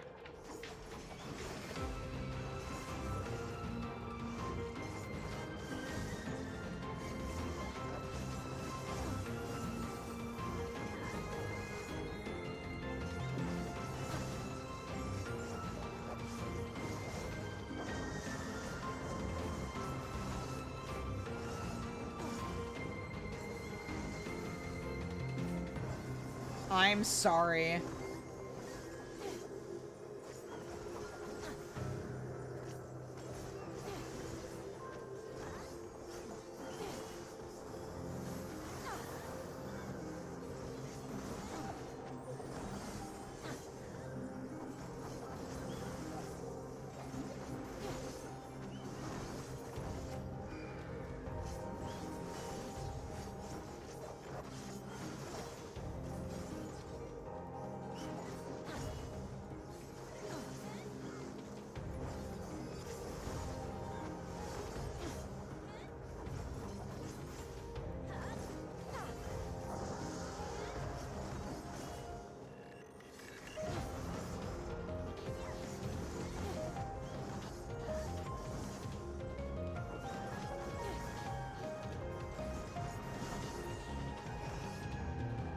Okay, what do these books say?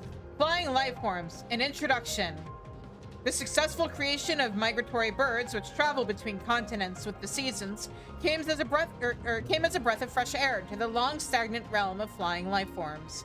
In the end, it was a relatively simple thing to grant creatures the ability to navigate by celestial bodies, but this method lacked the precision needed to guide them to the same location each time, as would be vital to their survival.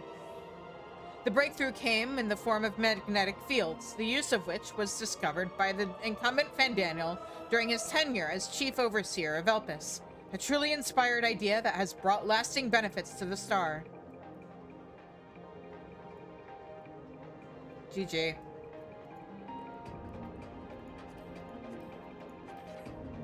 How could you? Please tell me you're not tanking while sitting upside down. Okay.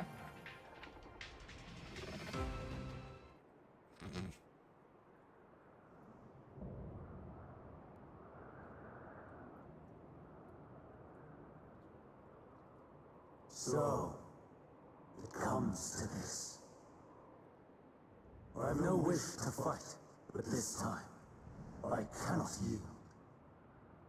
Though the world may think me a mad, desperate fool, I will hold fast to my conviction.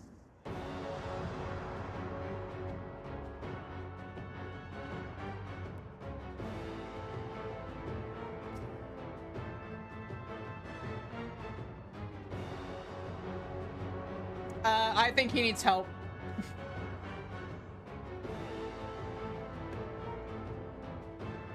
I will have the time and tranquility I require.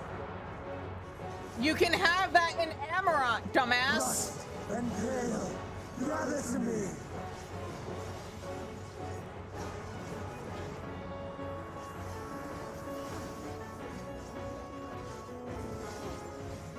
Ancient brand, unleash your power.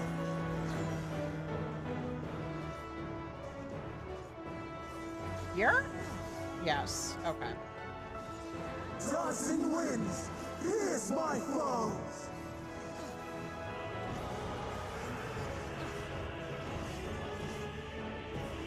Stars on high, fall is rain.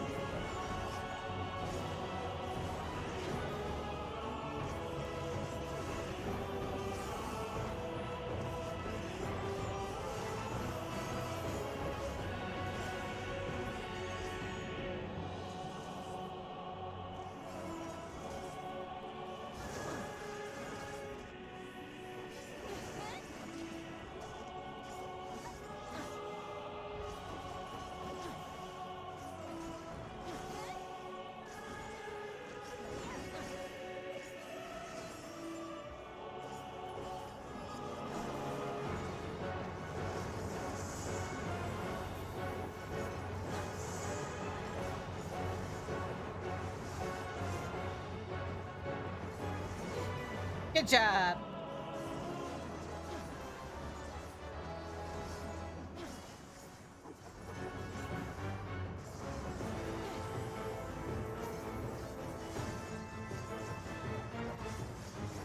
Streams of ether, surge as one.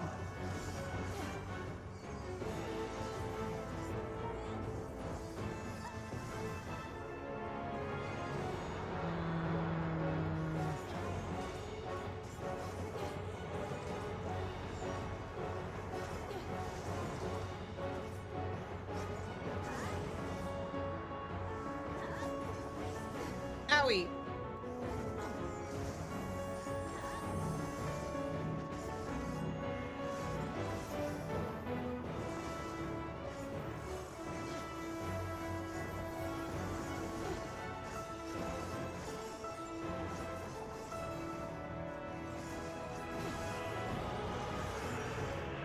Dancing winds, pierce my foes.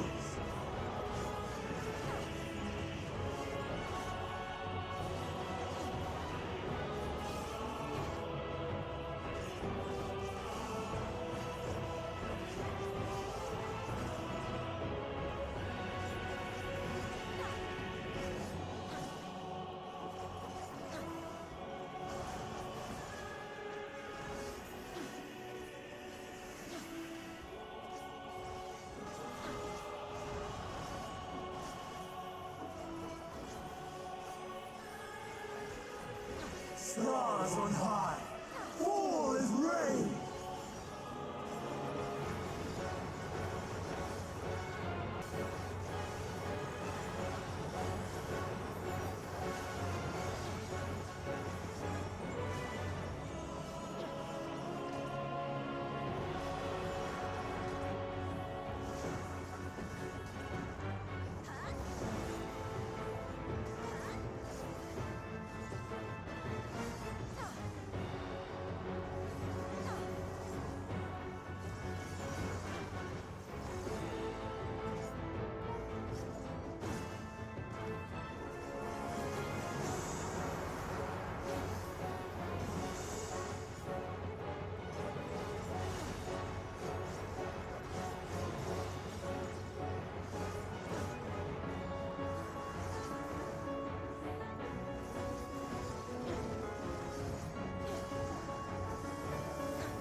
Streams of ether! Surge is one!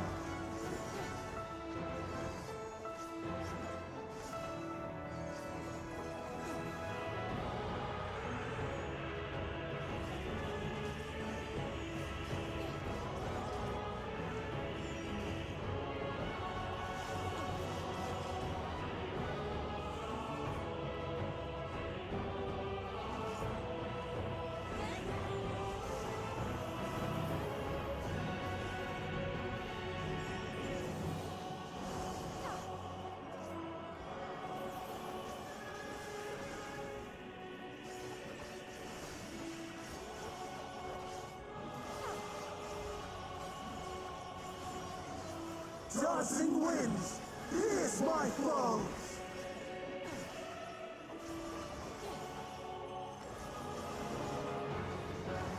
Even when transformed, I am not finished yet.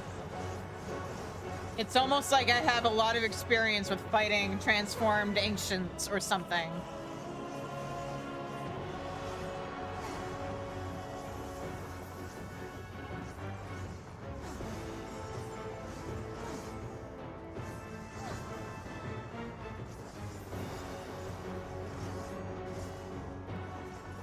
Stars on high, all is rain! We did it! No! My power!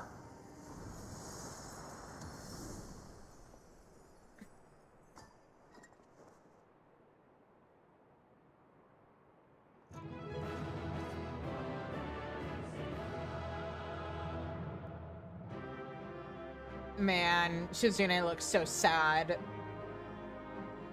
2 expansions of not being able to celebrate dungeon completions. Alright, let's see here.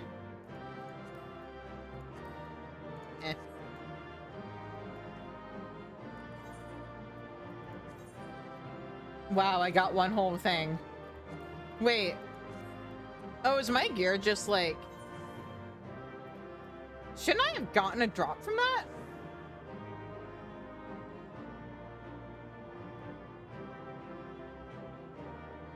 Did it just... Huh? From the dungeon, because it's a leveling dungeon. It should have automatically...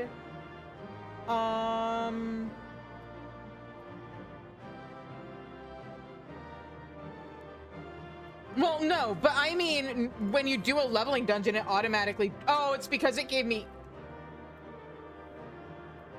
Hang on, let me check some... Ah, I see what the problem is.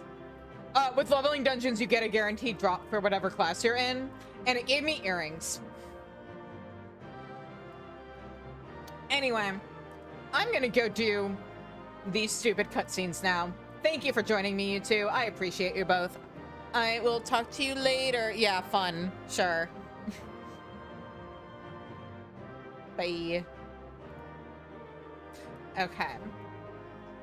Now, let's go.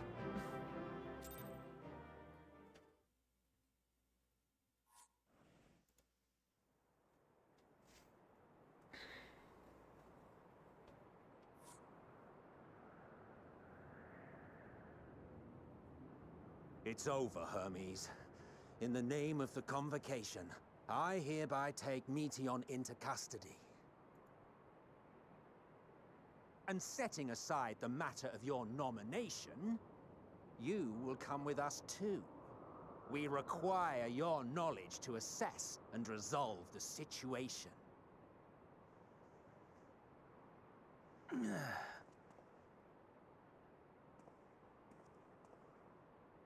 Meteion, I am so sorry. Would that I could have listened to your report in full.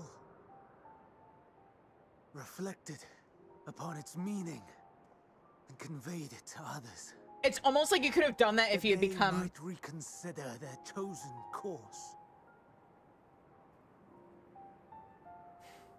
But I have failed, and that wish will never be realized. However, ere our fates become the province of others, Okay, you have a good night, Danny. I bid you tell me just one thing. Was there happiness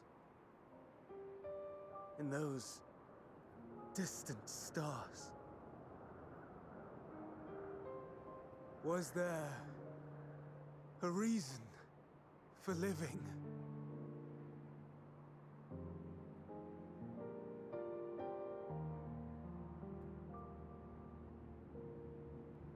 We conducted our search as per your instructions. We scoured historical records, communed with the spirits of the deceased, heard the final testaments of the dying, welcomed their shadowed hearts into our own. Triggered a few apocalypses herself. One race had striven to create a world bereft of animosity. They renounced relationships to avoid interpersonal strife, and in so doing brought about societal collapse. One race had renounced war and devoted itself to the enrichment of its people. They were conquered. Though they destroyed the enemy in reprisal, they could not regain their former glory. The race had concluded that finite time was the root of all woes. Aspiring to shatter its shackles, they went in search of infinity. They discovered nothing is infinite, and that neither time or death can be cheated. Disillusioned, they gave up on the future and themselves. One race had discarded all things that gave rise to sorrow, hoping to have only joy. They found joy lost its savor in the absence of sorrow, and lost their will to live. Though worlds apart, these peoples shared a belief. The belief that they had tried their best. That they had tried to fulfill their potential with every step and success. In the course of which, they learned the truth. That they would never be free of fear and sorrow, anger and despair, of loneliness, so long as they yet lived. Okay, but he didn't ask if there was an absence of sorrow. He asked if there was happiness. Souls cry out for oblivion. And to this song of anguish, I lend my voice. We lend our voice. Oh, beloved mankind, shimmering jewels of beautiful Etheris, rejoice, for we will free you from the cruel yoke of existence. Do you mean... Hey, Meteion, did you by any chance do that to any of the other planets you encountered? Struggle in vain, for in nihility awaits salvation.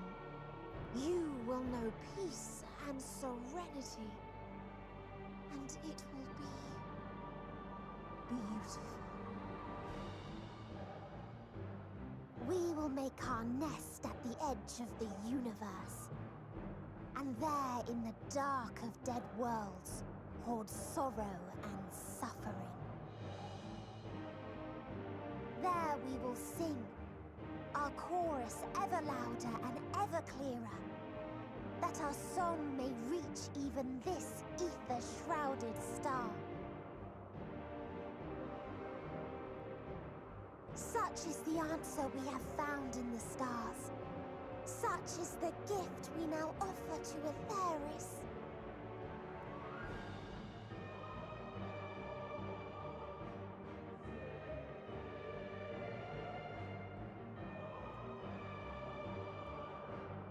Who are you to decide our fate? To decree we live or die? Tell him.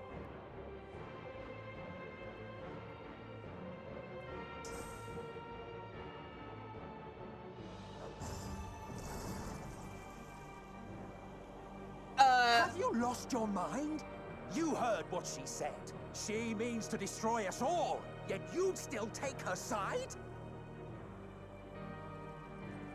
In the name of the star, we have discarded those creations that we deemed flawed.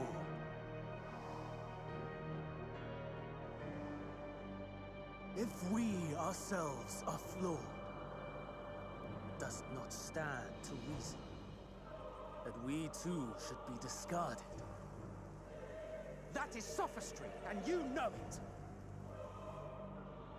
Perhaps it is. Perhaps I am wrong. But who is to say that you are right?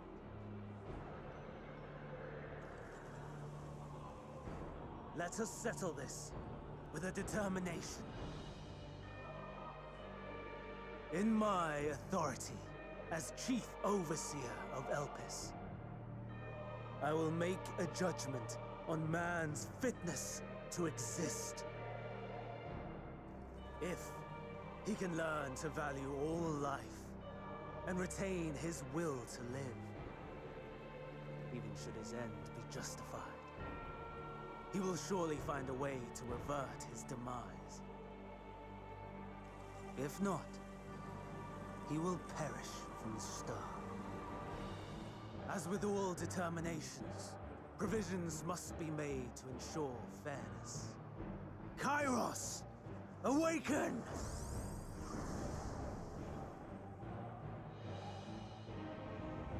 Memory reconfiguration system Kairos activated.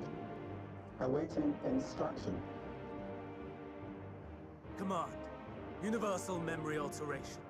Target area, Catesis Hyperborea. Starting point. Arrival of Emmett Selk, of the Convocation at Propylion. Endpoint. The present. Erase the memories of all events, and replace with a vague recollection of the following. I was here, preparing to demonstrate the functionality of Kairos to Emmett Selk and Hythlodaeus. Meteon's shared consciousness became unstable.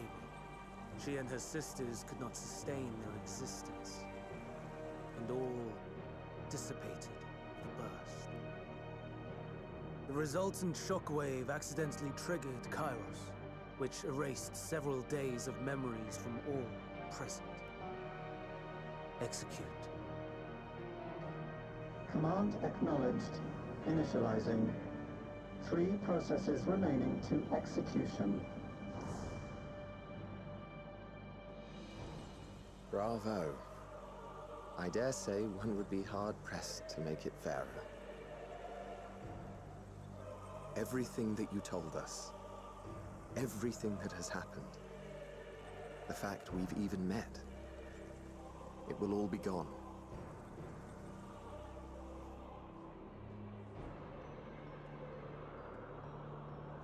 Go, Meteon.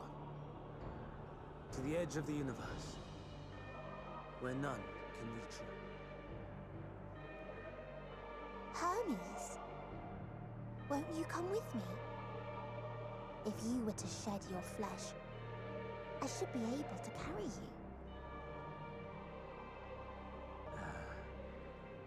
I will remain. As a man, I will oppose the oblivion you bring. Silly fool. Had you said yes, I would have granted you the gentlest end.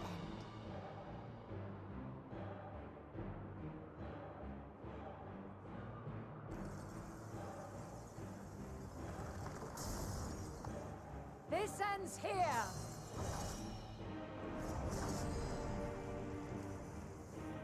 Fly, Meteor!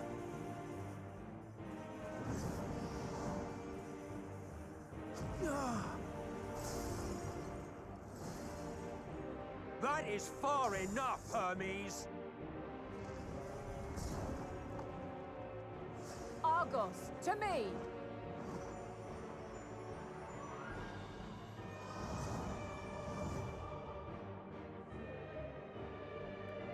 First process complete. 2 remaining to execution of memory reconfiguration. As if we needed more pressure. No matter what, you cannot forget what happened today. For it is the key to saving your future. Your world. This fight is our fight. What comes after, our problem to contend with. Not yours. No. Your own struggle awaits. And no one else can take your place. You must flee this place with your memories intact. And I will see that you do. Now then, where is it? There you are, my little confluence.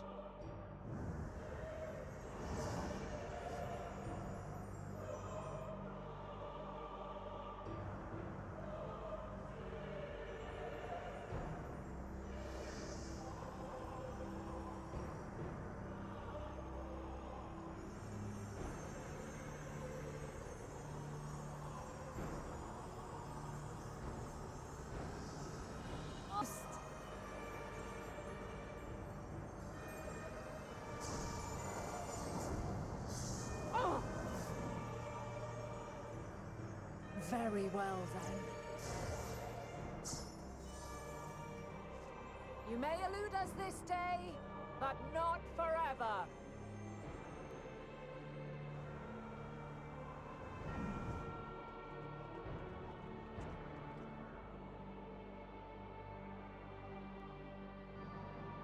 Meteon's gotten away.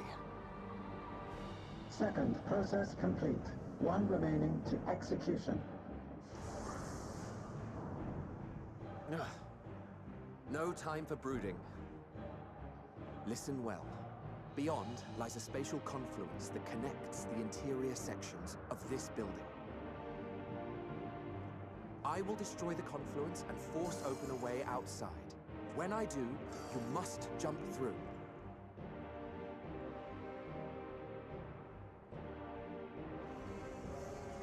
I cannot tell you how sorry I am, Because you're not. but neither can I let you escape!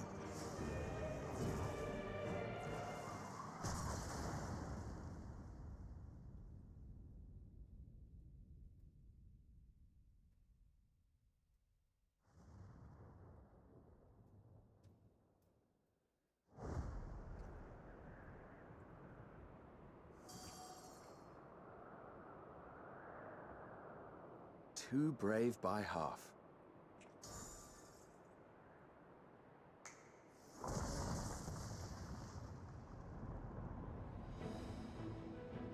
Exemplary work, as always, Emmett Selk. What? But how? I thought the confluence was... Over there? Yes. We were rather hoping you would. It was never anywhere but where it is now. The instant those two began making their way towards nothing, 'twas clear the plan was a diversion. I'm quite incapable of destroying a confluence, I must confess. A gambit brazen beyond words. Though we've grown accustomed to reckless improvision due to the antics of an incorrigible associate. What, are you saying Yazim ran off on you guys? Though, Or rubbed in the off on you case of guys? certain present company, incorrigible is an understatement. Honestly, I'm beginning to suspect it's a requirement for every Azen. Are you talking about me? There's no time! Quickly! Even now, I do not believe your tale. I would not suffer us to walk such a wretched path. Still, if it must be said, do not squander it. The legacy I leave you.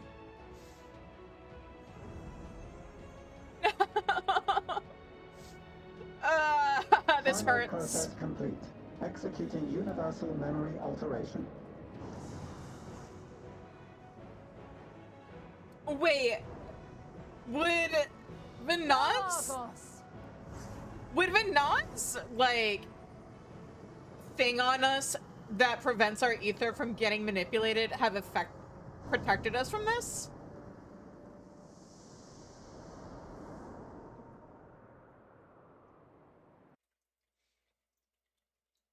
Would our memories technically have not been erased even if we hadn't escaped?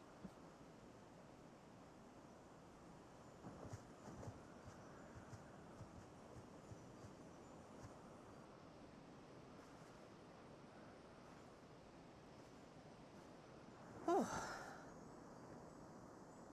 you fucking kidding me? Okay, hang on. Snooze. Ugh.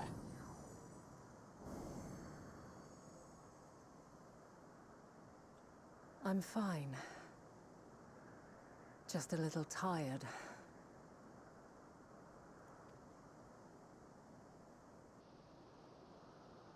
Can it be true?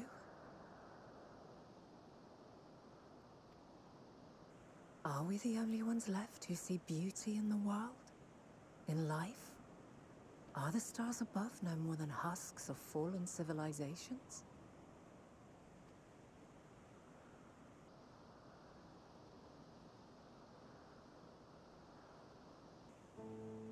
And yet,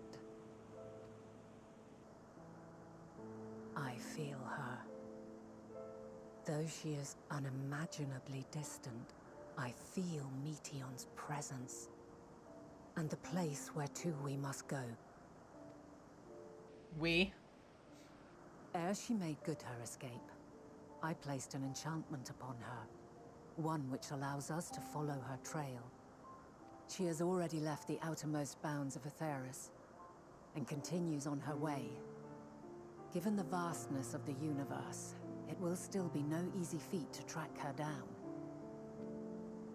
But thanks to Emmet Selk and Hysladeus, all is not lost. We remember. So long as we remember, our fates remain ours to shape.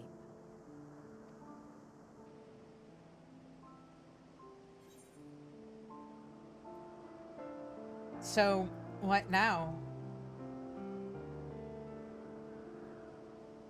What indeed? Let us begin by ascertaining the situation at Catesis Hyperborea, where the others should still be.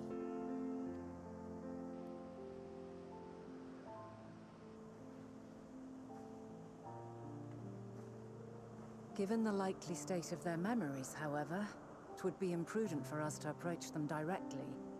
In which case...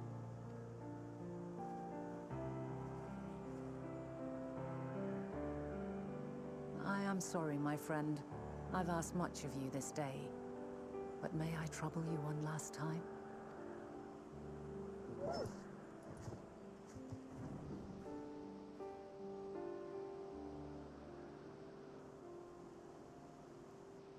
Argos will investigate in our stead. We will share in his consciousness and see and hear as if we were with him. Oh boy, she taught me how to use the Echo on command. I can't wait for that to be plot relevant in the future. Now, close your eyes. What a handy skill I have open your learned. mind.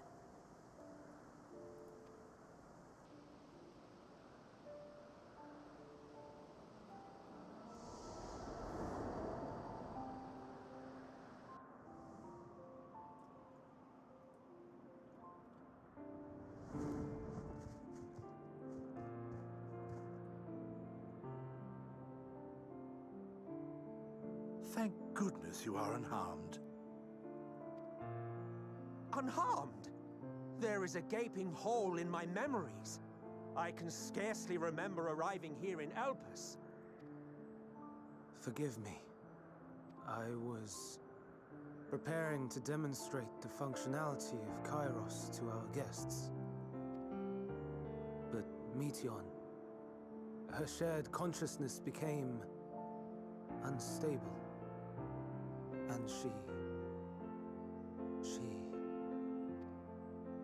So, that's what prompted the state of alert. And when you went to investigate, you were caught in Kairos's accidental operation. So it would seem. It's all a blur to me. Such an unfortunate accident. Oh, and what of Venar and your other companion? You went inside together, as I recall. We did? If Venar was with us, I have no recollection of it. But that there is her familiar, is it not? The fellow seems happy enough, so I think it's safe to assume his mistress is well.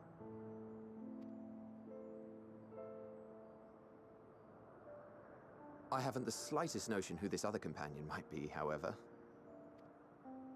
Ah, well, that individual struck me as a bit different, for want of a better word. Perhaps it wasn't actually a person, but some manner of creation. Curious. I must ask Venar about it when next we meet. Yes, you do that. Now, if we may tend to Hermes, whatever this Meteon did, it seems he bore the brunt of it. Once you are fit to travel, you will return with us to Amarot. We need to make certain there are no other ill effects. Also, I am here on business of the 14. We've already had the conversation, like as not, but since your toy wiped my memory, we'll have to have it again. Yes, of course. As you see fit. This Kairos, it manipulates memories through the emission of etheric waves, correct? There is a theory which holds that memories scoured by blasts of ether are restored when the soul is cleansed in the underworld. If true, then perhaps when our time comes to return to the star, we shall remember these few days we have lost. I doubt aught of interest occurred. Look forward to the revelation if you like, but I should prefer to reminisce on more meaningful moments.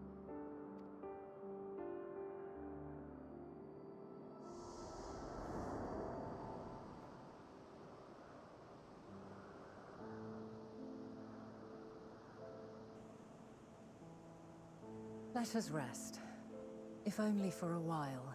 Are you seriously telling me that they don't have a way to reverse memory erasure? Are you fucking kidding me? After all, you and I... Oh, we still have a long, long way to go. Oop, ad.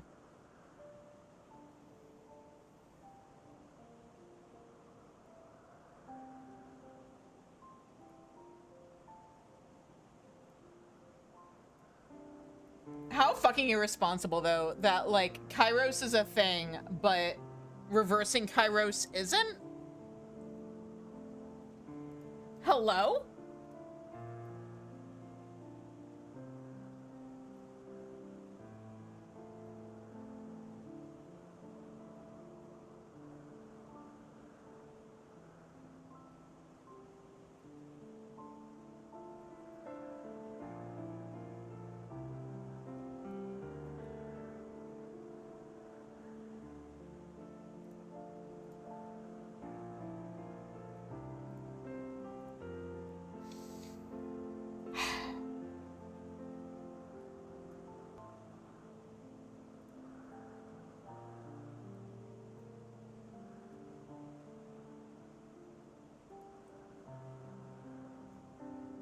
gonna write some notes real quick for my video essay.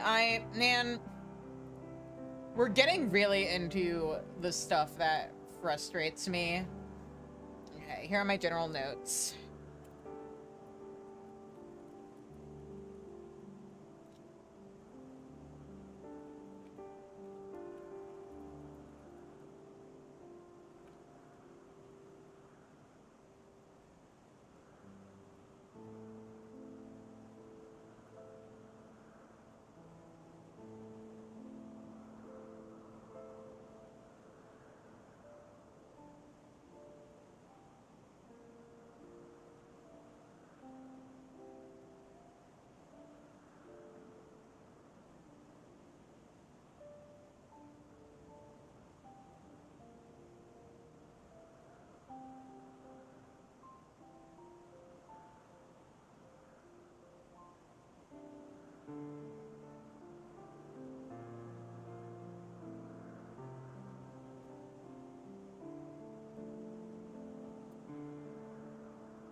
Note taken. Oh, right.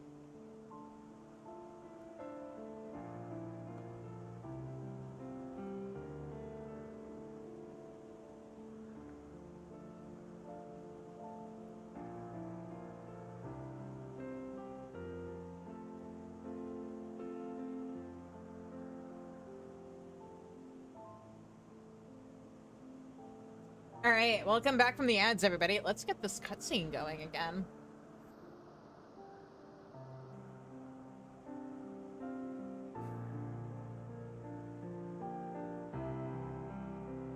Or was this literally the end of the cutscene? Ah, okay. Whoops.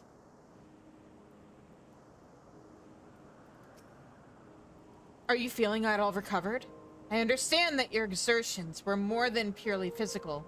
But resting one's body, if only for a moment, is never without merit. As for Hermes, I think it unlikely he will create more entelekis.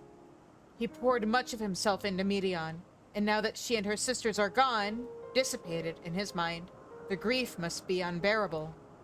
He will blame himself. He will believe that, had he never acknowledged his dissatisfaction with the world, then the media would have never been born to suffer and die. The offer to join the 14 will be a welcome distraction, and one day hence, he will face the advent of the final days in the role of Fandaniel.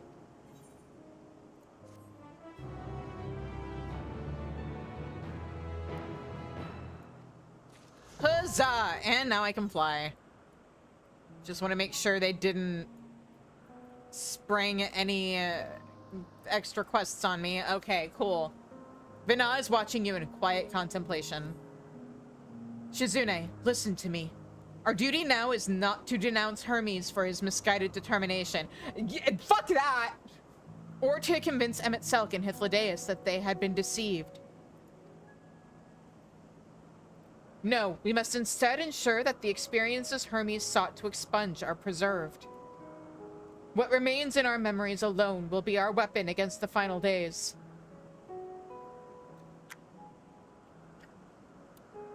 I'll judge him all I like.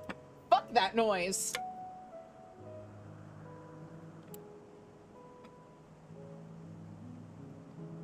You must fight this battle in your age, and I in mine. Come, let us walk together once more. I will see you to the doors of Propylion.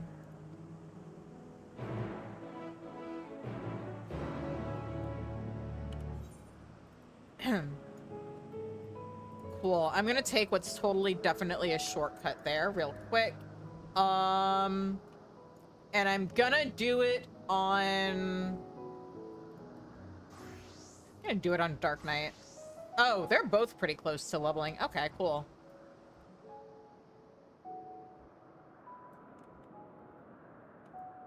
But I'm gonna do it on my tank.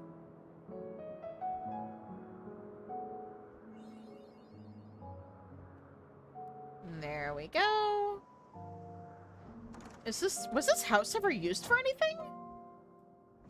I don't remember. Oh. It's a sightseeing location. Hang on. What are you?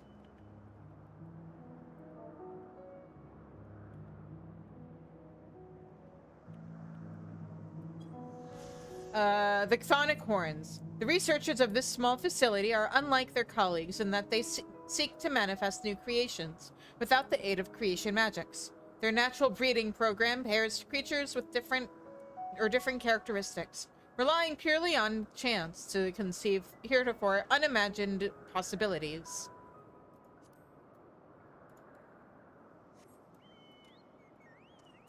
Are these creatures in the room with us right now?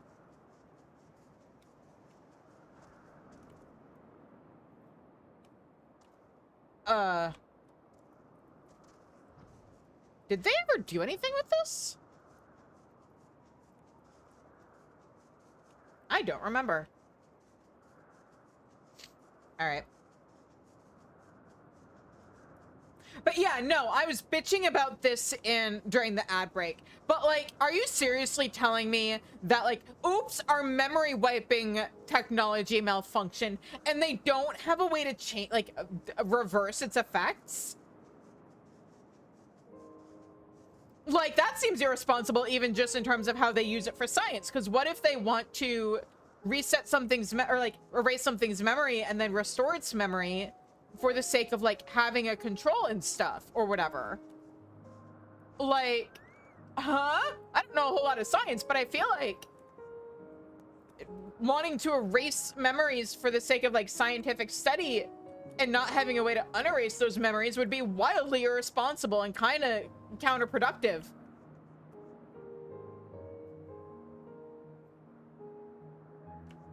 Like, I'm not even talking about the malfunctioning. I'm just saying in terms of how it's supposed to be used, not being able to restore memories erased seems weird to me. And the fact that Hythlodaeus is just like, well, memory's gone. Guess we'll have to wait until we die to find out what happened, instead of, hey, let's find a way to reverse that.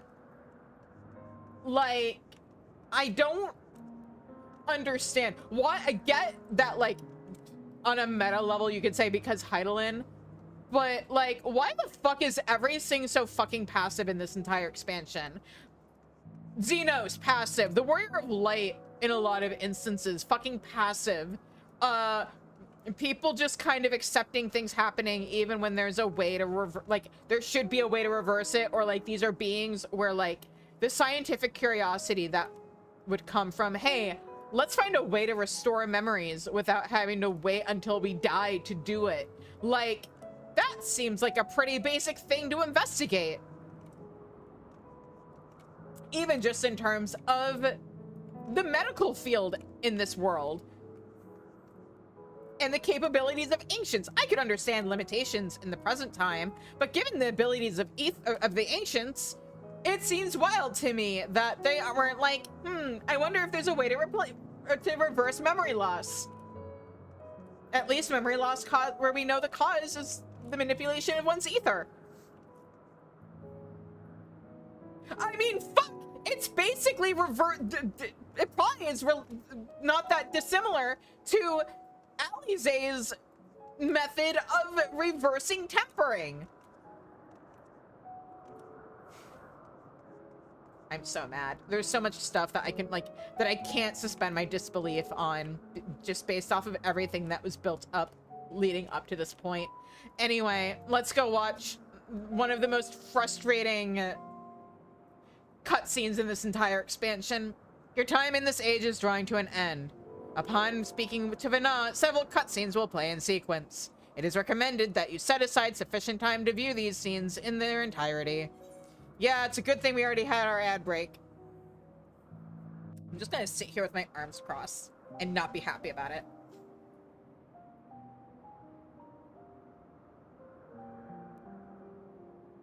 So, it is within. The portal that brought you hither, and will take you home.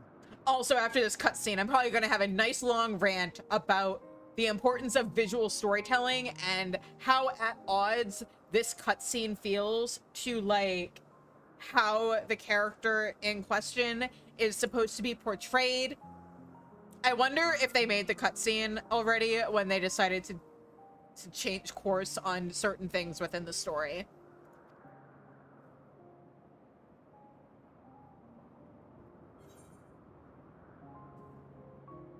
Perhaps I should stay and help.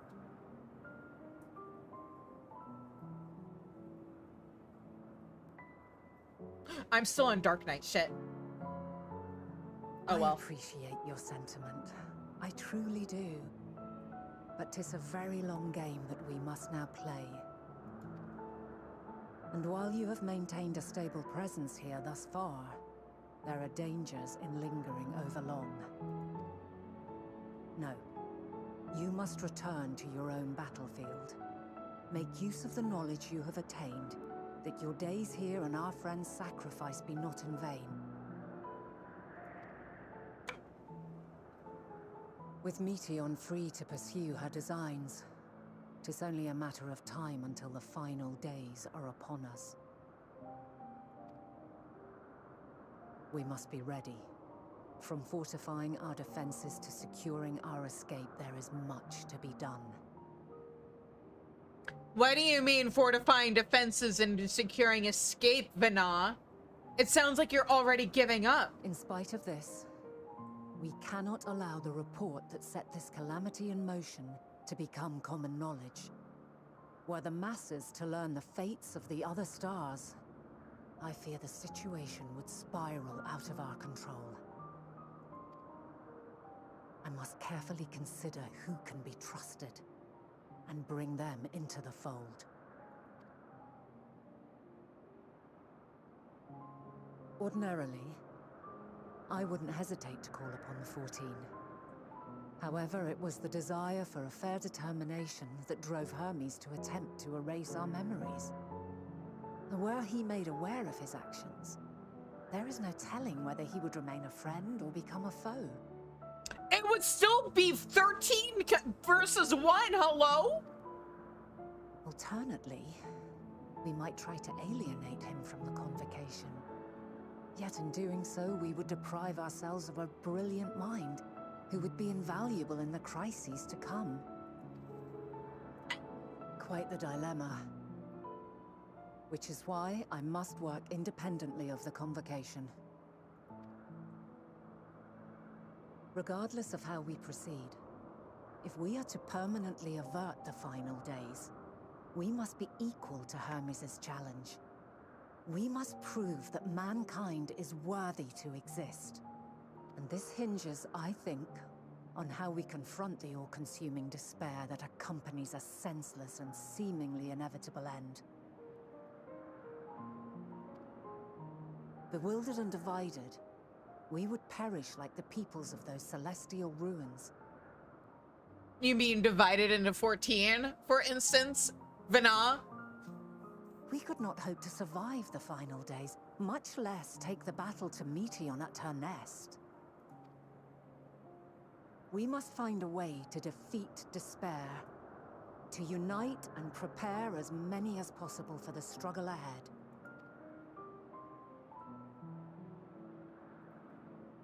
Heavy will weigh the burden of guiding this legion of souls.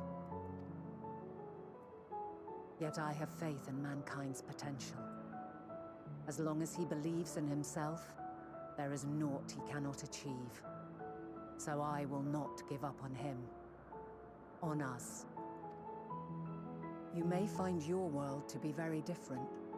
Or perhaps the erasure of our friends' memories has sown the seeds of a conjunction between us.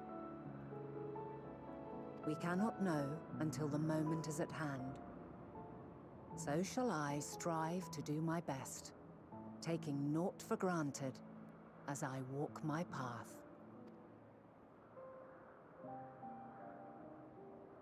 And I pray you walk with me to the end. As you move forward, so too will I, as will all, resolved to fight for the morrow. And when mankind has found the strength to stand against despair, we shall silence the song of oblivion.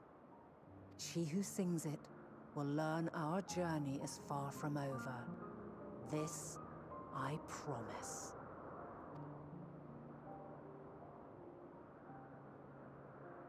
Fare you well, my light of the future, till we meet again.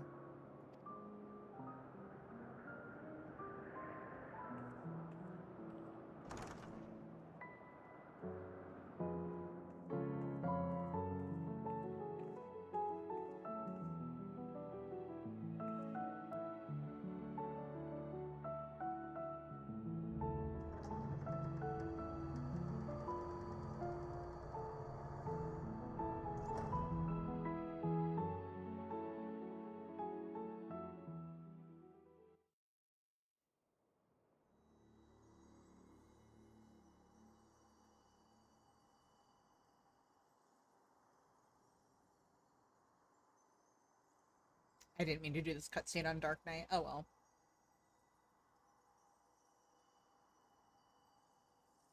From this day forth, I shall strive to bring honor to the seat of Vandania.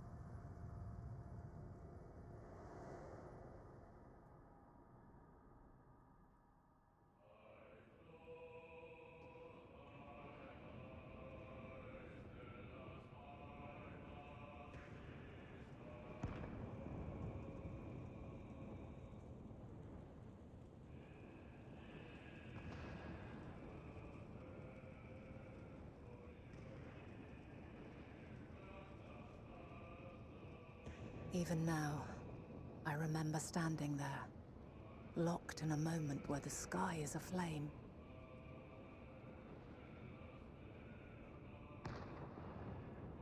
Where stars fall as tears, and screams darken the seas.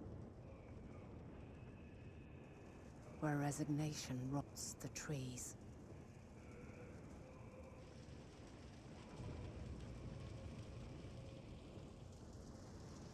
Where terror twists magics into abominations. Such is the lament of they who have gone before. The song of they who tried and failed to create a better world. The song of the end.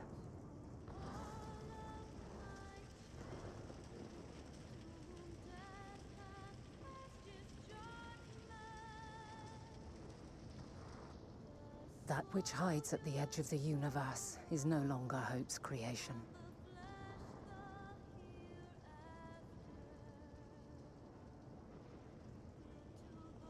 It is hopelessness incarnate.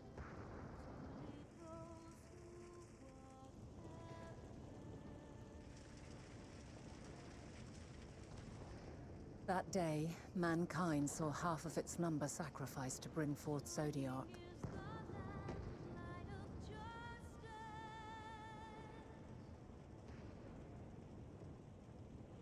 And covering the star in a shroud of ether, we forestalled the final days.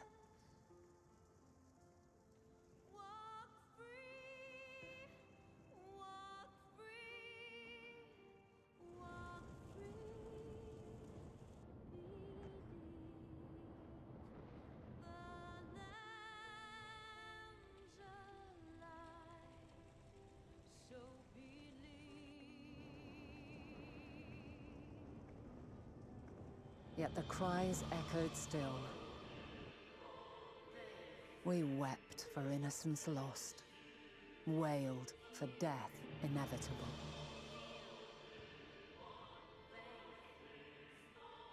A reality too terrible to bear. Why would it be inevitable? They still choose when they die. And for too many, who sought comfort in gilded memories of joyful days and tranquil nights.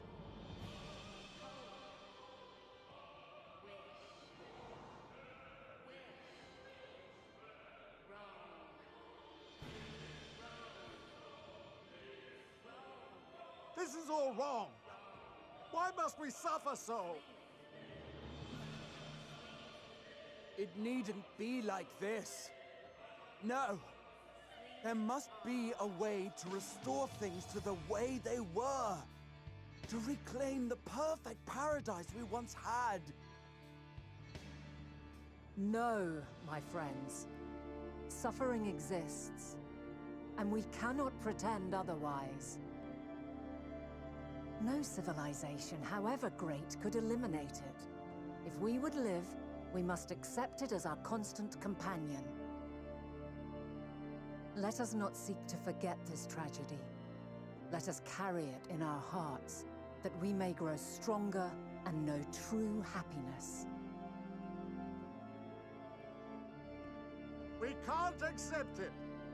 We won't accept it. It will be ours again. A world free of sorrow. No, it will not. For there has ever been sorrow. Mankind was but spared its biting sting for a time. So please, open your eyes. To try and reclaim those lives we lost by sacrificing yet more isn't wisdom. It is weakness. No paradise is without its shadows. If we cannot accept this truth and learn from our pain, then our plight shall be repeated.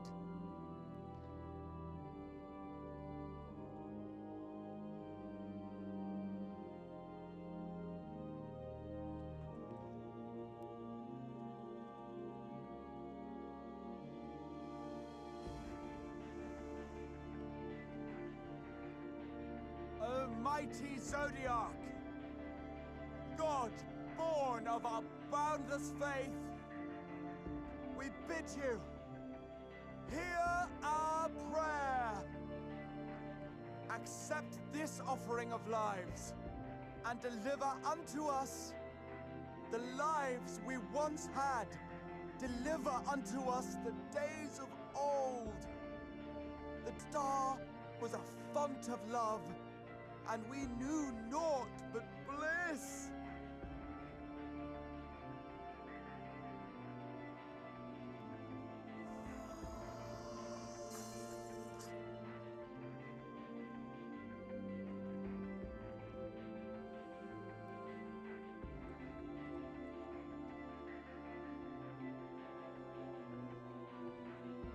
You would destroy it?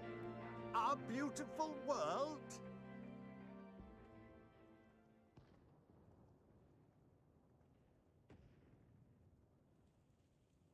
Lands that stretched on forever. Skies one could drown in. The heartbeat of nature, silent yet strong. And amidst it all, a people. Beacons of light and life. Laughter that warmed my heart like naught else before. They are my meaning and my purpose. My love. In spite of, or perhaps because of this, I choose to believe in mankind's potential. In his ability to find a way forward. So let there be no way back. From that temptation, I sunder us. No more shall man have wings to bear him to paradise. Henceforth, he shall walk.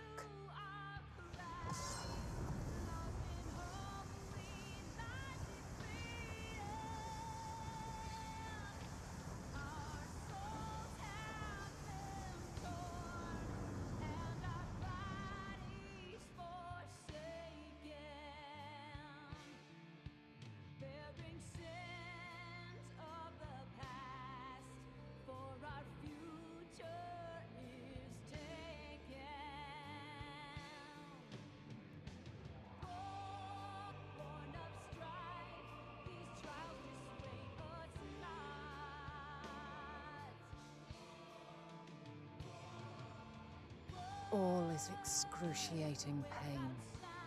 I breathe fire and torment.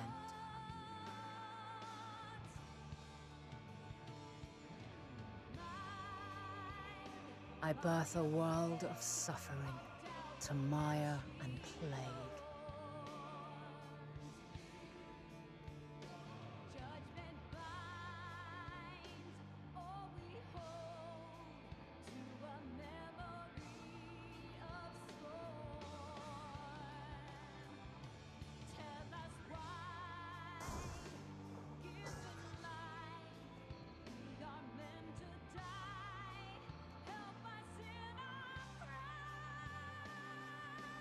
In one fleeting moment, lives come and go, ever moving towards the unknown.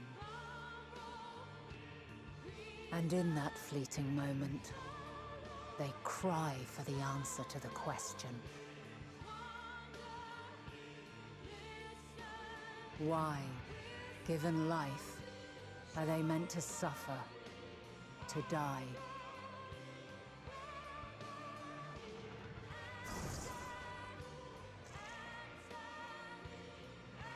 As fragmented, imperfect beings, yours is a never-ending quest.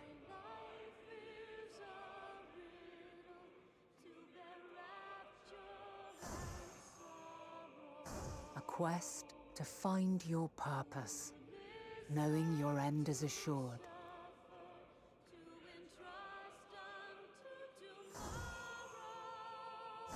To find the strength to continue when all strength has left you. To find joy even as darkness descends. And amidst deepest despair, light everlasting.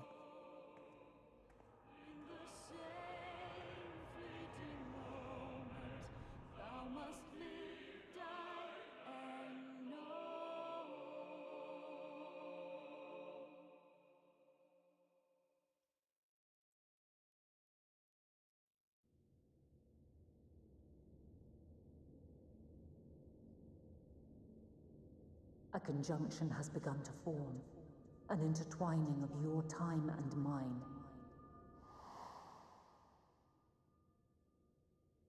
When you truly understand what is at stake, and your journey has prepared you to surmount the insurmountable, then shall I honor the promise made in another time, another age.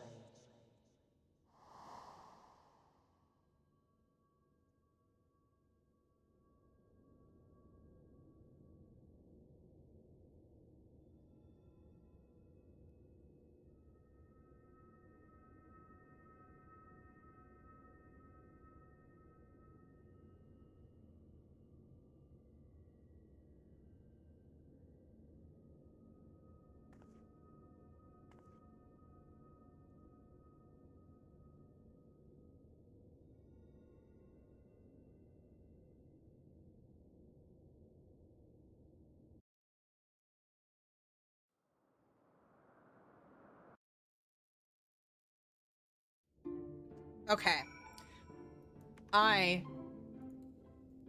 Look, need to rant for just a second. So I'm about to change my glamour. One moment. There we go. Okay. So my big issue with Vana is I think a certain aspect of that, like, I want to like that cutscene. The problem is, it very much feels like they had an idea for Vana / Hydaelyn, and that they may have made that cutscene while they had that idea in mind. And then they changed course at some point and decided, actually, no, we don't want Hydaelyn to be antagonistic. Because the thing is, the visual language of that cutscene is a character garbed in white.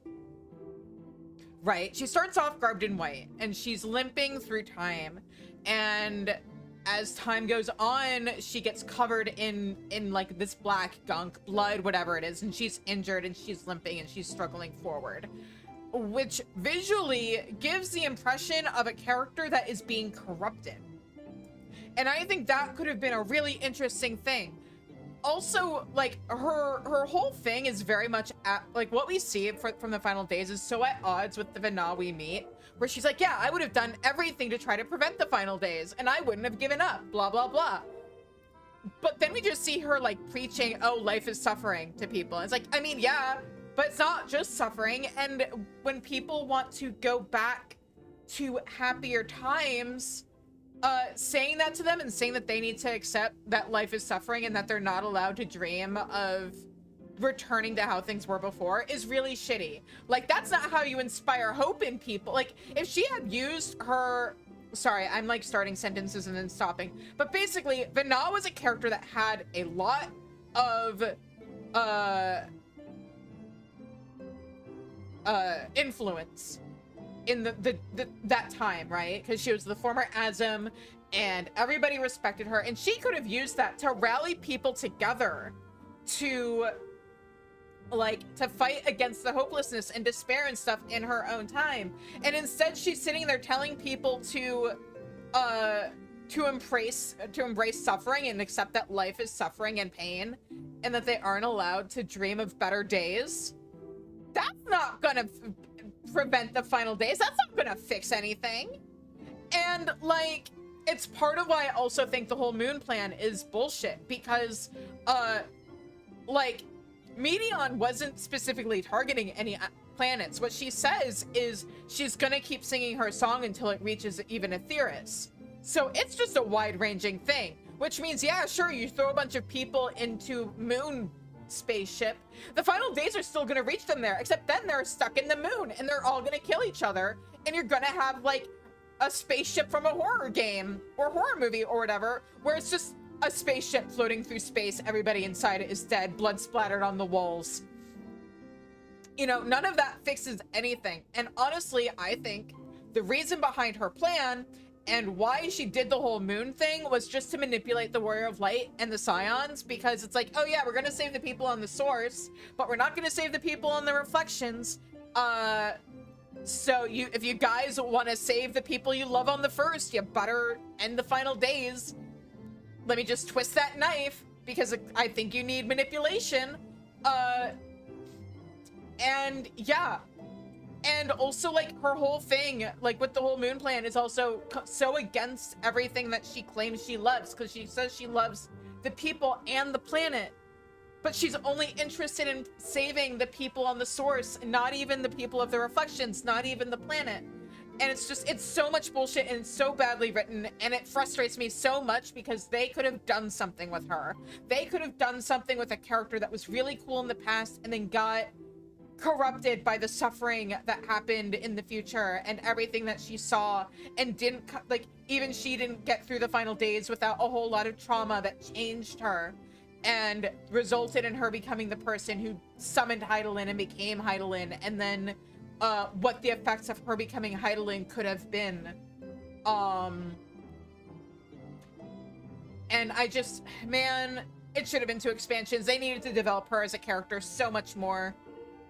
They basically tried to base her entire personality off of a song and only did all that characterization in one cutscene. So yeah, sorry. I know a lot of people really love Vana. She deeply upsets me as a character. And the amount of, like, character worship people have for Vana frustrates me, because she's not actually that good of a character.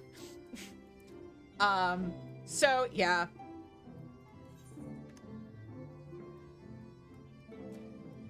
Anyway, I'm gonna wrap up here actually, and we will, I'll at least go back to old Charlian and attune to the Aetheryte. Oh, right, I can finally share my theory about Fandaniel on stream too, which is, because I know he, like, Fandaniel in our time rejected the whole, like, oh yeah, like, I know, like, I'm Amon. I'm not Fandaniel from the past. I don't identify with the memories that I regained. Here's the thing. Those memories were based off of what the other members of the, or honestly, what the original 3 remembered of him, including Emmett Selk, whose memories of Fandaniel were inaccurate, and people, like, the memories were based off of the version of him whose memories had been erased. But if your memories, like, if manipulation of your memories gets erased when you when you die, and get, like, that would carry over to when you reincarnate, right?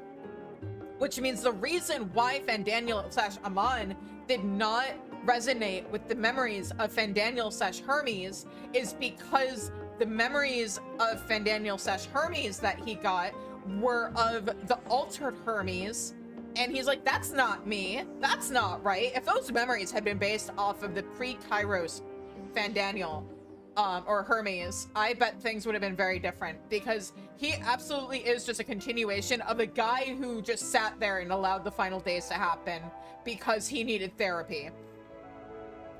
Thank you for coming to my TED Talk. Anyway. There. I'm gonna wrap up there for tonight because it's like 10:40 at night. I have been going for, what, 6 hours? Yeah, I've been going for 6 hours. So I'm gonna wrap up there for tonight. We will continue with MSQ. Sorry, Ash, I know you really like Vana. I cannot stand her. I had to get that rant out. There will be a less disorganized version of it in my video essay. But I cannot stand her as a character. Unpopular opinion, I know, I don't care. Anyway.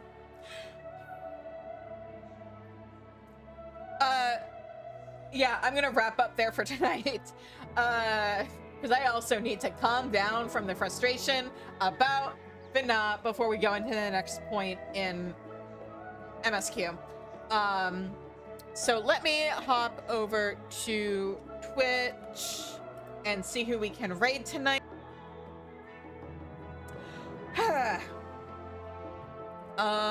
Who's streaming?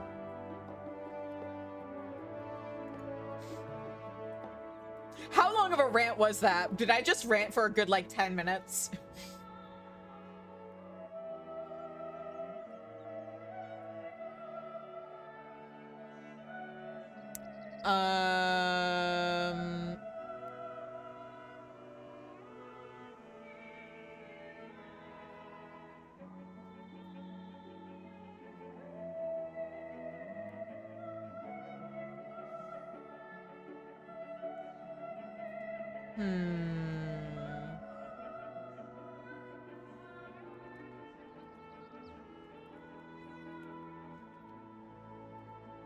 Like, that's the thing. I'm sitting here looking at my ideas for my video essay, and I'm like, oh no, am I gonna have to split this into a part 1 and a part 2? I mean, we'll see when I actually have the whole thing. I'm probably gonna write the whole script, maybe make the whole video, and then decide if I need to split it in half and do like one that's 6.0, one that's 7.0. We'll see.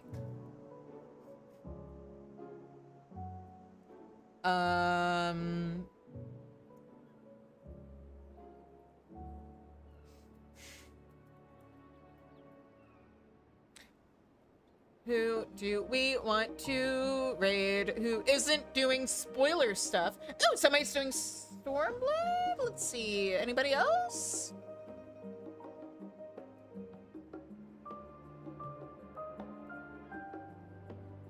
I'm also gonna need to, I know that the smart, healthy way to do this is, oh, I need to do something for my throat after all that talking and ranting. I should go have some, like, make myself some tea. What I'm actually gonna do is have some ice cream. That's what I need, right? More sugar.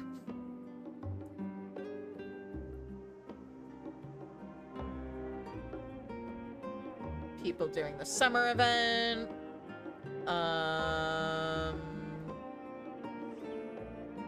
Dawn Trail stuff. Where are more people? I need sprouts.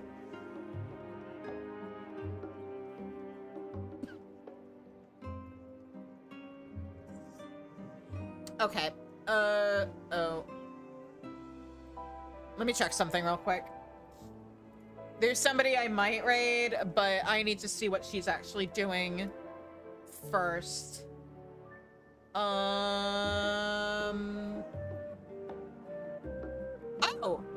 Oh, she's doing super not spoiler stuff. Okay, we're gonna go raid Floof. It's been a while. And she is doing, it looks like, yeah, like, she's doing, like, Stormblood, job quests. Looks like she's doing Summoner. So, yeah. Thank you for sticking with me, everybody.